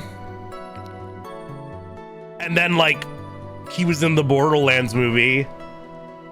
So we can give him a gold star on the fridge for that. Will Smith does an impression of Donkey in I Am Legend. Yeah, it is very much a choice they made. Nothing. I remember Kevin Hart being funny, and I'm glad I'm not just going crazy here, right? The rest of the world can say that Kevin Hart's funny, but I'm just gonna, I don't trust most people's taste anyway. Hello, Fractal Cat, welcome on in. My Persona Acute, it's not full fur. I got human arms, I got a human torso, but I'm glad you enjoyed the design. Thank you. Do I have a exclamation mark furry? No, what would an exclamation mark furry command even be? I feel like oh shit, I did not mean to press, sorry. Setting the controller down. I feel like I'm guilty of stolen valor at this point, right? Because like when I was first coming up with my VTuber design, the concept I wanted to be, I was like, I mean, it's gotta be a demon or it's gotta be some kind of maybe robot or anything. Like just because I like mecha shit. And I love me some metal. I love me Devil May Cry, and I eventually decided on a Baphomet. I decided like I didn't want to be just an anime e-boy, because I know there's a shit ton of those in the VTuber sphere, and I'm not judging them, but I wanted to be something more distinct. So I was like, if I'm going to be a Baphomet, I'm not just going to be a fucking fuckboy with horns. I want to have a full ass goat head, right? I want to do it legit. I want to do it all. But at the end of the day, like, I've never been like, listen, I was a child of the 90s. I grew up and saw Space Jam and saw Lola Bunny and had, certain awakenings happening, but I would never put myself in like the furry camp, right? Necessarily. Like, I've never been that invested into the scene. I don't know the terminology. I've not been to the con. So I'm starting to worry that I'm like, that's why I don't really use the furry tag on anything, because I feel like it's stolen valor at this point. I attract so many furries into my audience, and somehow I guess we filter out the ones that are expecting something more of me. But at this point, it's like I don't want to ever be like, ew, I'm not a furry, because like I don't think a furry is a bad thing to be, and I don't want to be like denying it in a way that makes it seem like I'm looking down on it. But again, like I don't want to give people the impression that I know all the terms. Somebody came into the chat the other night using the term derg, and I learned what derg was. Also, hello, Yao Demo, welcome on in. Confirmed. Okay, so apparently I just have a group of at least furry character design enjoyers popping into chat together. So y'all know each other. Gatekeeping or gate peeking. Yeah, I'm gate peeking. Yes, exactly. I'm outside the gate looking in, and I've been roped inside. Spacey with the full-on persona that she's working on. I see it. I'm not for his There is a reason. That is a really fucking funny Lana Del Rey clip. So I have that on the cursed BRB screen for a reason. That's good. It's like I say in my, I'm not furry. I'm furry adjacent. Exactly. Yes, that is true. You accept us as I mean then Chipper. It's okay. It's fine. It's fine. I think you're more like Egyptian gods who have animal heads and human bodies. That's the way I've seen it, kind of. Except I do have. Well, no. Like, let's be real here. I do have confirmed hoofsies, right? I do have the hooves. I do got a little tail. That is a thing. It's gonna look. I beheaded myself briefly. I went surprise mommy Tomoe cosplay. Yeah, chat got to see some hooves. Chat got to see some hooves. Good on ya. But yeah. Oh, Proxy Radiant's very furry in our audience. Yeah, no, exactly.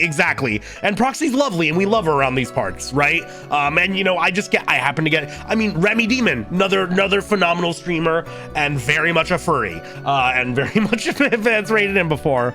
More furry by proxy, pun intended, but then actually furry. Oh, no shit! Deus Rhea, any relation to the Deus of Xenogears? Anyways, welcome on in. Get re-edited, idiot. Oh no! How do you know I was an idiot? It's true. If there's any game that'll prove it, it's this one. Welcome on in, Raiders. Hello. Welcome. Too many fucking raids tonight. I'm not that I'm complaining. Welcome. Somebody says it. You don't. It's okay. You don't have to censor idiot. Though I do appreciate it. Rhea, welcome on in. Is it Rhea or Rhea? What is the correct pronounce here? But welcome on in. For those of you who are unfamiliar, hi, I am Firmth. I'm a cozy Baphomet, an enjoyer of the weird, the obscure, the arcane, the cult classic. I'll just say right now, we've had a lot of scuff tonight. My internet has been spotty. There have been a few moments of stream going down. I'm just going to warn you right now. But it's lovely to have y'all in. What were you up to? What were you doing? We do a lot of action games around here, a lot of RPGs, some indies, some cult classics, some retros. I'm currently voicing through the Phoenix Wright trilogy, which I've been having a great time with. I also make video essays on YouTube. You should check out. Oh no, Taco the Censor, I'll go on in. Rhea, thank you. You're playing the Ace Attorney trilogy as well. Well, I hope you are ahead of where I'm at, because I don't want you spoiling yourself. And if you or your chat don't want to get spoiled and I am ahead of you, I 100% if you understand if you gotta dip out. I totally get, or regardless of spoilers, if you just need to raid and run because you got shit to do, it's a late night, I get it. Oh, Miles, your last case of game 3. Fuck yeah. This has been my first time through the series and I am loving it. I'm having a great time. I'm really enjoying voicing all these characters. We do usually have a lot of like weird, wacky redeems that happen to go on this channel. Right now, I do have them off because we are in the middle of cross-examining Adrian Andrews. So things could get heavy.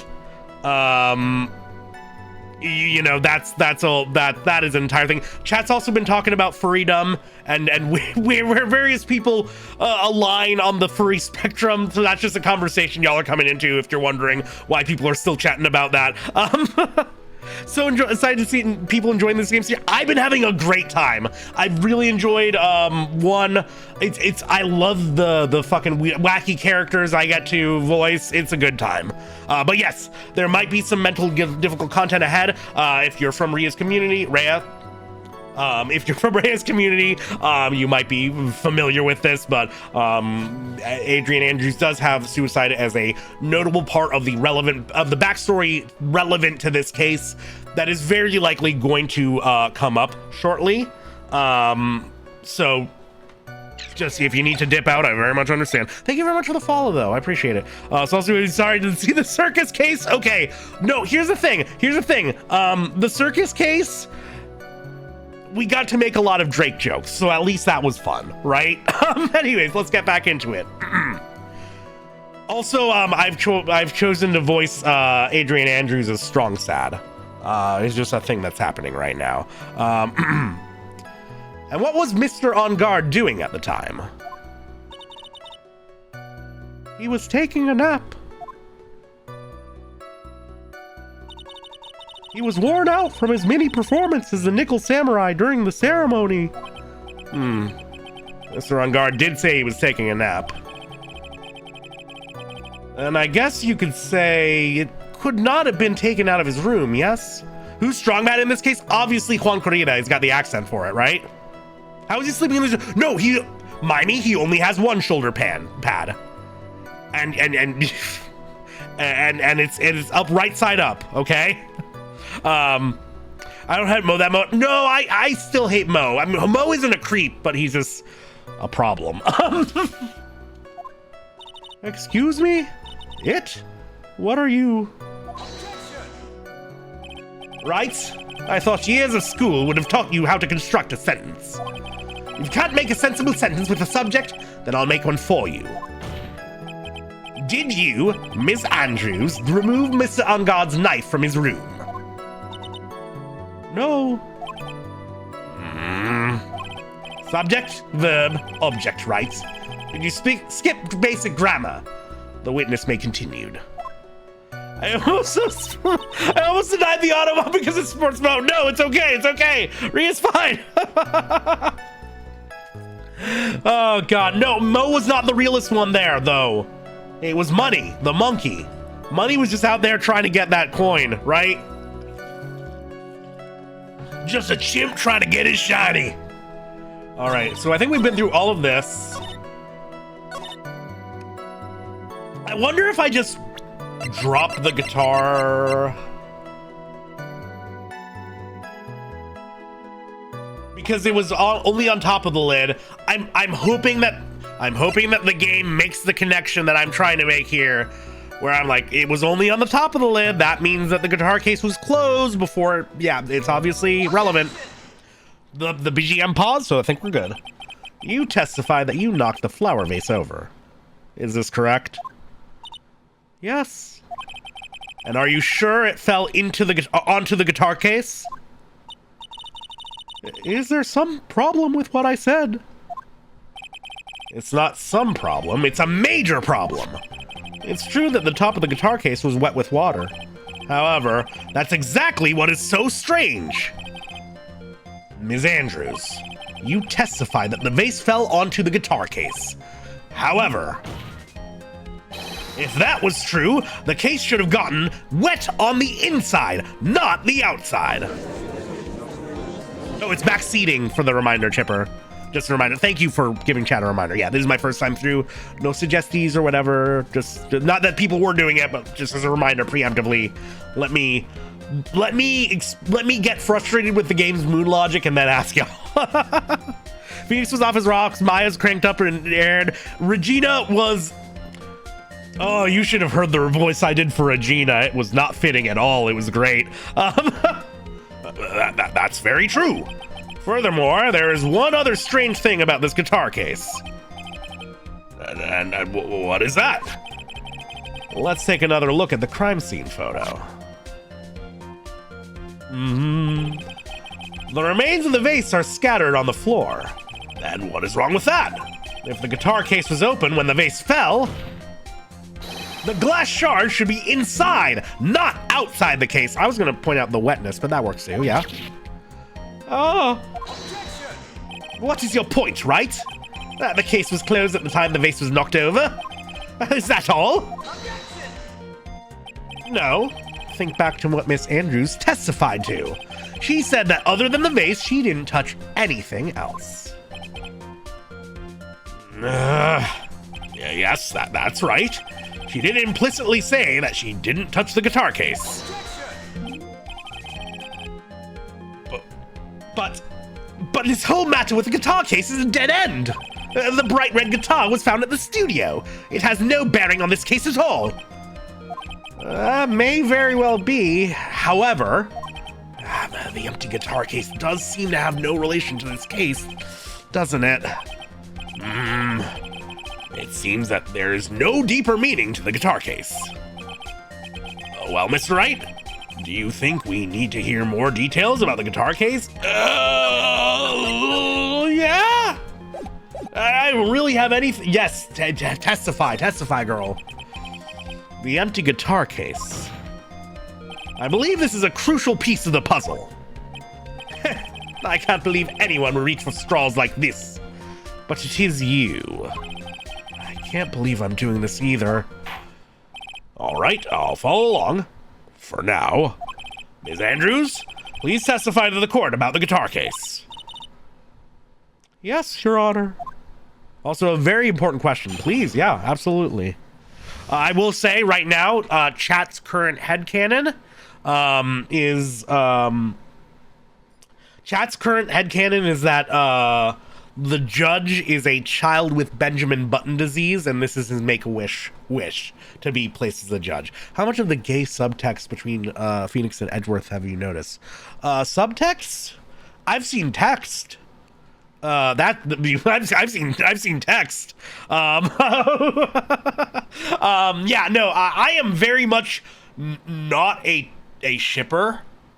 By any means. I really don't come away from most media being invested in a relationship. And I'm not necessarily invested. I'm not like, they have to end up together or otherwise it's ruined.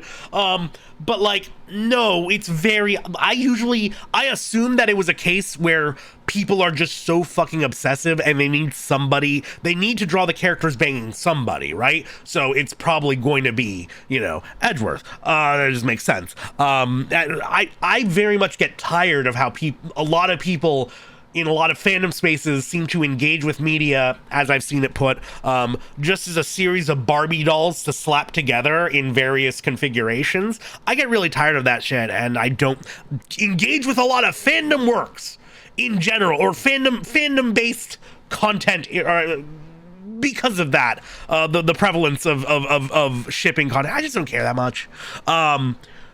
But like here, it's like, oh no, that's real. Love? Questionable. Toxicity? 100%. Yeah. Yeah, it's super text. It's hypertext. It links to other bits of text. It links to pieces of evidence, one would say. Yeah.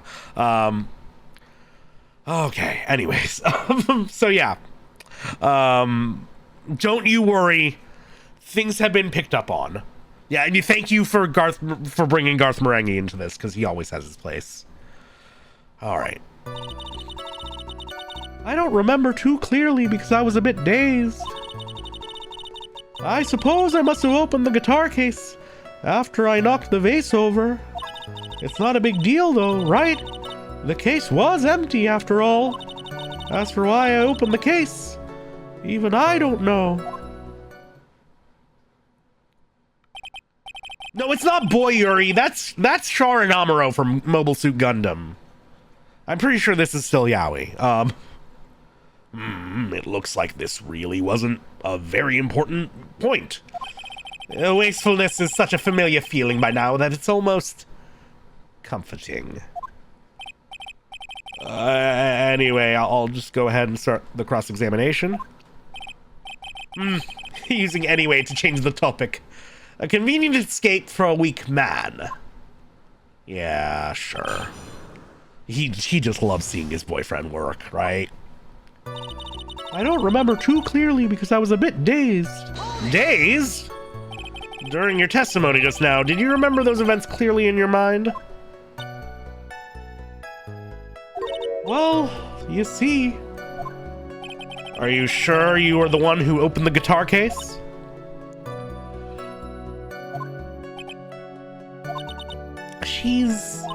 She's waiting for someone to tell her if she should answer or not.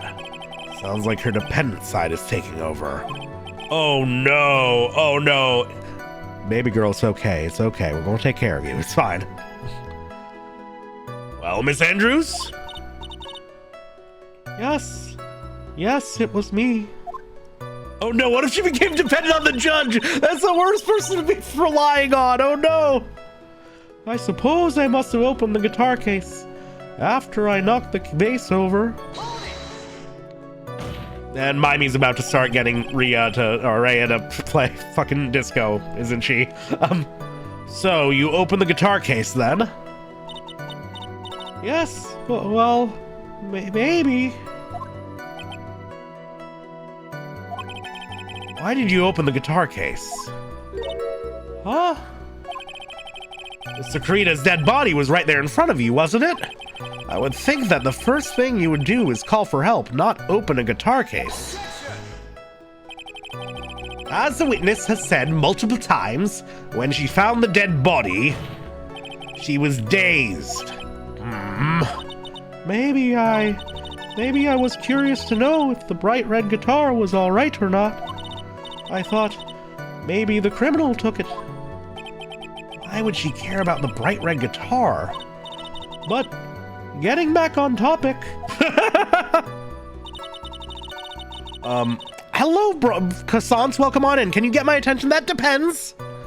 I did read that message during that exchange, but I usually try to not engage with chat in the middle of, like, obviously this game is all reading and voice acting and whatnot, but I'm usually going to try and get to a natural break point from the text so I can turn back and talk to chat. Not always, but you know, I'm trying. But what would you like my attention for? And just be aware that if you answer while I'm in the middle of another cutscene, I might wait until I'm done with that little bit of voice acting before I answer whatever you're getting my attention for. But welcome on in. How you doing tonight? Also, yes, I would qualify that as a yes. Oh, fuck. I can't believe you've done this. Thank you very much, Plant Sky. I appreciate that. What the hell? That's very sweet of you. Thank you. Also, if we're selling things to Rhea based on Old Man Yowie, and shouts to Ao who rated in earlier tonight. So many of y'all, too kind, for real. You got to get your MGS in for your Old Man Yowie if that's what you're looking for. Thanks for your attention. Enjoy your new ADHD. Ha ha ha ha ha ha ha ha. I will take a sip of water as I recover from the hilarity. Ugh. Anyways, it's not a big deal though, right? The case was empty after all. Was it really empty? I was just wondering if maybe when you opened the case, the guitar was still inside. Thank you very much for the follow, Unholy. How long have you been a lawyer, Mr. Wright? Have a little professionalism. The bright red guitar was found at the studio. These trials will be over in half the time if you just pay attention. Yes, pay it more attention, Mr. Wright. Sorry. Oh, you came in with the rain? Hello! Well, I hope you've been enjoying your time here. As for why I opened the case, even I don't know. Was that because you were shocked and dazed at discovering the victim's body? Yes, that's probably it.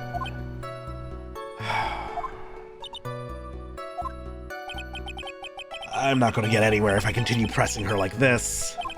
The only way to make her talk is with evidence. I guess I should give it a try. Is it gonna... I'm gonna save in case it's gonna just put me on the spot. Come on, Phoenix. You can't afford to let up on her now. I wasn't planning on letting up, but she's at her weakest now. This is our chance. Yeah, if we had a weapon to hit her with. I'm sure a weapon is hiding somewhere in the court record, waiting to be found. Oh boy. Okay, so things might get heavy here. Also, if you're holding off on MGS, there's only one of the mainline games with a white-haired protagonist. Well, maybe two. One of them's gray, but the other one's white-haired. But yeah, you're only dealing with a little bit of riding. Okay, so I feel like we're about to bring up the heavy. We're about to just start chatting about suicide, as you casually do. So, you know, mentally brace thyselves. If you need to dip from stream, I very much get it. I'm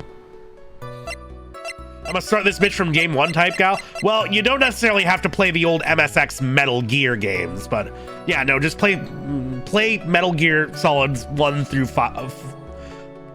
4 in order. Only play 4 if you're really feeling it. It's pretty good. But yeah, I am really worried that we're about to hit her with this shit. And like, I'm thinking, I don't remember clearly because I was a bit dazed. I'm wondering if, like, We know, we brought it up, but like maybe Juan killed himself. Or it was an autoerotic asphyxiation thing. The idea was floated, but it would be very triggering for her to walk in on that.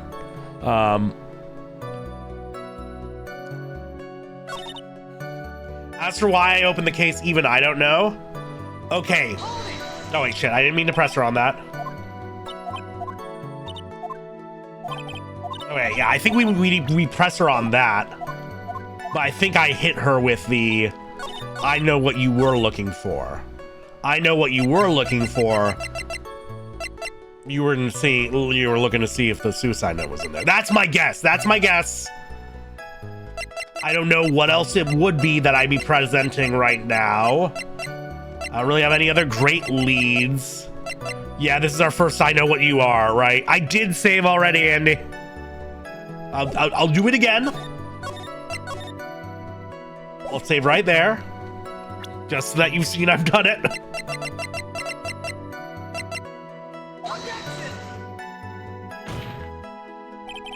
Your Honor, that statement constant. No, it wasn't that. It was not that at all.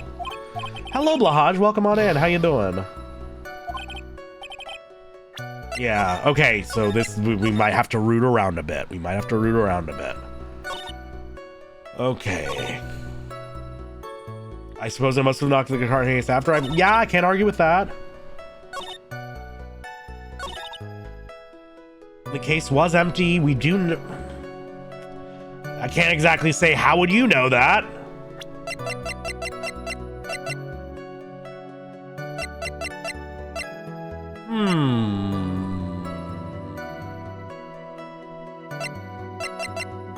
I don't know. Oh, wait a second. I'll remember clearly because that was a big daze. Do I bring up her own? Oh, God. Again, reminder people, we're about to get into some heavy territory. Am I gonna slap her with, hey, I don't, you were a bit dazed?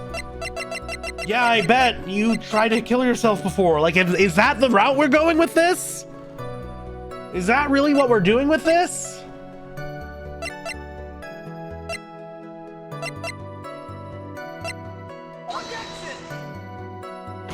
Oh, not that.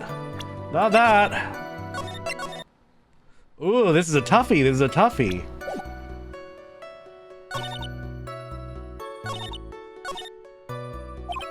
We're playing another. She's at her weakness. If we had a weapon to hit her with, we have psychological trauma we can hit her with. I just need to figure. I feel terrible. I just need to figure out what angle the game wants me to prod her at.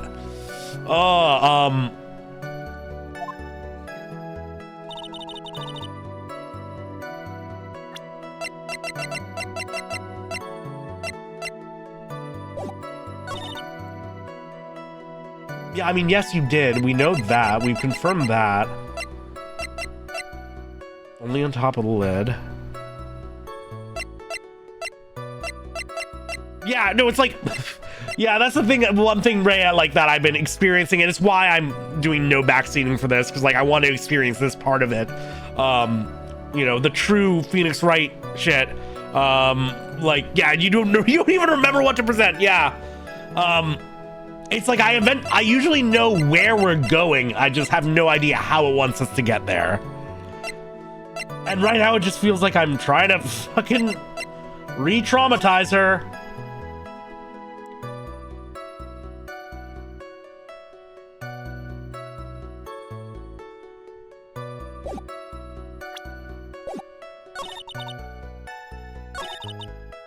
I have no fucking idea what it's supposed to be. Just for all the worst, it's really interesting. Okay. I mean, in the interest, I'm completely blanking here.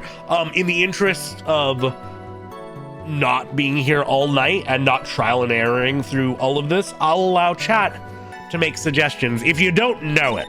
If you don't know it. Remember, we gotta... this one isn't that bad, really? The case was empty after all. I don't think the camera's gonna have anything to do with this.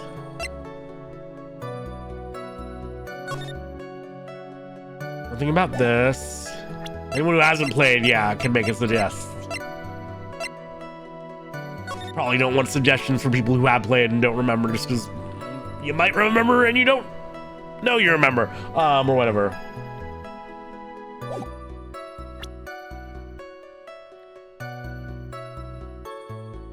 Almost worth I play because I can get ahead of myself. That is true. That is true.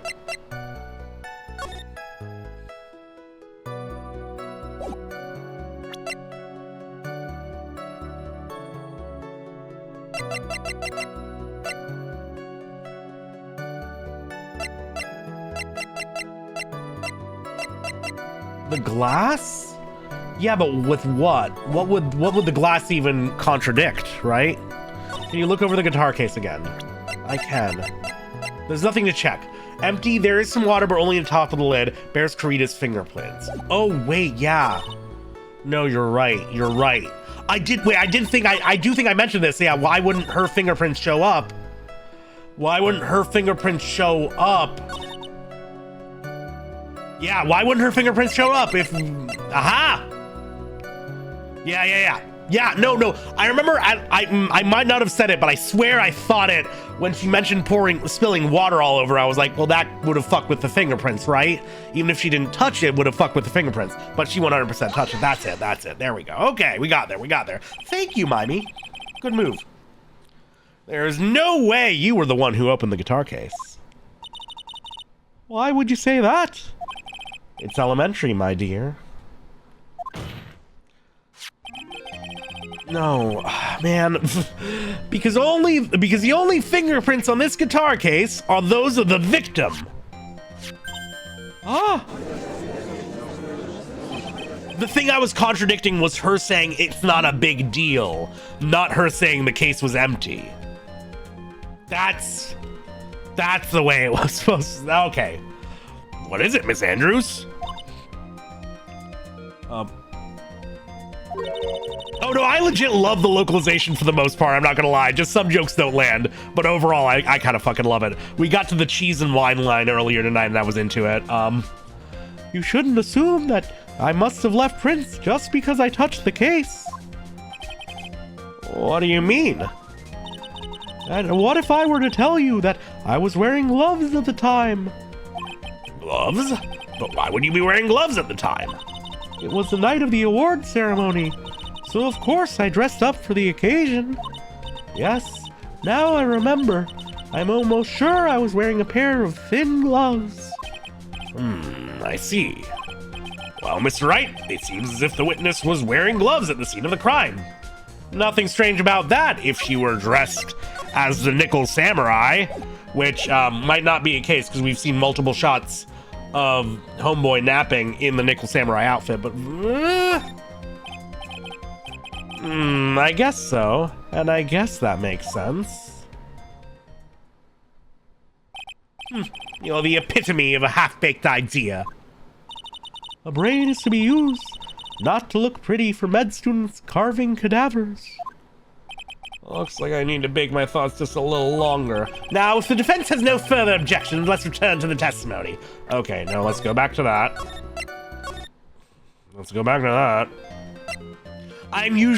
Chat can attest I am not save scumming in any game other than Ace Attorney, just because it wastes nothing but time.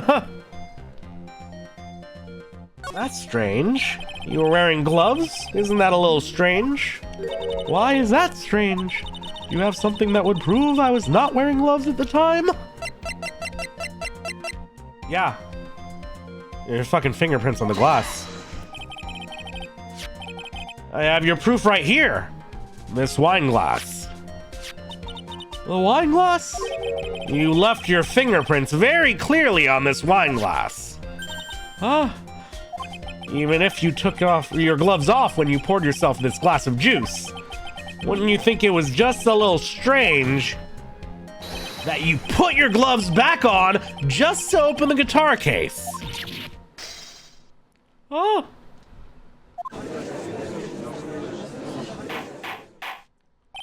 Order! Looks like you hit the nail on the head this time. Well, what do you mean? I believe that guitar case plays a very important role here. But it's just an empty case. I wonder if it really was empty, though. But the guitar, the bright red guitar was at the studio. That's not what she's looking for. She's looking for the note. Phoenix, drop all of your presumptions. What was in the guitar case that was not the bright red guitar? You don't mean it was a bright white guitar? Wait, that's not right either. I admit it would be unnatural for someone to do that. So the witness was not wearing gloves, despite the fact that on the case... Your Honor, this is obviously the defense's usual misdirection tactics. The defense's usual direction Your Honor, this is obviously the defense's usual misdirection tactic at work. Steer the court towards an unrelated topic and lull us all into his misguided...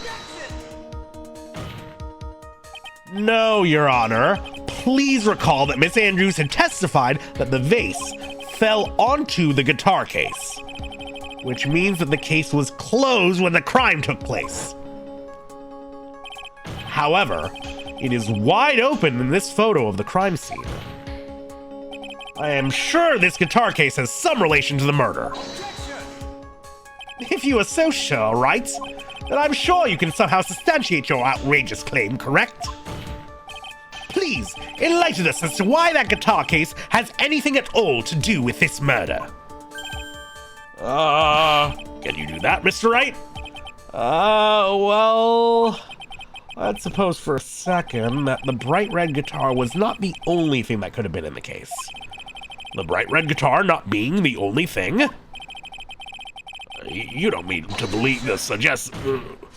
So, you intend to push your theory that the case was not empty? Is that it, right?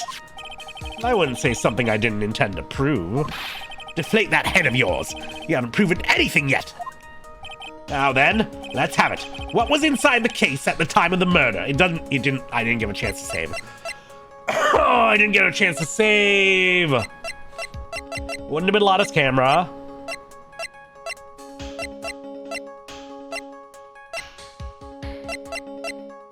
Well, this is a problem because I want to say the suicide note. I want to say the suicide note, but it couldn't have been that, right?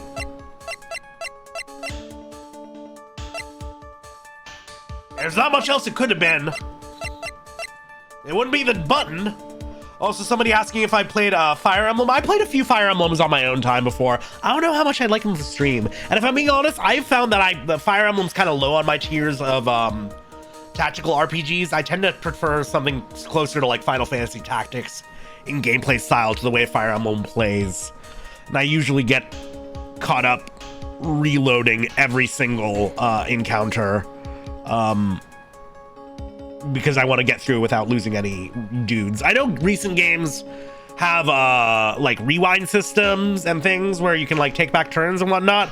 But I don't know if I'm into new waifu focused run a eugenics program with your troops Fire Emblem, right? That's only because most Fire Emblems before the rewind mechanic is save scum. I mean, I don't know if it's save scumming to like save before you start a mission and then restart the entire mission if somebody dies. I consider it save scumming if you're like doing it before, like if I was saving right before this.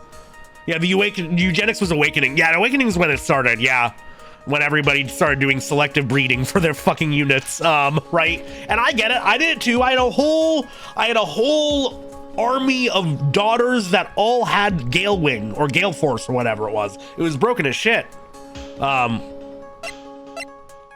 again, that's me not being a shipper.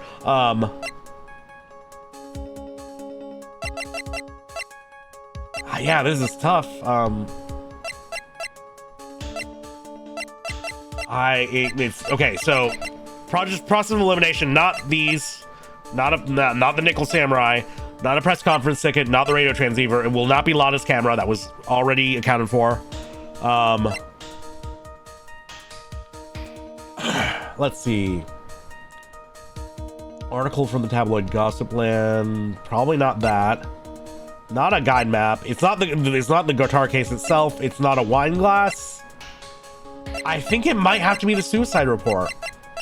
Was there a suicide note hidden? All right. And why would something like that be inside a guitar case, let alone this one? Why, Mr. Wright, why? Well, I thought it might have been possible. I have a suggestion. Why don't you put that in the void where your brain is supposed to be? Yes, and never bring it out again. Can a foolishly fool get some love? Don't make me miss Francisca. So many people have rated in tonight and they haven't gotten to hear my Francisca voice. It's a tragedy. It's a shame. So many new people could have been tormented. Shout outs to my VODs channel, where I not only upload every stream, but I also post 2 clips a day, via like short form stuff. So, you know, if you want to hear the Francisca voice, that and many more Phoenix Wright Ace Attorney clips are on my fucking VODs channel. You still think you can prove your theory? I'll save here just in case. Can you prove that the guitar case was not empty at the time of the murder? I wouldn't say something I didn't intend to prove. Oh, it doesn't give me a choice. It doesn't give me a choice. What the fuck would it have been? It's not the autopsy report. It's not the. It wouldn't be his own button.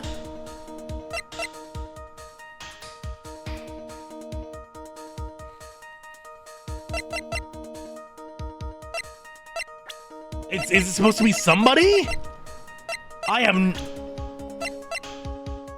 Is it a magazine clipping? It couldn't be. We were handed this.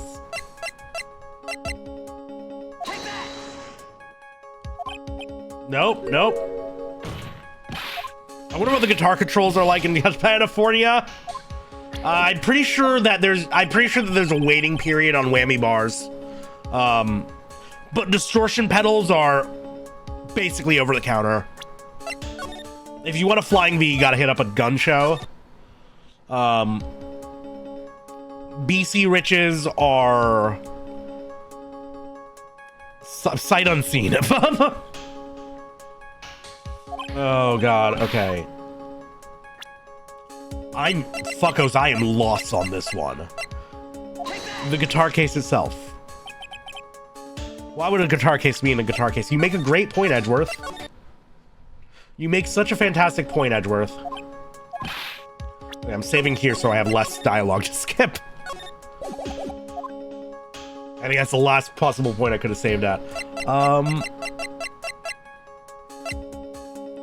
This is a devious one. What if it was a person? What if somebody was hidden in there? What if it was Celeste Impacts, but it was like her ashes? Yeah, no. Oh, this is fucked up, chat. Oh, this is fucked up. What if it was the wine glass all along? Knife? Yeah, maybe? I haven't asked for backseating yet, Blahaj, but that was kind of where I was going with it. I don't know why it would be, though. Like... No. At this point, I will take suggestos. There's not going to be a lot of camera. That's accounted for. Can't believe Phoenix hit Maya in there. She could fit. She could fit. Pearl?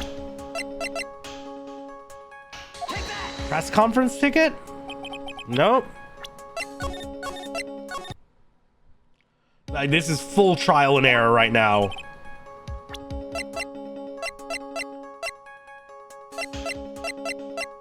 Hello, JL. Welcome to Cool Hell. Got you to chat with just.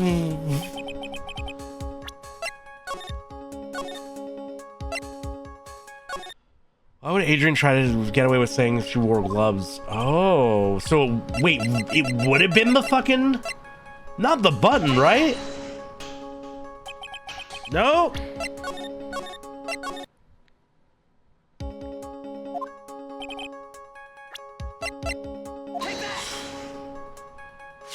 Oh, Oh! Oh, a costume! Oh, they snuck out the costume! Why would the Nickel Samurai costume be in... Okay, that's something you reveal. That's not something you have me guess. That's something you reveal to... That's a twist onto the case that I'm... Okay, fair enough. Fair enough. All right. Direct on purpose, trying to reframe your thoughts. I don't know if that's what got me there, but I think I just... Process of elimination. But we got there. We did get there.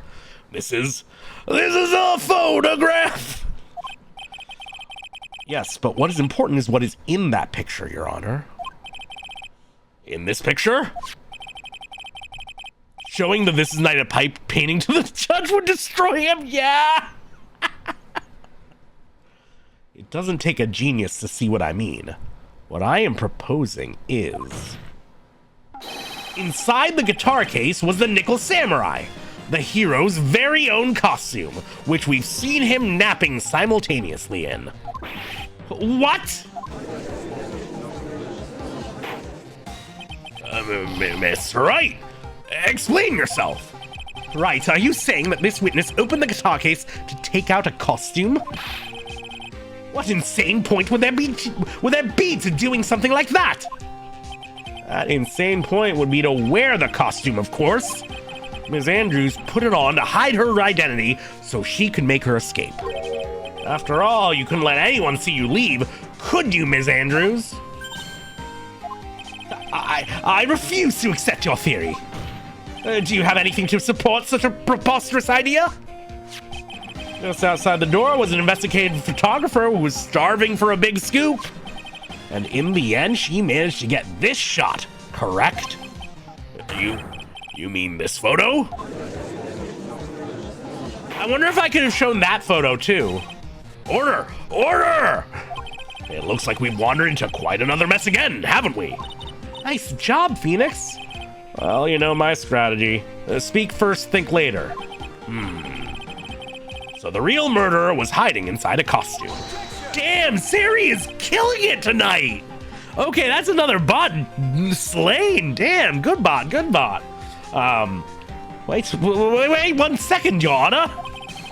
Nickel Samurai's costume would have been Mr. Matangard's. Why would something of the defendants be in the victim's room? And inside the guitar case of all places? True. That is a little baffling. Mr. Wright, the court would like to hear your thoughts. What was this Nickel Samurai costume doing inside the guitar case? It was a spare costume, I'm assuming, because... Oh, I can save this one, yeah! Yeah! Mr. On Guard did not take his costume off during the break period. In that case, the costume we are talking about was a spare one. He went to the studio to pick it up and had to leave the guitar there because he couldn't fit it in the fucking case, yeah. What? Then, are you saying that on the night of the murder, there were 2 Nickel Samurai costumes at the Gatewater Hotel? Yes, that is what I am saying.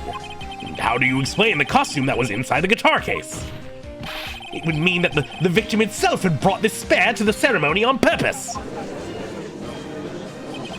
But why? The victim, Mr. Kurita, was the Jammin' Ninja. Why would he secretly bring the Nickel Samurai spare costume with him? We're getting back to my fucking theory! We're getting back to my fucking theory that they were going to announce that he was taking over the role! Because again, Nickel Samurai was supposed to make a big announcement and Matt did not know about it, okay? I'm fucking calling it. What could be the reason behind such a peculiar act?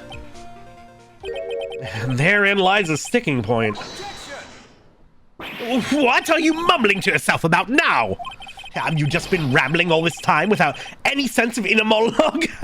Since when does Phoenix have an inner monologue? We read his inner monologue. What am I talking about? No, I just... Mr. Wright, please explain yourself. Why do you think the victim had the Nickel Samurai's spare costume? Phoenix, are you sure you can explain this one? I know I can. I don't know if Phoenix can, and I don't know if the game will let me, but think carefully before you answer, and then answer with gusto. I believe in you. All right. This is what I think. The reason the victim brought the Nickel Samurai spare costume to the hotel was... What is this? Yes! Yes! Okay, nailing it, nailing it! On the night of the murder, after the stage show, the Nickel Samurai was going to hold a special press conference. A press conference? Yes, the Nickel Samurai was supposed to confess something at this conference. I heard about this as well. For once, you're not making something up, right? But what struck me as strange was that Mr. On Guard himself said he had no idea he was supposed to be holding a press conference that night. But how can that be? The way I see it, that can mean only one thing. The conference was set up by none other than the victim, Mr. Juan Corrida himself. The victim? Yes. The spare Nickel Samurai costume was prepared for that very conference. Mr. Corrida was going to hold the press conference as the Nickel Samurai. He was going to dress up as a Nickel Samurai and hold a conference? But why would the victim do such a thing? That's something I don't quite know yet. However, what I am concerned with right now is what he intended to reveal at the conference. The Nickel Samurai was going to confess something.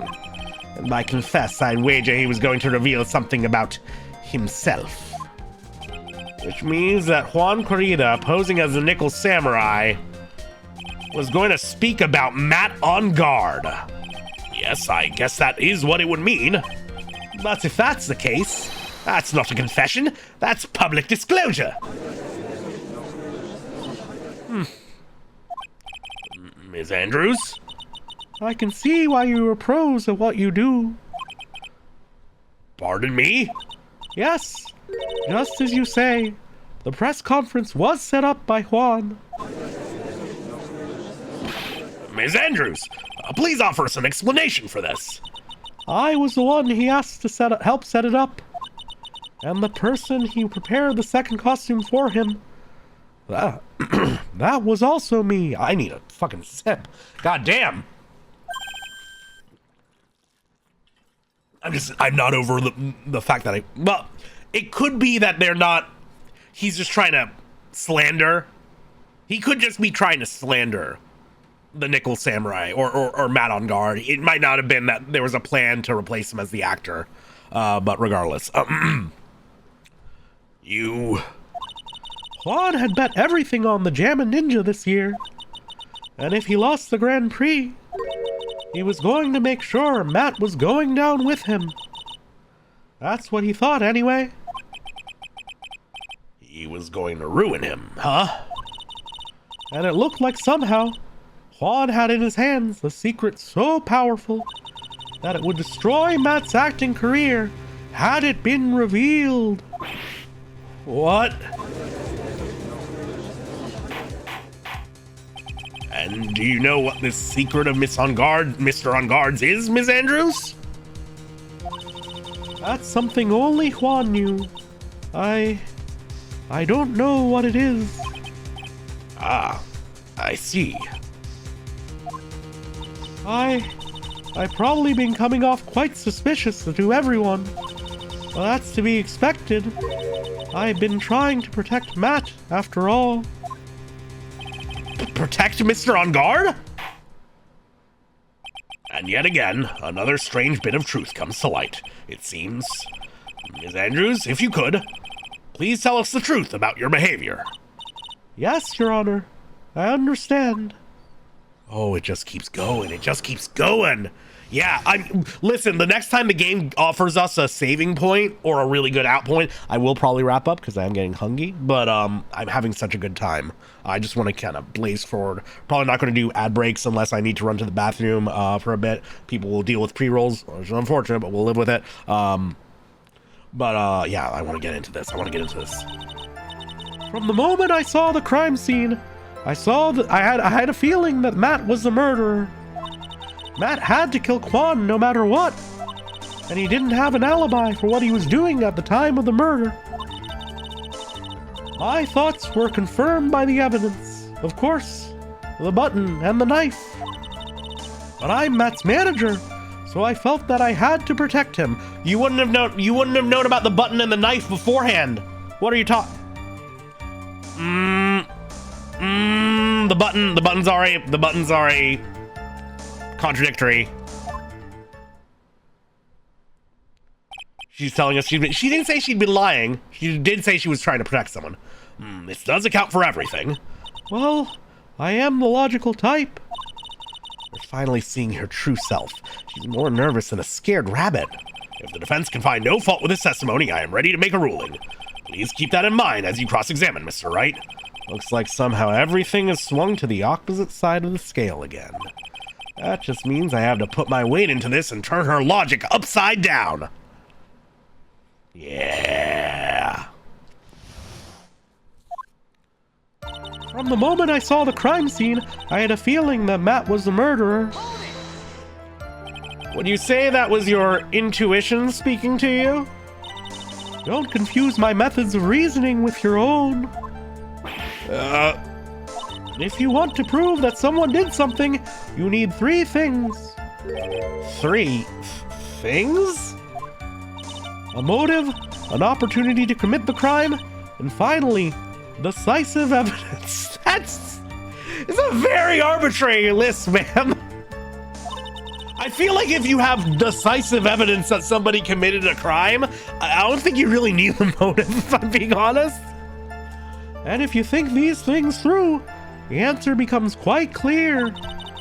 You should have already known that, Phoenix. They didn't teach that to us in school, at least not from what I remember. May I continue now? Matt had to kill Juan no matter what.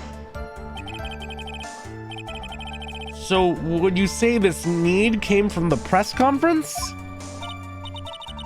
Yes. Do you know why Juan chose that event and that hotel for the conference? Because that was when he could cause the most damage to the public's beloved Matt on guard. And you knew of this plan, didn't you, Ms. Andrews? Yes, because I was the one who set up the conference and prepared the costume.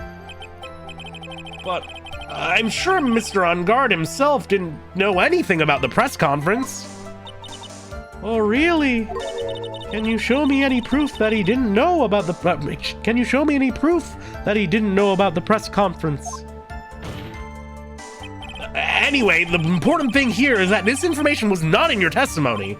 Yes, I agree. Ms. Andrews, please correct your testimony, if you please. Grasping at straws now, are we, Mr. Wright? I know what his motive was, but I don't have any way to prove I'm right. Has Mr. On Guard done something to hurt or betray you personally? Why do you ask? You were the one who helped Mr. Carita with his press conference, and that event was supposed to bring down Mr. On Guard, yet you still helped out. Objection! The person on trial right now is Mr. On Guard, right? What the witness was thinking, helping the victim with his plan, is none of our concern. I do think it's relevant. Objection relevancy. In any case, this means that the defendant had a motive to kill. Why do I keep doing this to myself? And he didn't have an alibi for what he was doing at the time of the murder. But didn't you already testify earlier that Mr. On Guard was taking a nap in his room? Are you telling me now that that too was a lie so you could cover him for Mr. On Guard? I'm not telling you anything of the sort. When I went to get him for the show, he honestly was sleeping.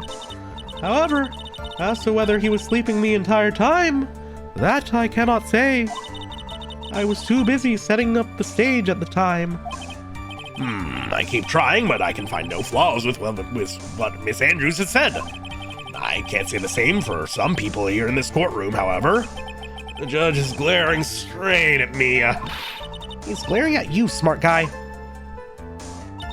My thoughts were confirmed by the evidence, of course. The button and the knife.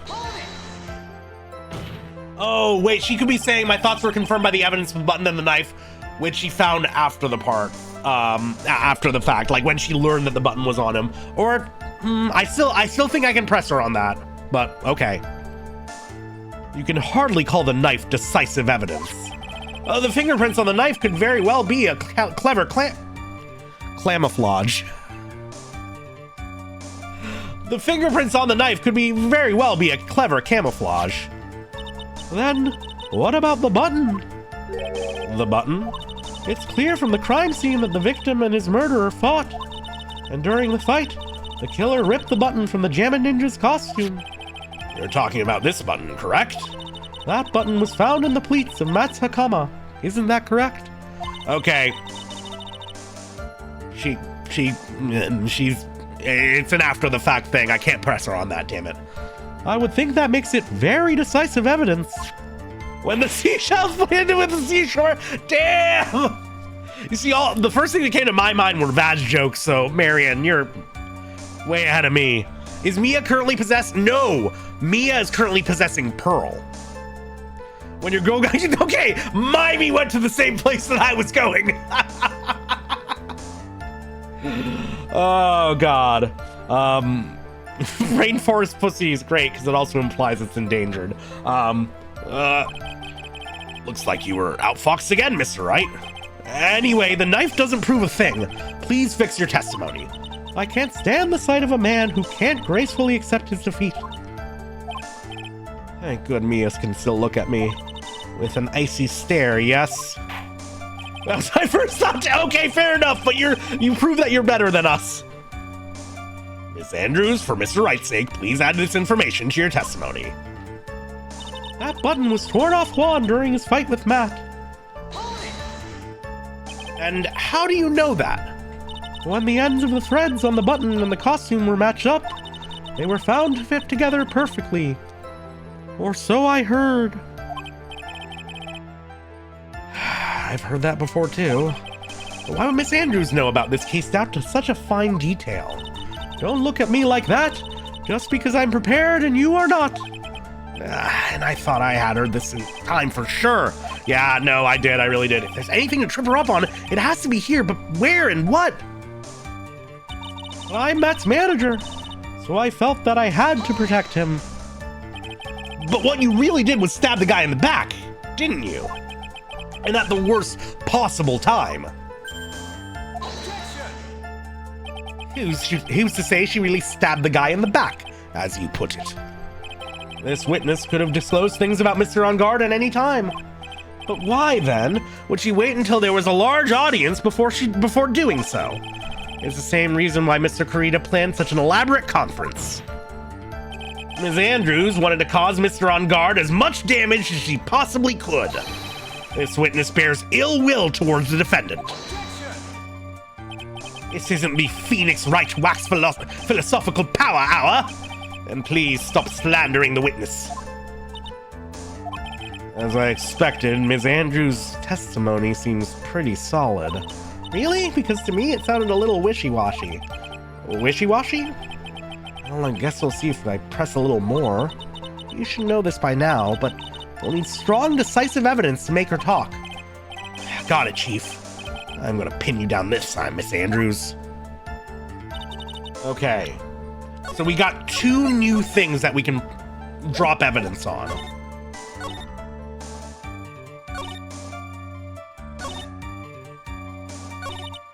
Or just one? I don't know. I know what his motive was, but I don't have any way to prove that I'm right. And Mr. On Guard. Oh yeah, no, we got this whole thing where you're clearly pissed off at him. Oh man.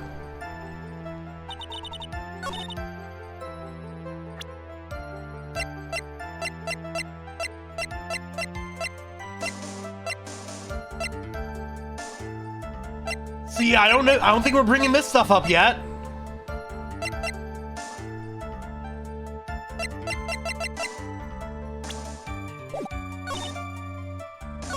I know what his motive was, but I don't have any way. We got 2 new ones, which really tears it. Wait. What do I know about the button? Oh, if it was torn off from him during the fight, then how did it get his blood on it? Your Honor, that statement No, it does! It does contradict the evidence! It does contradict. He's got this nut.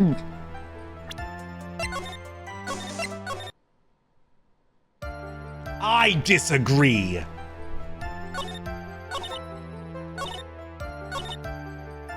I disagree.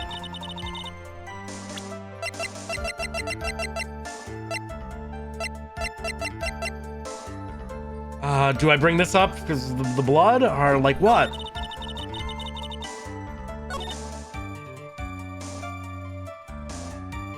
How do you know what his motive was? How I have no way to disprove this one.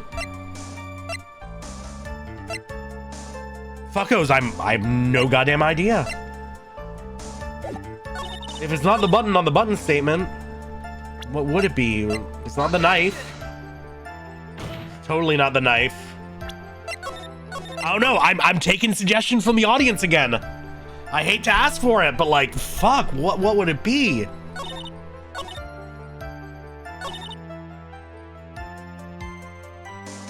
My brain is fried at this point. Yeah, there's nothing more to look at the button. There's nothing more to inspect there. Yeah, my brain's pretty fried too. I'm gonna be resting good when stream's over. The button, but add another statement. But what would it be?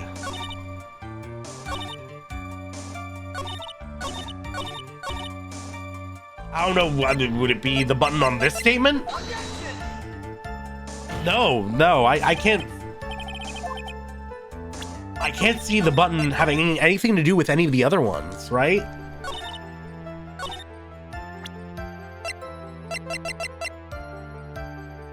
Did she place the button on Matt while he was sleeping?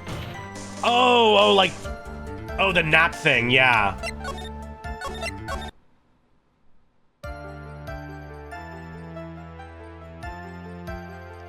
I bet whichever piece of dialogue was pressed that Phoenix, if there's something in point of contradiction on, I think it was the motive one.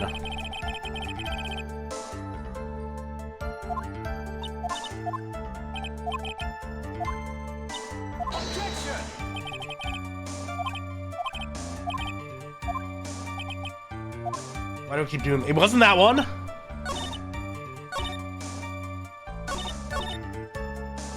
You didn't have an alibi?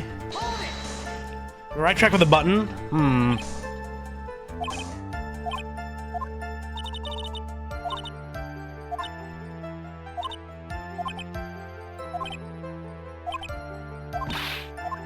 It's not that one. You can brush my teeth. Did we dress who the person wearing the costume? Kinda? Not really. Not yet.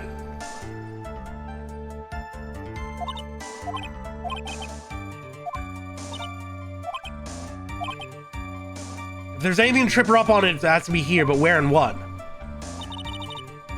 So it is the button. It is the button. What else? Or is the button statement?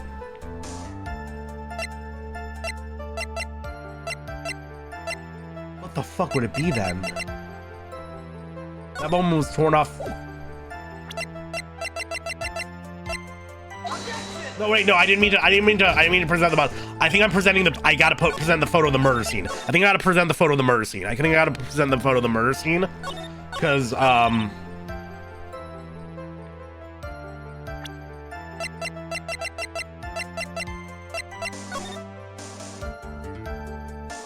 yeah. That does show it missing.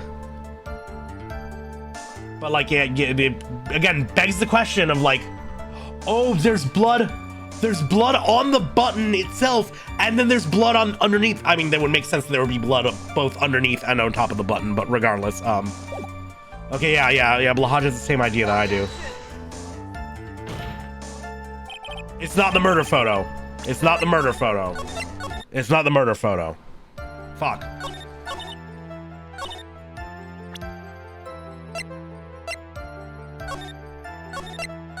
Button would be on the Hakamat. Well, it would be.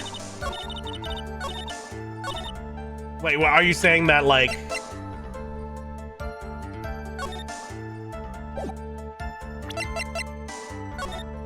Are you saying that it would have been on this, in this photo? I mean, the Hakama, I think it's in the... They said it's in the folds of the Hakama, so yeah, no, that's not it. That's not it. It didn't work. Whatever evidence do you have concerning Juan's death? Not really much. I mean, we had the knife. I didn't think it was the knife. I tried the knife. I thought I tried the knife, and that wasn't it. Nope. Not that.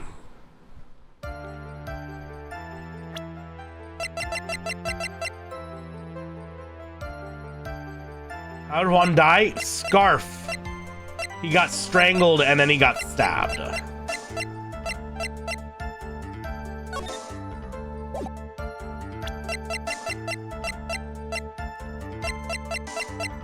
Well, no, my theory is it might actually be suicide.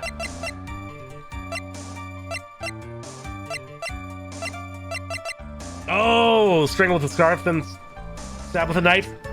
I mean, I don't think this actually strangled. Like, I guess, yeah, it would have been hard for somebody to grab something and rip it off his chest during the fight. You're right, JL. Thank you. No, good point, good point.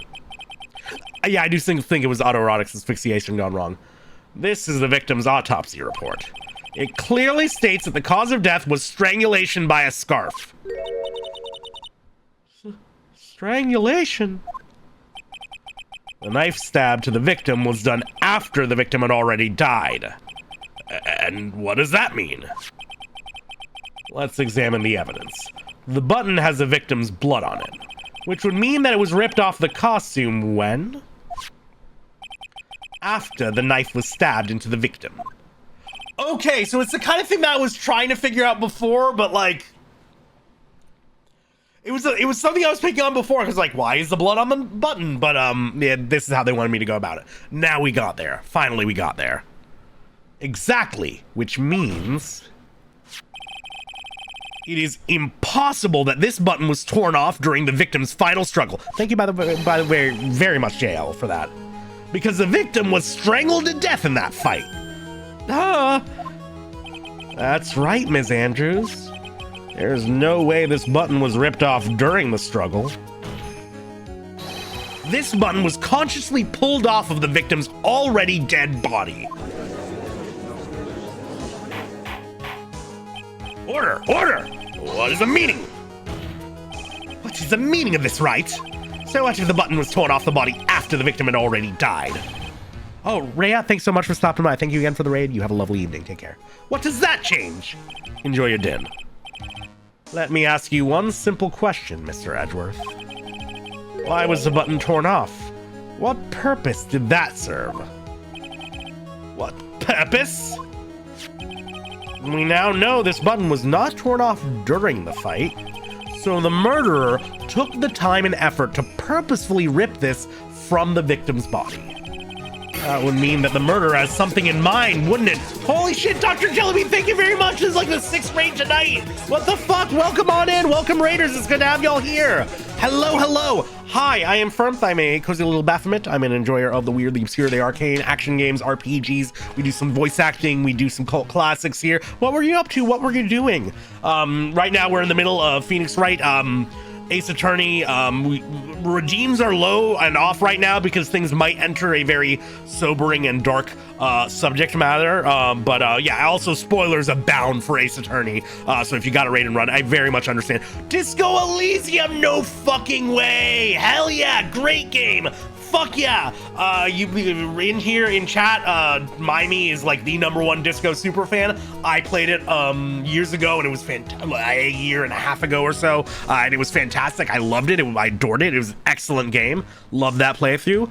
What kind of coppa type are you going for? I'm gonna jump back into voicing this. And also, Marion, Edgeworth has been spending all trial interrupting the judge by saying what exactly what the judge is about to say. Going through my first time. Yeah, nobody say shit. Nobody spoil shit. I won't spoil shit, but I hope you're enjoying it. Fantastic game. You got the sorry cop? Oh no! Fair enough, fair enough. I know one of my best friends is a sorry cop. It's okay, it's okay. Well, I hope you can rest and relax, and if you need to run after your stream, I very much get it. But thank you so much for dropping off the Raiders. That would mean that the murderer had something in mind, wouldn't it? Mr. Wright, does this mean you know what the murderer wanted to do with the button? What was it? To pin the crime on fucking on guard, obviously. Come on. Really? There's only one logical reason for doing something like that. It was to pin the crime on Mr. On Guard. There's no way anyone would put a bloody button in their own pants. That's right. Mr. On Guard was set up by the real killer, of course. And the real murderer is... save in case it asks me. It's pretty clearly Adrian right now. Well, Mr. Wright, who in the world is the real killer then? Finally. I can't believe I managed to bring this trial all the way up to this point. Phoenix, you can't let your guard down yet. Not until the very end. The real killer, the person who planned to frame Mr. On Guard is... Oh, what if it was Juan? Like, my guess is going to be Adrian. What if it still was? What if Juan actually did kill himself?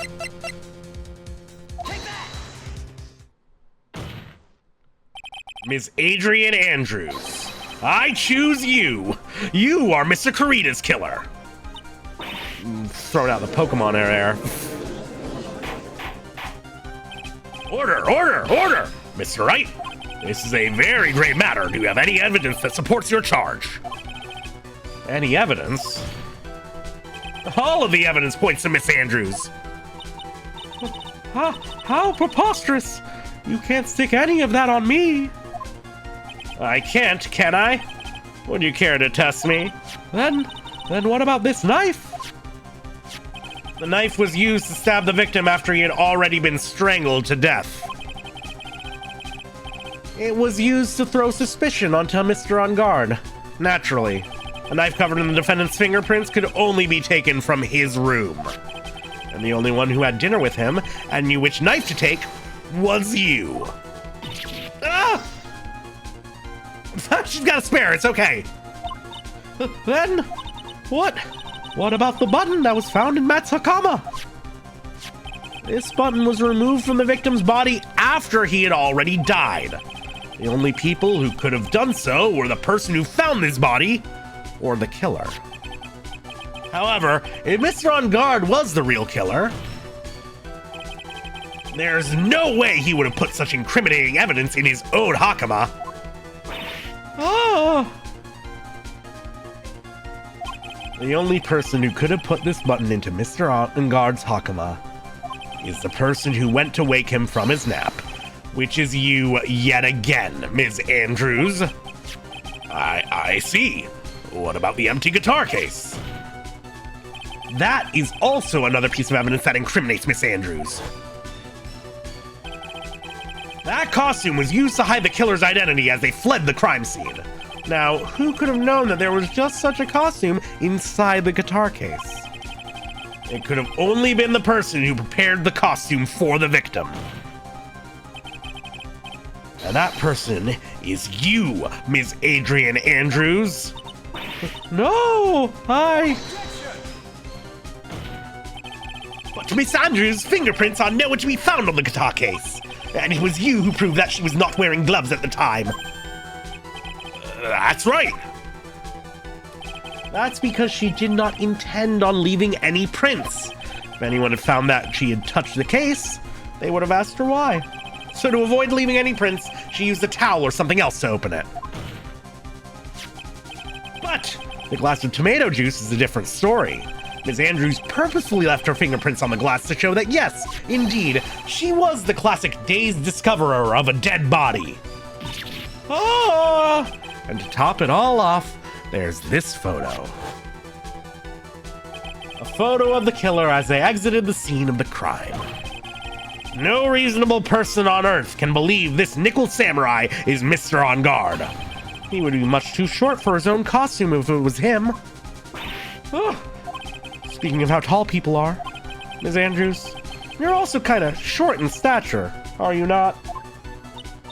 Please, stop. Well, how about it, Ms. Andrews? I've got her this time. Ms. Andrews? Hi. Thank you very much for the follow, Miss Barry. Welcome on in. Welcome to Cool How. What brings you around these parts? I refuse to testify. What was that? There's a law. It says I can't be forced to testify about something if it can incriminate me. Well, yes. You are absolutely correct, Miss Andrews. The law does provide us with a way to avoid self-incrimination. First mention of the Fifth Amendment. Not very high priority in Japanifornia. By allowing a witness to not testify if the witness can cause damage to themselves. What? First time hearing of it. Pleading the Fifth is not something most people would think to do on the spot. Actually, no, it's my first instinct. What are you talking about? Actually, thinking back to yesterday in Mr. On Guard's room. Adrian Andrews! Finally, I get to show off my Von Karma voice. Yes? Think hard about what we just discussed. Understood? All right.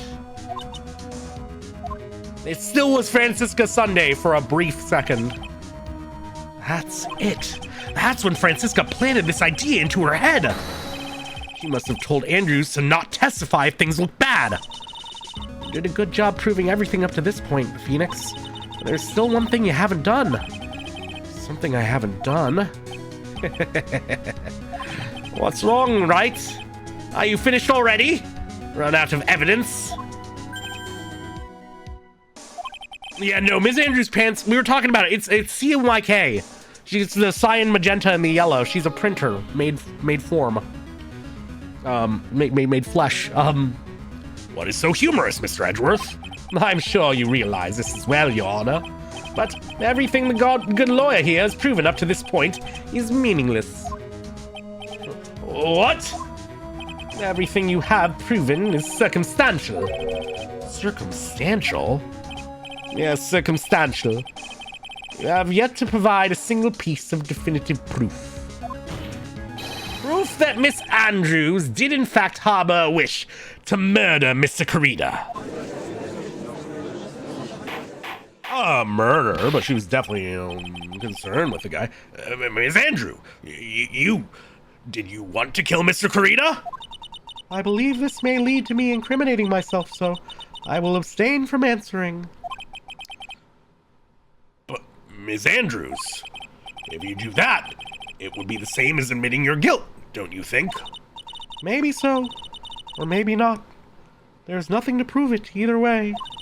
Besides, you don't even know what crime I would be guilty of due to my silence. Oh, she's taking that defiant attitude again. Mia, what should we do? Somehow we've landed in the worst possible situation. I think we have reached a certain conclusion at this point in time.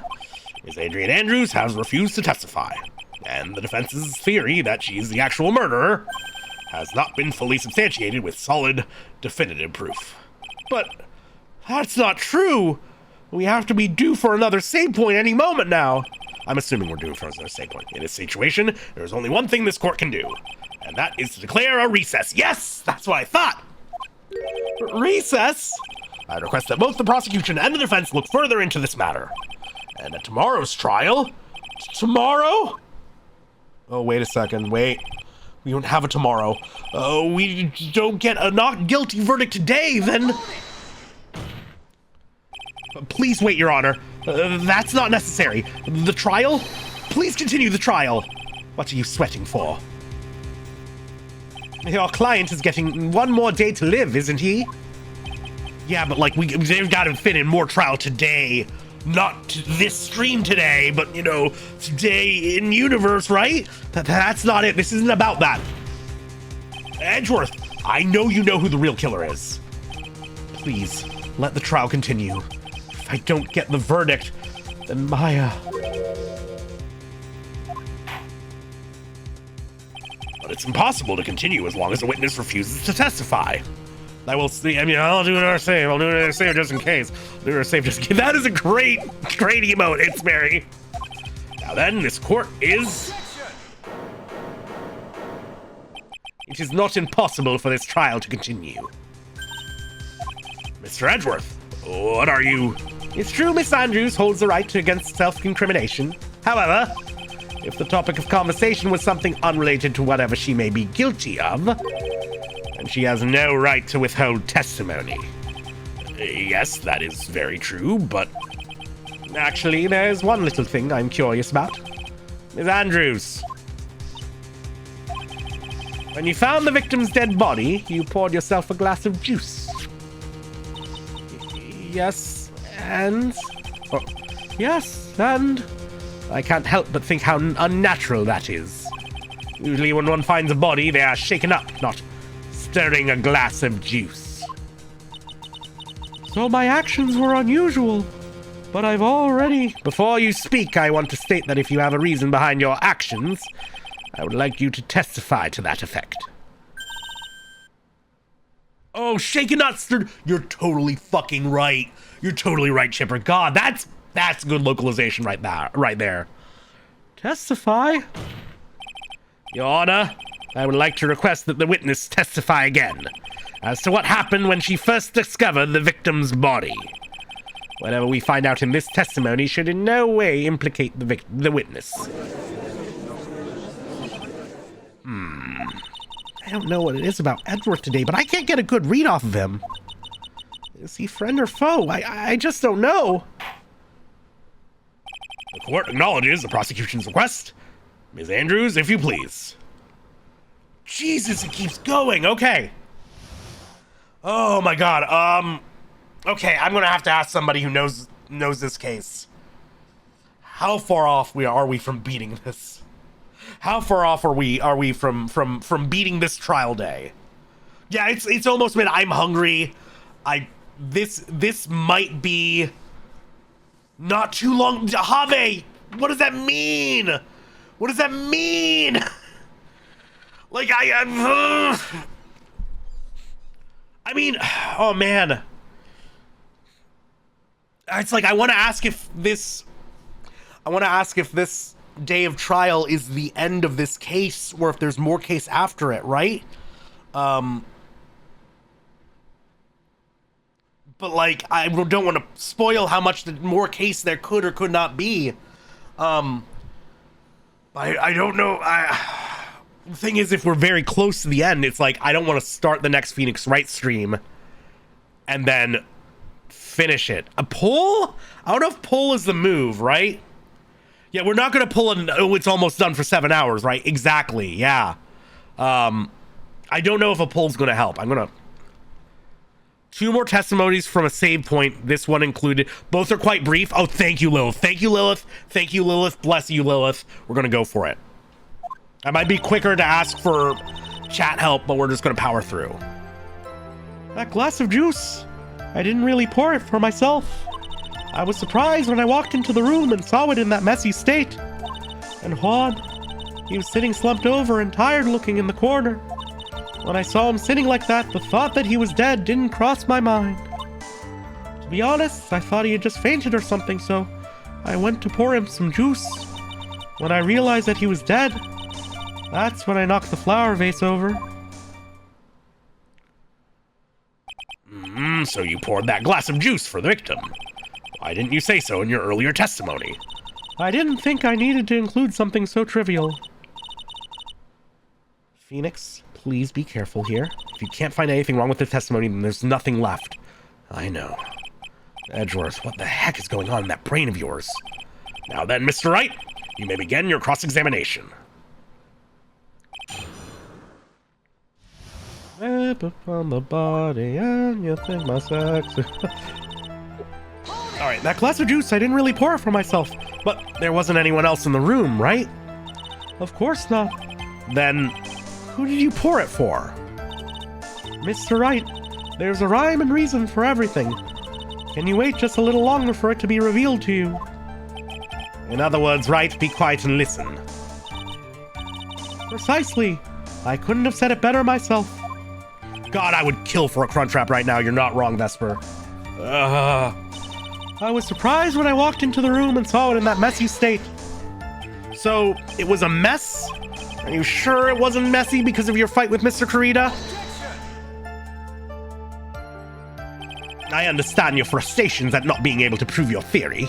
However, before you go accusing people of crimes, go find yourself some evidence. And then what did you see next, witness? Losing the accent, oh god. And Juan, he was sitting slumped over and tired looking in the corner. Slumped over? Yes, he was just sitting there with his head tilted forward, eyes closed. He really looked like he was sleeping. Is it just me, or did that right there sound a little odd?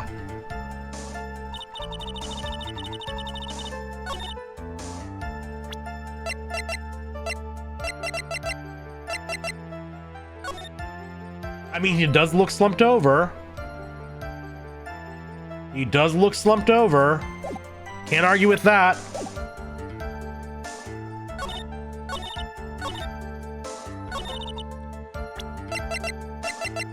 But he was drinking all this juice. I don't know. I actually don't know. Well, we'll keep pressing. We'll keep pressing. But that's what we're coming back to tired and slumped over. When I saw him sitting like that, the thought that he was dead didn't cross my mind. That's fair. I would not default to that. Then what did cross your mind? I thought maybe he had smashed everything up in anger because he lost the Grand Prix. And then he felt tired after his rampage, so he decided to take a nap. Anyways, that's what I thought. I see, so you didn't think he was dead at all. To be honest, I thought he had just fainted or something, so I went to pour him some juice.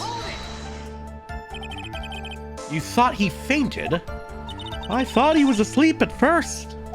But then, the room was in such a messy state. I thought maybe he had gotten into a fight with someone. And that's when you went to pour the glass of juice? Yes, he always has a hard time waking up. So Juan always has a glass of tomato juice to drink. I see. And after that, what happened next?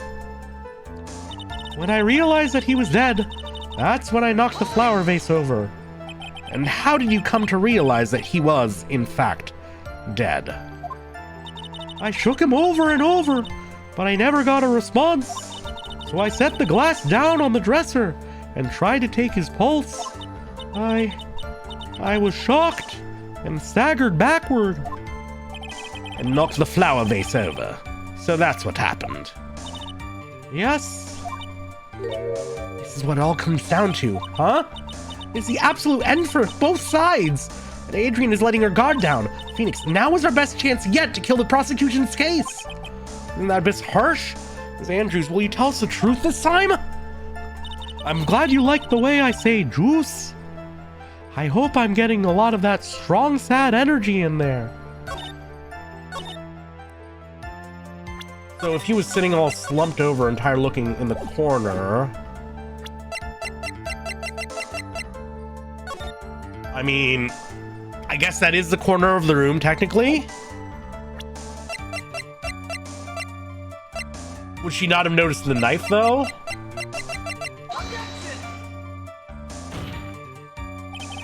Nope. Nope. Adrian Andros! Yeah, so she doesn't notice the knife sticking out of him somehow. No notice of the knife.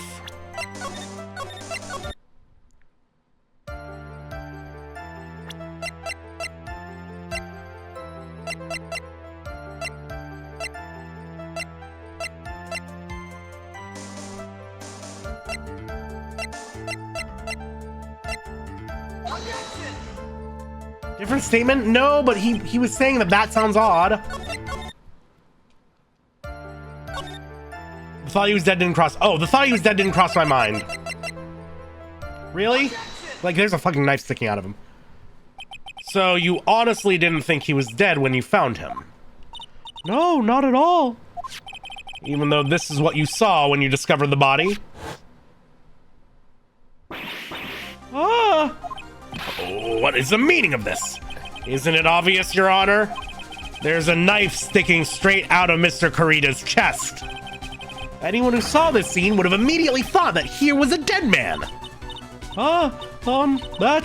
Well, you see, I doubt a single person in the world will mistake this for someone who fainted, and then so nonchalantly go pour something to drink.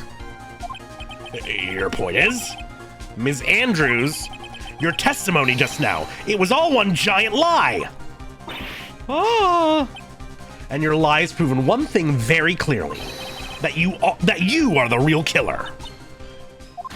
No!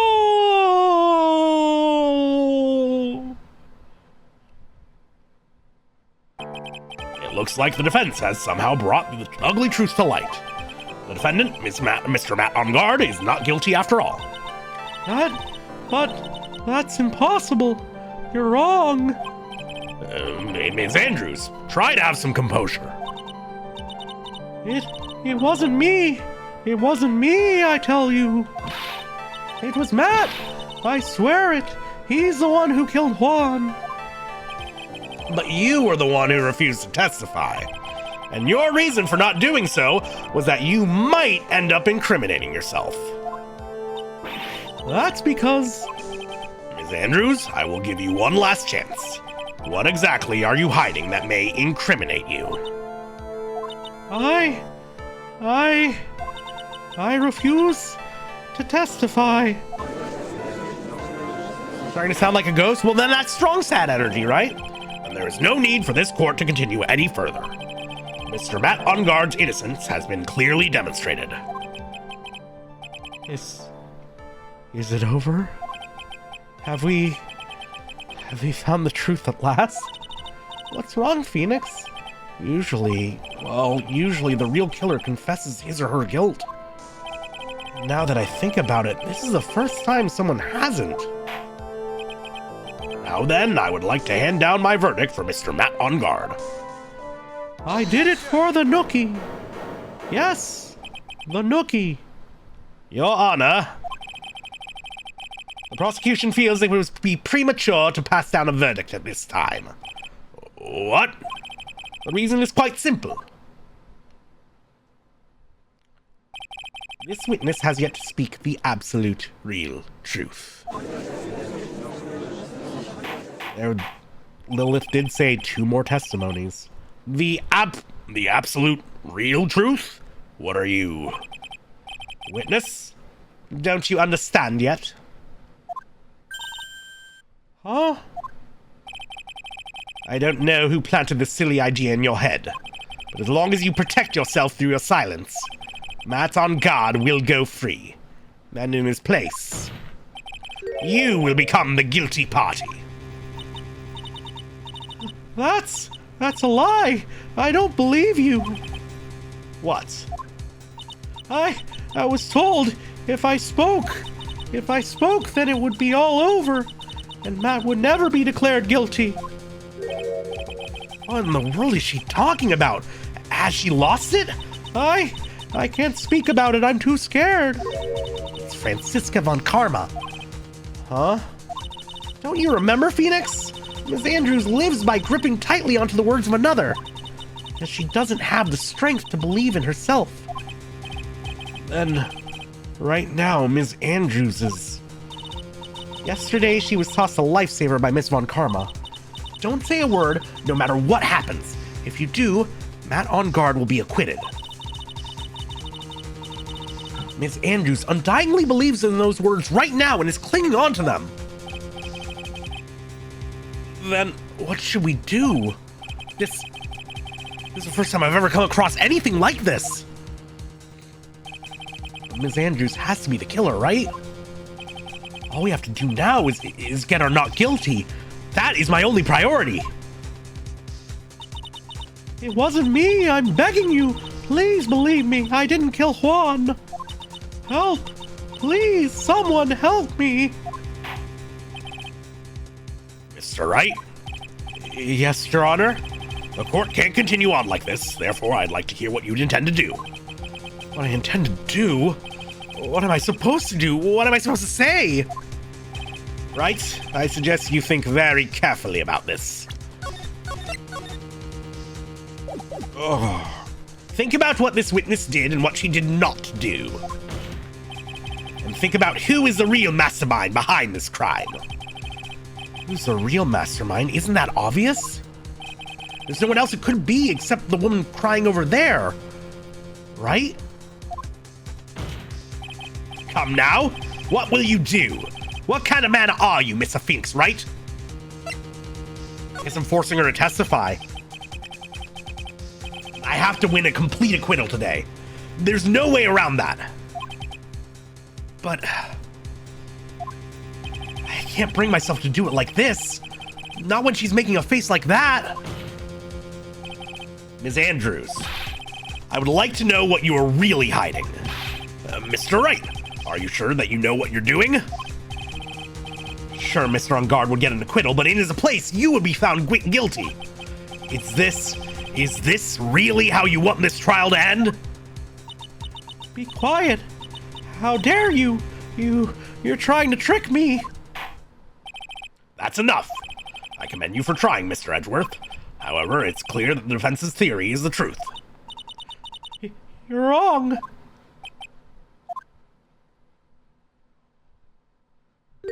What a shame.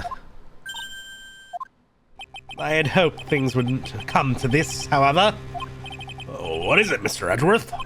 Ms. Andrews, since you absolutely refuse to testify, it falls on my shoulders to disclose this to the court. Stop.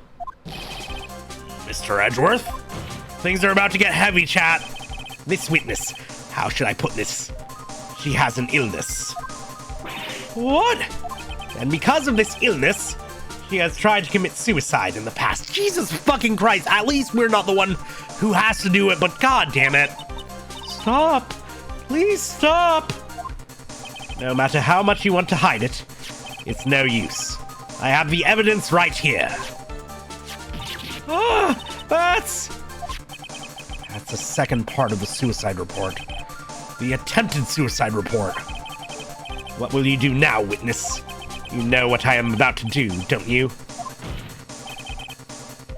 I will now reveal to the court the true nature of the pitiful woman known as Adrian Andrews. The secret of her dependent nature, having other people know about it scares her more than anything else in the world. Please stop. I beg you, if people find out, I'll... If you're going to say you would choose death, that is of no concern to me. Edgeworth! Edgeworth, how can you be so cold? However, before you die, I will pull the truth from your still breathing lips. No matter what I have to do. So, will you tell the court yourself? Or shall I? Either is fine with me. I'll talk, but please, help me. Jesus fucking Christ, Edgeworth! Nothing matters anymore. Oh boy. When I first saw him, I really thought he had fainted. Honest. When I realized he was dead, that was when I formulated my plan. Once I made sure there was no one in the hallway, I made a dash back to Matt's room. And then, I stabbed Juan's dead body with a knife and ripped off the button. Just when I finished and I was returning to Matt's room, I heard a bit of an inconvenience. And that's why I ended up using the nickel samurai costume.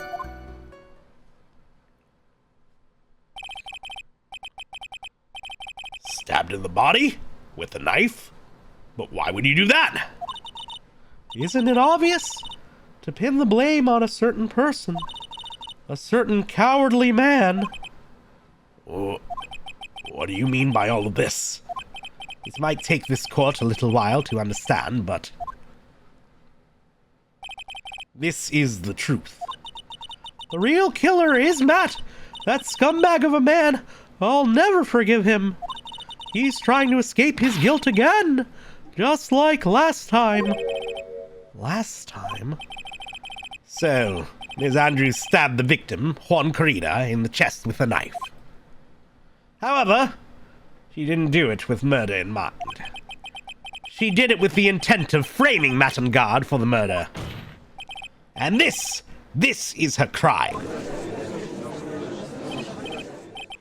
What? How is this possible? I mean, wasn't Ms. Andrews supposed to be the real murderer?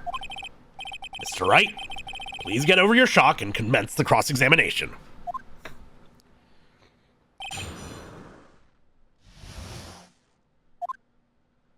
When I first saw him, I really thought he had fainted.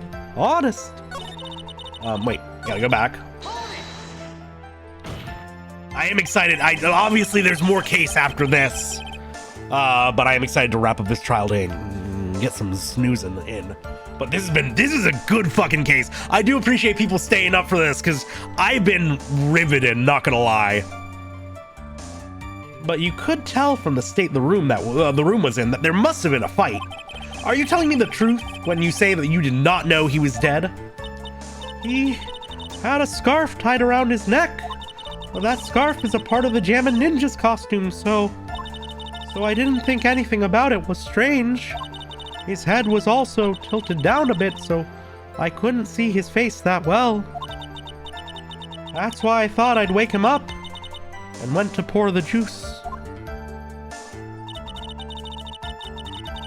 When I realized he was dead, that was when I formulated my plan. What is this plan you had? I knew right away the murderer was Matt. I knew because Juan, he was going to expose Matt's weakest weak point to the world. So Matt did this to stop Juan and silence him for good. That's when I thought I should forge some evidence and pin this crime on Matt. So the forged pieces of evidence were the knife and the button. The first thing that came to mind was to plant the knife. Once I made sure there was no one in the hallway, I made a dash back to Matt's room. That was so you could get the knife, correct? The knife Matt used at dinner had his fingerprints all over it. I thought if I used that, then the police would certainly turn their eyes toward him. Matt was napping with his costume on at the time. I slipped in, took the knife, and returned to the scene of the crime. And then, I stabbed Juan's dead body with the knife and ripped off the button. Just when I finished and was returning to Matt's room, I had it... Oh. Gotta press him on this. So you were the one to stab the victim with that knife. It gives me goosebumps to think about it now. What a horrible thing I did. But at the time, I couldn't control my own body. It moved on its own. Then, when I stabbed Juan's dead body, I suddenly realized something.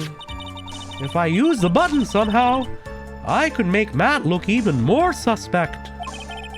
So you thought to rip one of the buttons off and plant it in Mr. On Guard's hakama? Yes, that's what I had planned to do. But things never go that smoothly, do they? Just when I finished and I was returning to Matt's room, I had a bit of an inconvenience. An inconvenience? There was a woman with a camera at the ready, loitering in the hallway.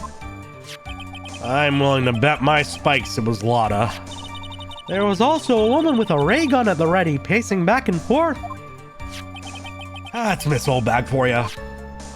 I had already been caught and made into a big scoop for a certain weekly tabloid once, so I couldn't very well go out looking like myself and get caught again.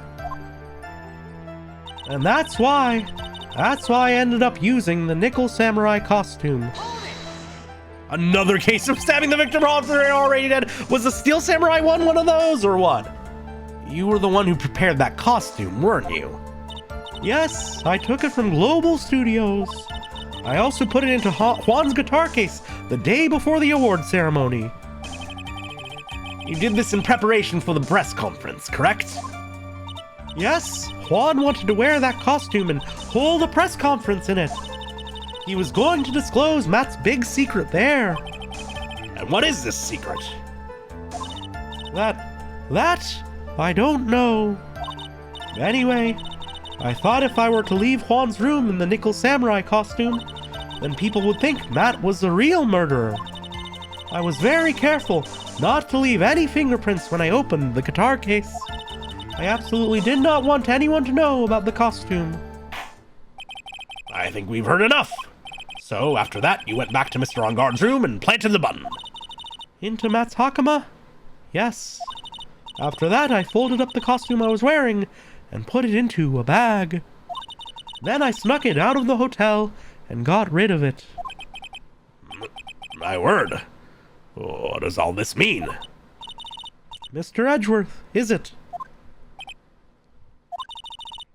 The real criminal is Matt Engarde. Yesterday, that woman prosecutor sat me down for a talk. Francisca, huh? She said that I should, under no circumstances, confess to what I had done. That if I just kept quiet, then Matt would be found guilty for sure. I had no choice but to believe in her words.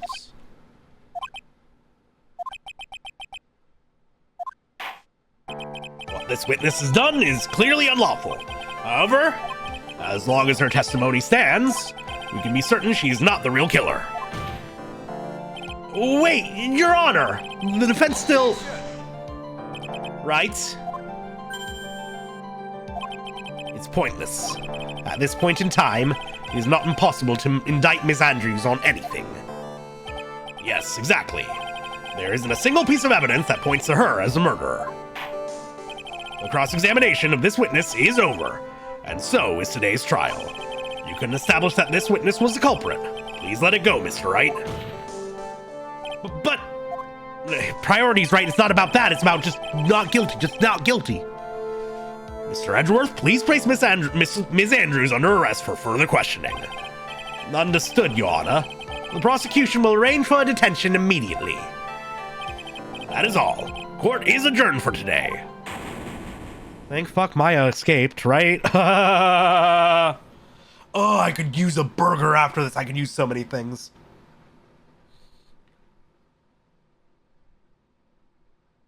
Uh-oh. Today's trial. It's over. And I didn't win an acquittal. Witness, would you mind if I asked you something? Edgeworth? What is it? Before you leave court today, I wondered if I might look at one thing. The card in your hand. It's had my interest for quite some time now. What exactly is it? Oh, this? Mr. Wright also asked about this. Although I didn't remember at the time you asked me about it, Mr. Wright, I remember just now. I found this in the room on that day. The room? That day? Yes. I found this card when I discovered Juan's body, and forever keep it on me as a souvenir of that time I framed my client for murder. It was lying there right next to him. You found that card next to the victim's body? I suppose I have unconsciously slipped it into my pocket. But it's not as if this card has any relevance to Juan's murderer, right? Yeah, I guess not. Phoenix, really? But it's still a strange card if you ask me. But as far as a clue to the case, I don't see why.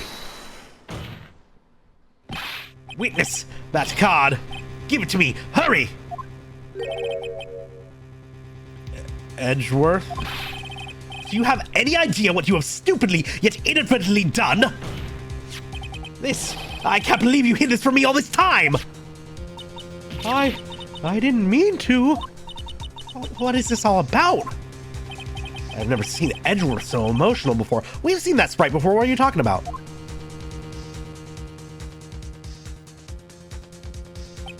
That card. What in the world is it? And what does it mean? Oh my God. What a case. What a stream. What a night. Thank you so much for joining me, everyone who stuck around, especially all the people from the raids, especially everyone who raided in Dr. Jellybean, Shuttershade, Deus, Deus Rhea, Proxy, Ao. Thank you everybody who stuck out through the fucking stream crashes. That was huge. The raid call is just going to be a classic objection. I don't want to think too much. I want to get this VOD uploading and encoding, and I want to go and eat food. Let's see who we're raiding into though. Who are we raiding into? Who is out and about right now? Who is streaming? Who is streaming?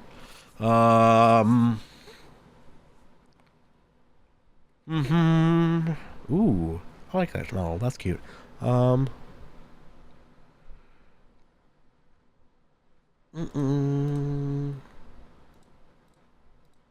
You know what? Fuck it. Actually, we'll raid into Jackie. We'll raid into Jackie. It's been a while since we've given Jackie some love. Jackie's great. Lovely furry cat. Great vibes. The one chat whose TTS mascot I can actually stand because she invented chat TTS mascots legitimately, like literally, and does a lot of good work in terms of just like, I'm gonna save. I'm just gonna exit the game so I don't advance it at all. Saved. Jackie, great. We love Jackie. We stand Jackie. We're gonna give Jackie a raid. And she's doing some Majora's Mask rando, which she does all the fucking time. It's great. It's always a good time. But yeah, thank you so much for everybody for subbing, following, chatting, joining, lurking, watching, rating, all the support. It's meant so much to me. It feels great to be back at it with Francisca Sunday. I'm gonna look into my internet and maybe solutions for Scuff, but I'm glad it held up after this. I really appreciate everybody stopping by, popping in. It's been awesome having y'all around as always. Oh, next week, this Wednesday at 4 EST, we're going to do Carter's Quest. We're starting Carter's Quest. Big excite. If you're looking for more Phoenix Wright, that's going to be next Sunday at 7 EST. It's probably going to be a shorter stream because I picked up a shift the next day, but I'm going to need a short stream after this one, and it's going to balance out this one anyways, whatever. This Friday, finishing No More Heroes 2. Big psych for that. We're going to see what that's all about. Thank you all so much. As always, hail Satan, abolish ICE, free Palestine, and we'll catch you again next time. I don't know. Satan's pretty cool.